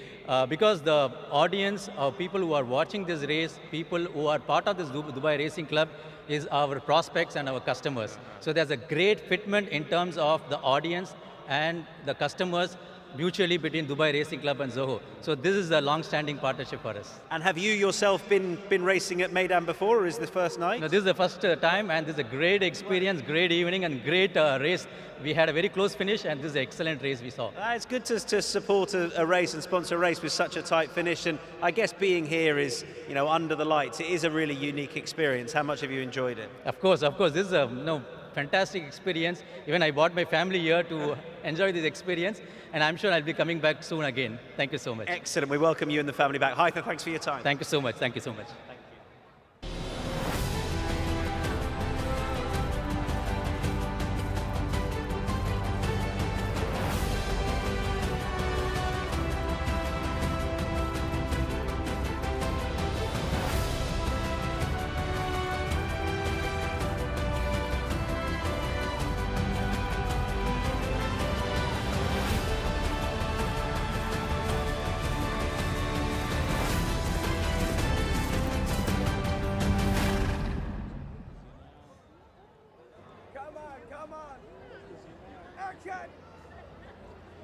We have one more race to go. We have one more Faces at the Races, where one of you lucky people is going to win 500 dirhams. So if we select you, go collect your prize. We've seen gloves win it, there's a hat, we've seen the use of a child. There are lots of things you can do to enhance your chances. We've seen that mask before, but who is going to win tonight? Our fourth Faces at the Races. Of course it's you. What a smile. I think you've won the season so far, madam. Tonight's fourth and final Faces at the Races winner. Go collect your prize.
And welcome back into the parade for the final race. It's the Demand Markets and Demand Securities LLC over the 1,200 metres here for 210,000 dirham.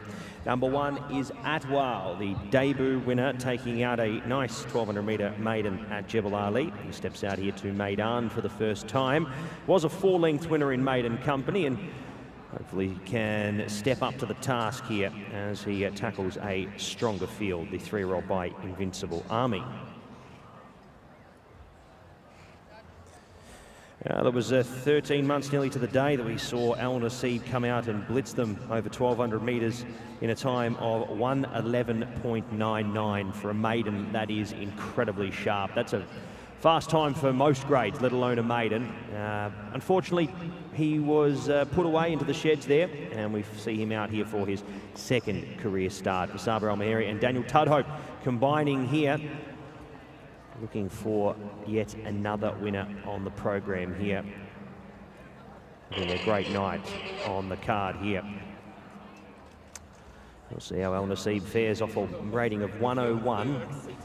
Off a rating of 94. International market has been very favourable towards Falcon of Arabia. He's the best supported runner, and we'll see if he can back that up with what we've been seeing there. 3-year-old colt by Speightstown, Falcon Racing Team LLC. Bupat Seema and Pat Cosgrave combined off the rating here of 94. He was 4.25 lengths off Murjaya last time to the races here in an 80-100.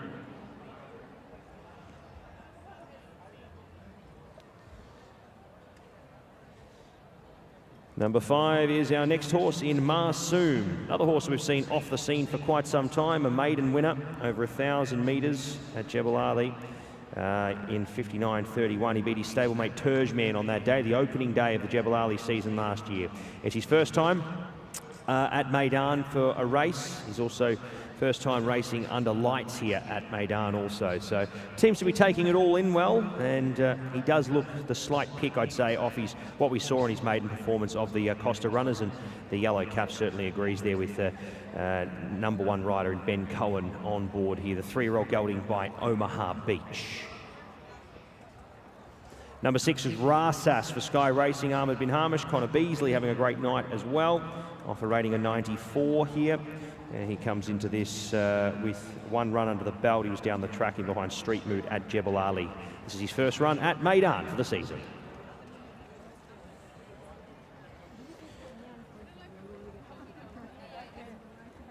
And the last horse making his way into the parade a little late here, number 4 in My Dubai. Another one for local creator racing.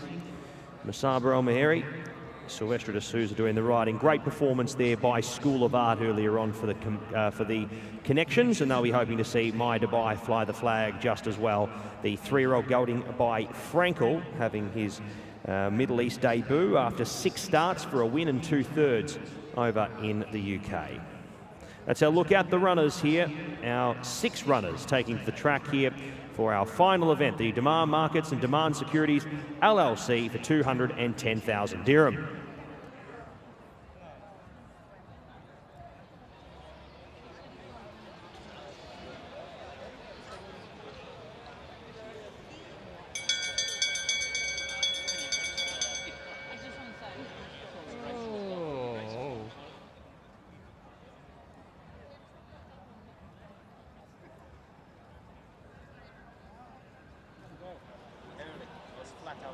Why? What happened?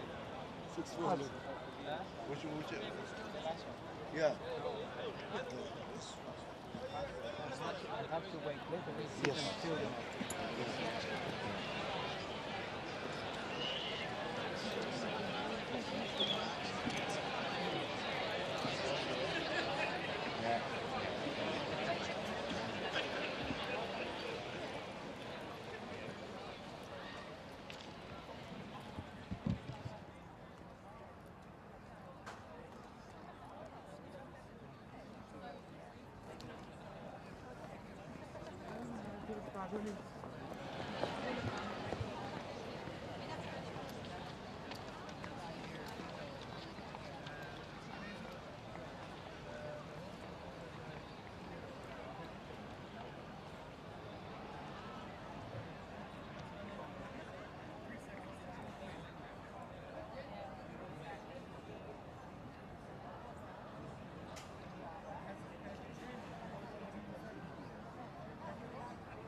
Best turned out time then, Masoom, horse number 5. Well done to Biwi Rator, leading the horse around. 650 dirham coming his way with thanks to PHI Advertising.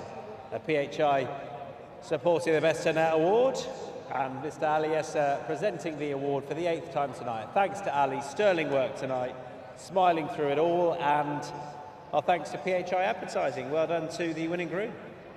I can let you know, incidentally, that horse 4, My Dubai, who was just being a bit tricky in the paddock, I believe has lost a shoe. So he's going to be reshod. So we will have a little delay to this race. Hopefully not too long.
So take note, ladies and gentlemen, number 4, My Dubai, has finally made his way around to the gates here. He's on his way over to the 1200. The rest of the runners waiting patiently here, with him throwing a hind shoe. He's re-shod over here at the grandstand, and he has made his way over here to the 1200 metre start. So a slight delay here to the final event, but the rest of them waiting patiently. All seem to be looking okay at the gates and handling it all at the moment. Al Naseeb just getting a little hot, but other than that, they look very, very good. Certainly, Marsoom seems to be handling it very, very well also. Nice little race to finish. 6 runners. Tom Stanley to join you very shortly to preview this lot.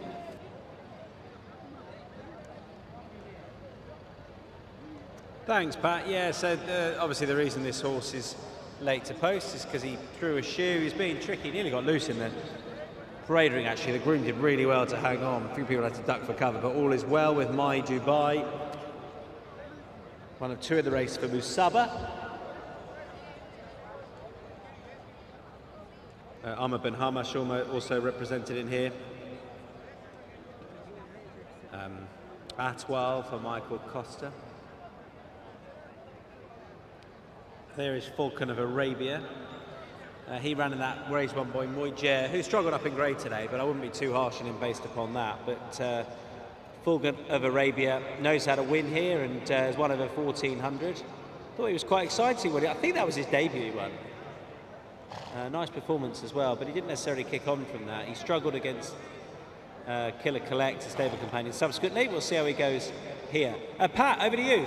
Yeah, thanks, Tom. ERA standard rules and guidelines suggest obviously when the horse is re-shod, the vet check must get underway, and My Dubai has passed that vet check at the back of the gates. So number 4, My Dubai, fit to start, and the runners are coming up here for the final race.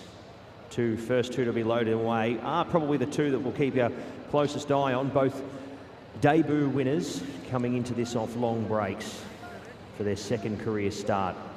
Still keep looking back at Al Naseeb and that time from that first start. Unbelievable. 1:11.99, beat home Gassid, who we've seen come back to the stable, come back in fine form, albeit he's running over more ground now. Here's Atwell loading away in the black cap. For Ray Dawson, Ra Sass will load away, and the one that the market has wanted overseas. All the rage has been Falcon of Arabia. Pat Cosgrave, his final of 3 rides. He's had to be patient tonight. He waits for this one in the last. We're set to go at the 1200 metres. Racing. Away they go, and they all jumped as one. Best line of the night. Rasas was first to show, with Marsoom, Al Naseeb still holding the inside, and Atwell's 4 deep after 200 metres. Then came Falcon of Arabia. My Dubai drops out to the end as the 6 race in past the 950. So they're about to make their way off the back here, and it is Rasas, the leader, from Atwell in 2nd. Marsoom gets the drop on them in 3rd. Pat Cosgrave not waiting around for anyone here. He peels out 3 wide, starts to get Falcon of Arabia into some clear air. Al Naseeb dropping back through the field, being passed by My Dubai. It's Rasas from Atwell, Falcon of Arabia, Al Naseeb the first to be have the bit to drop here. Next in running up on the outside, My Dubai, Marsoom. These 2 off the long breaks are no good things at all. It's Rasas the leader from Falcon of Arabia. Al Naseeb peels out for his run now. It's up in front, Falcon of Arabia from Rasas. Al Naseeb continuing to close here. Falcon of Arabia, Al Naseeb picking up big time down the outside. He led all the way on debut. 13 months later to the day, he comes from almost last to first. Welcome back, Al Naseeb. Takes out the last in style. 3.5 on the line. Falcon of Arabia 2nd, Rasas 3rd. Marsoom disappointing. Next over My Dubai, and Atwell dropped the way to the end. He's back all right. Wowee, Al Naseeb has gone on to record a very nice win. He's lived up to his 101 rating. Daniel Tudhope with 3, Musaba Al-Maheri with 3, and Al Naseeb, when he looked like he was a little flat-footed there at the 400 metres at a pretty crucial time of the race, as they balanced up for the run home, he found more, came off their heels, and stormed home down the centre of the track. He's taken it out by 4 lengths. 2, 3, 6 and 5, Al Naseeb, a stylish winner to finish the program here on Al Gahood Sprint Night.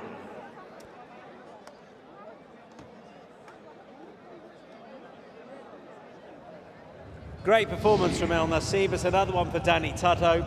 I mean, he's riding light tonight. He was down to his lowest, I think, in our previous race.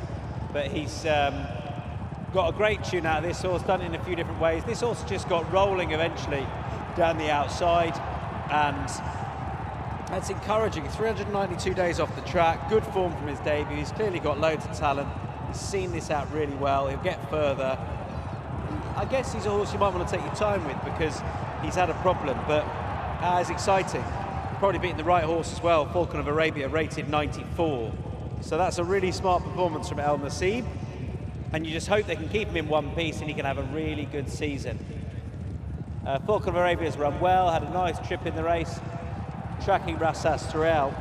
I don't know whether he's run to his mark. I mean, what's Rassas?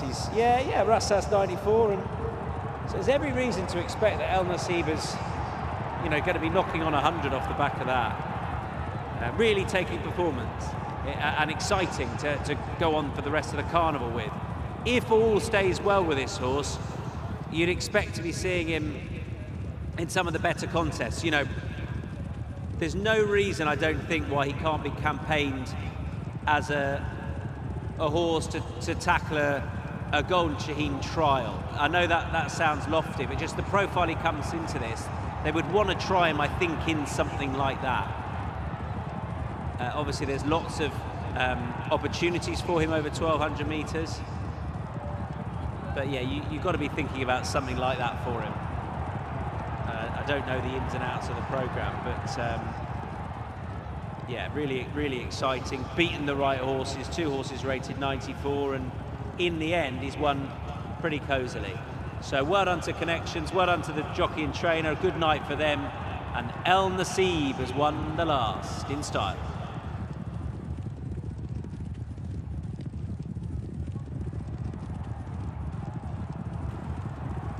Unofficial numbers here in the 8th and final event: 2, 3, 6, 5, 2, 3, 6 and 5. El Nasib victorious, time 1:11.04. Margins 4 lengths by 2.5 lengths. 2, 3, 6 and 5. Race 8.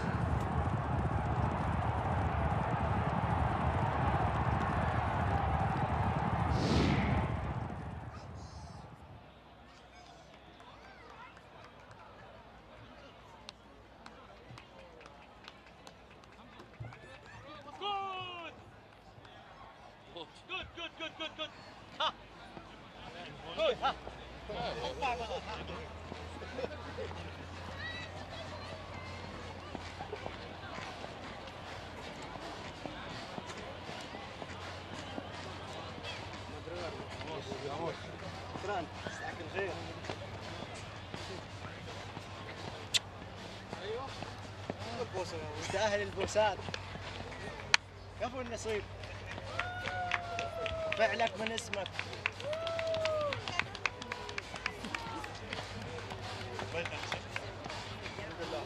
Good job, Danny. Thank you. I would never do that. It's like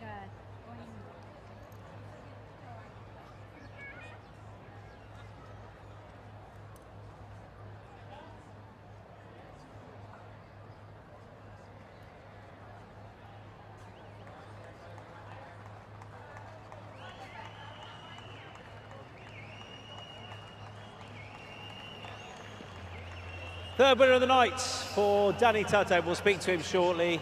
And he has won here on El Nasib.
So a three-timer for rider Danny Tato. Well done to him. He's having an excellent season out here, and that was a really nice performance from a horse with a nice profile but a long time off. So well done to you and the trainer. Yeah, great. He showed it tonight. You know, he's a bit ring rusty, a little bit slow into stride. But you know, once he started passing one or two, the penny dropped, and you know, he's like that in the mornings. Like, you know, he's a lazy type, but they're the better ones, and I think he's a nice horse going forward. So I guess you Musab will take your time with him because he's a horse that's had an issue, but you'd be pretty excited about the future, would you? Over what sort of distance? I guess most opportunities are going to be over 1200, but yeah, I think he will get further. He might want it, but like I said, he could sharpen up from tonight's run, being off a long time. There's an engine there, so he's still inexperienced and needs to grow up a bit more, you know. So he's a nice type. Good night for you. Well done. Yeah, great. Thanks. And correct weight.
Well, great performance by Al Nasib in our last race, Thoroughbred Conditions race, sponsored by Daman Markets, by Daman Securities LLC. Please welcome to the stage to present the awards their CEO, Mr. Samer Murched. And Samer will be presenting the awards to our winning connections. The owner of El Nasib, Mr. Mohammed Abdullah Mohammed Rashid Al Shehi, are not here this evening, but collecting on his behalf. Please welcome to the stage the winning trainer of El Nasib, Musab Al Meri, accompanied by Fahad Al Ajwi and Abdullah Bakhloug.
3 winners for this man tonight, Musaba Al-Meri.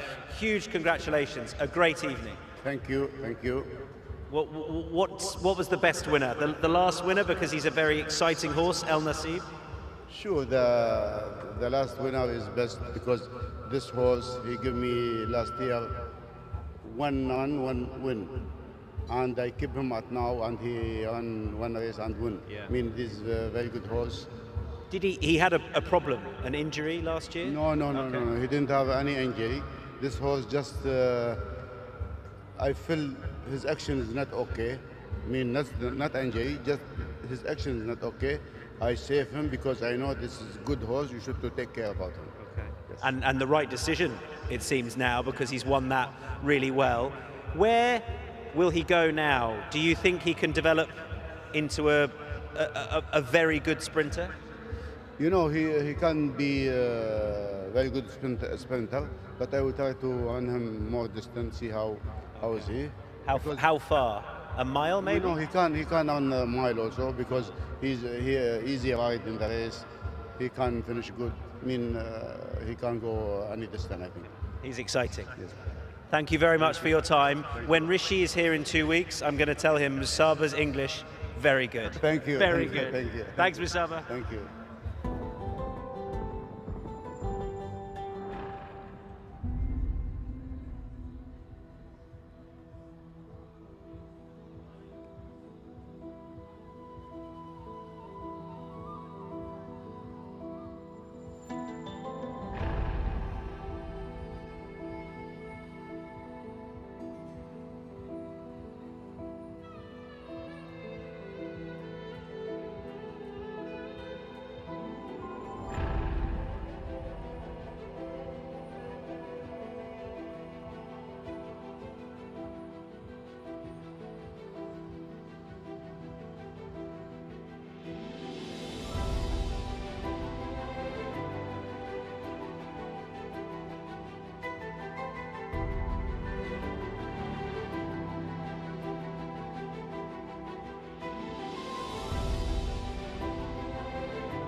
People are having a good time at Megetigans. I think we're a few behind, to be honest. Maybe we'll head up there very shortly. After 4 winners tonight for you, well done. Yeah. 3 for me. We've not quite covered ourselves in glory, but you know they were findable and some really nice performances. Your highlights? Look, I think you've got, like, everyone's going to say Tuz, isn't it? Because, yeah, well, I mean, but look, this is the thing. At the end of the day, he did what we expected he was going to do at the end of the day. So, look, a great performance by Tuz. I think you can't take that away. I think there was some horses, more importantly, that were beaten runs of horses that you can follow going in. I mean, School of Art was massive, running second. On debut. I mean, Mount Kosciuszko, what could have been? I mean, he just ate dirt the entire time. I don't know if you saw Pat Dobbs coming back in. I think he might have needed a shower after that race because he was absolutely battered the entire way there by the dirt, and was still able to run on, you know.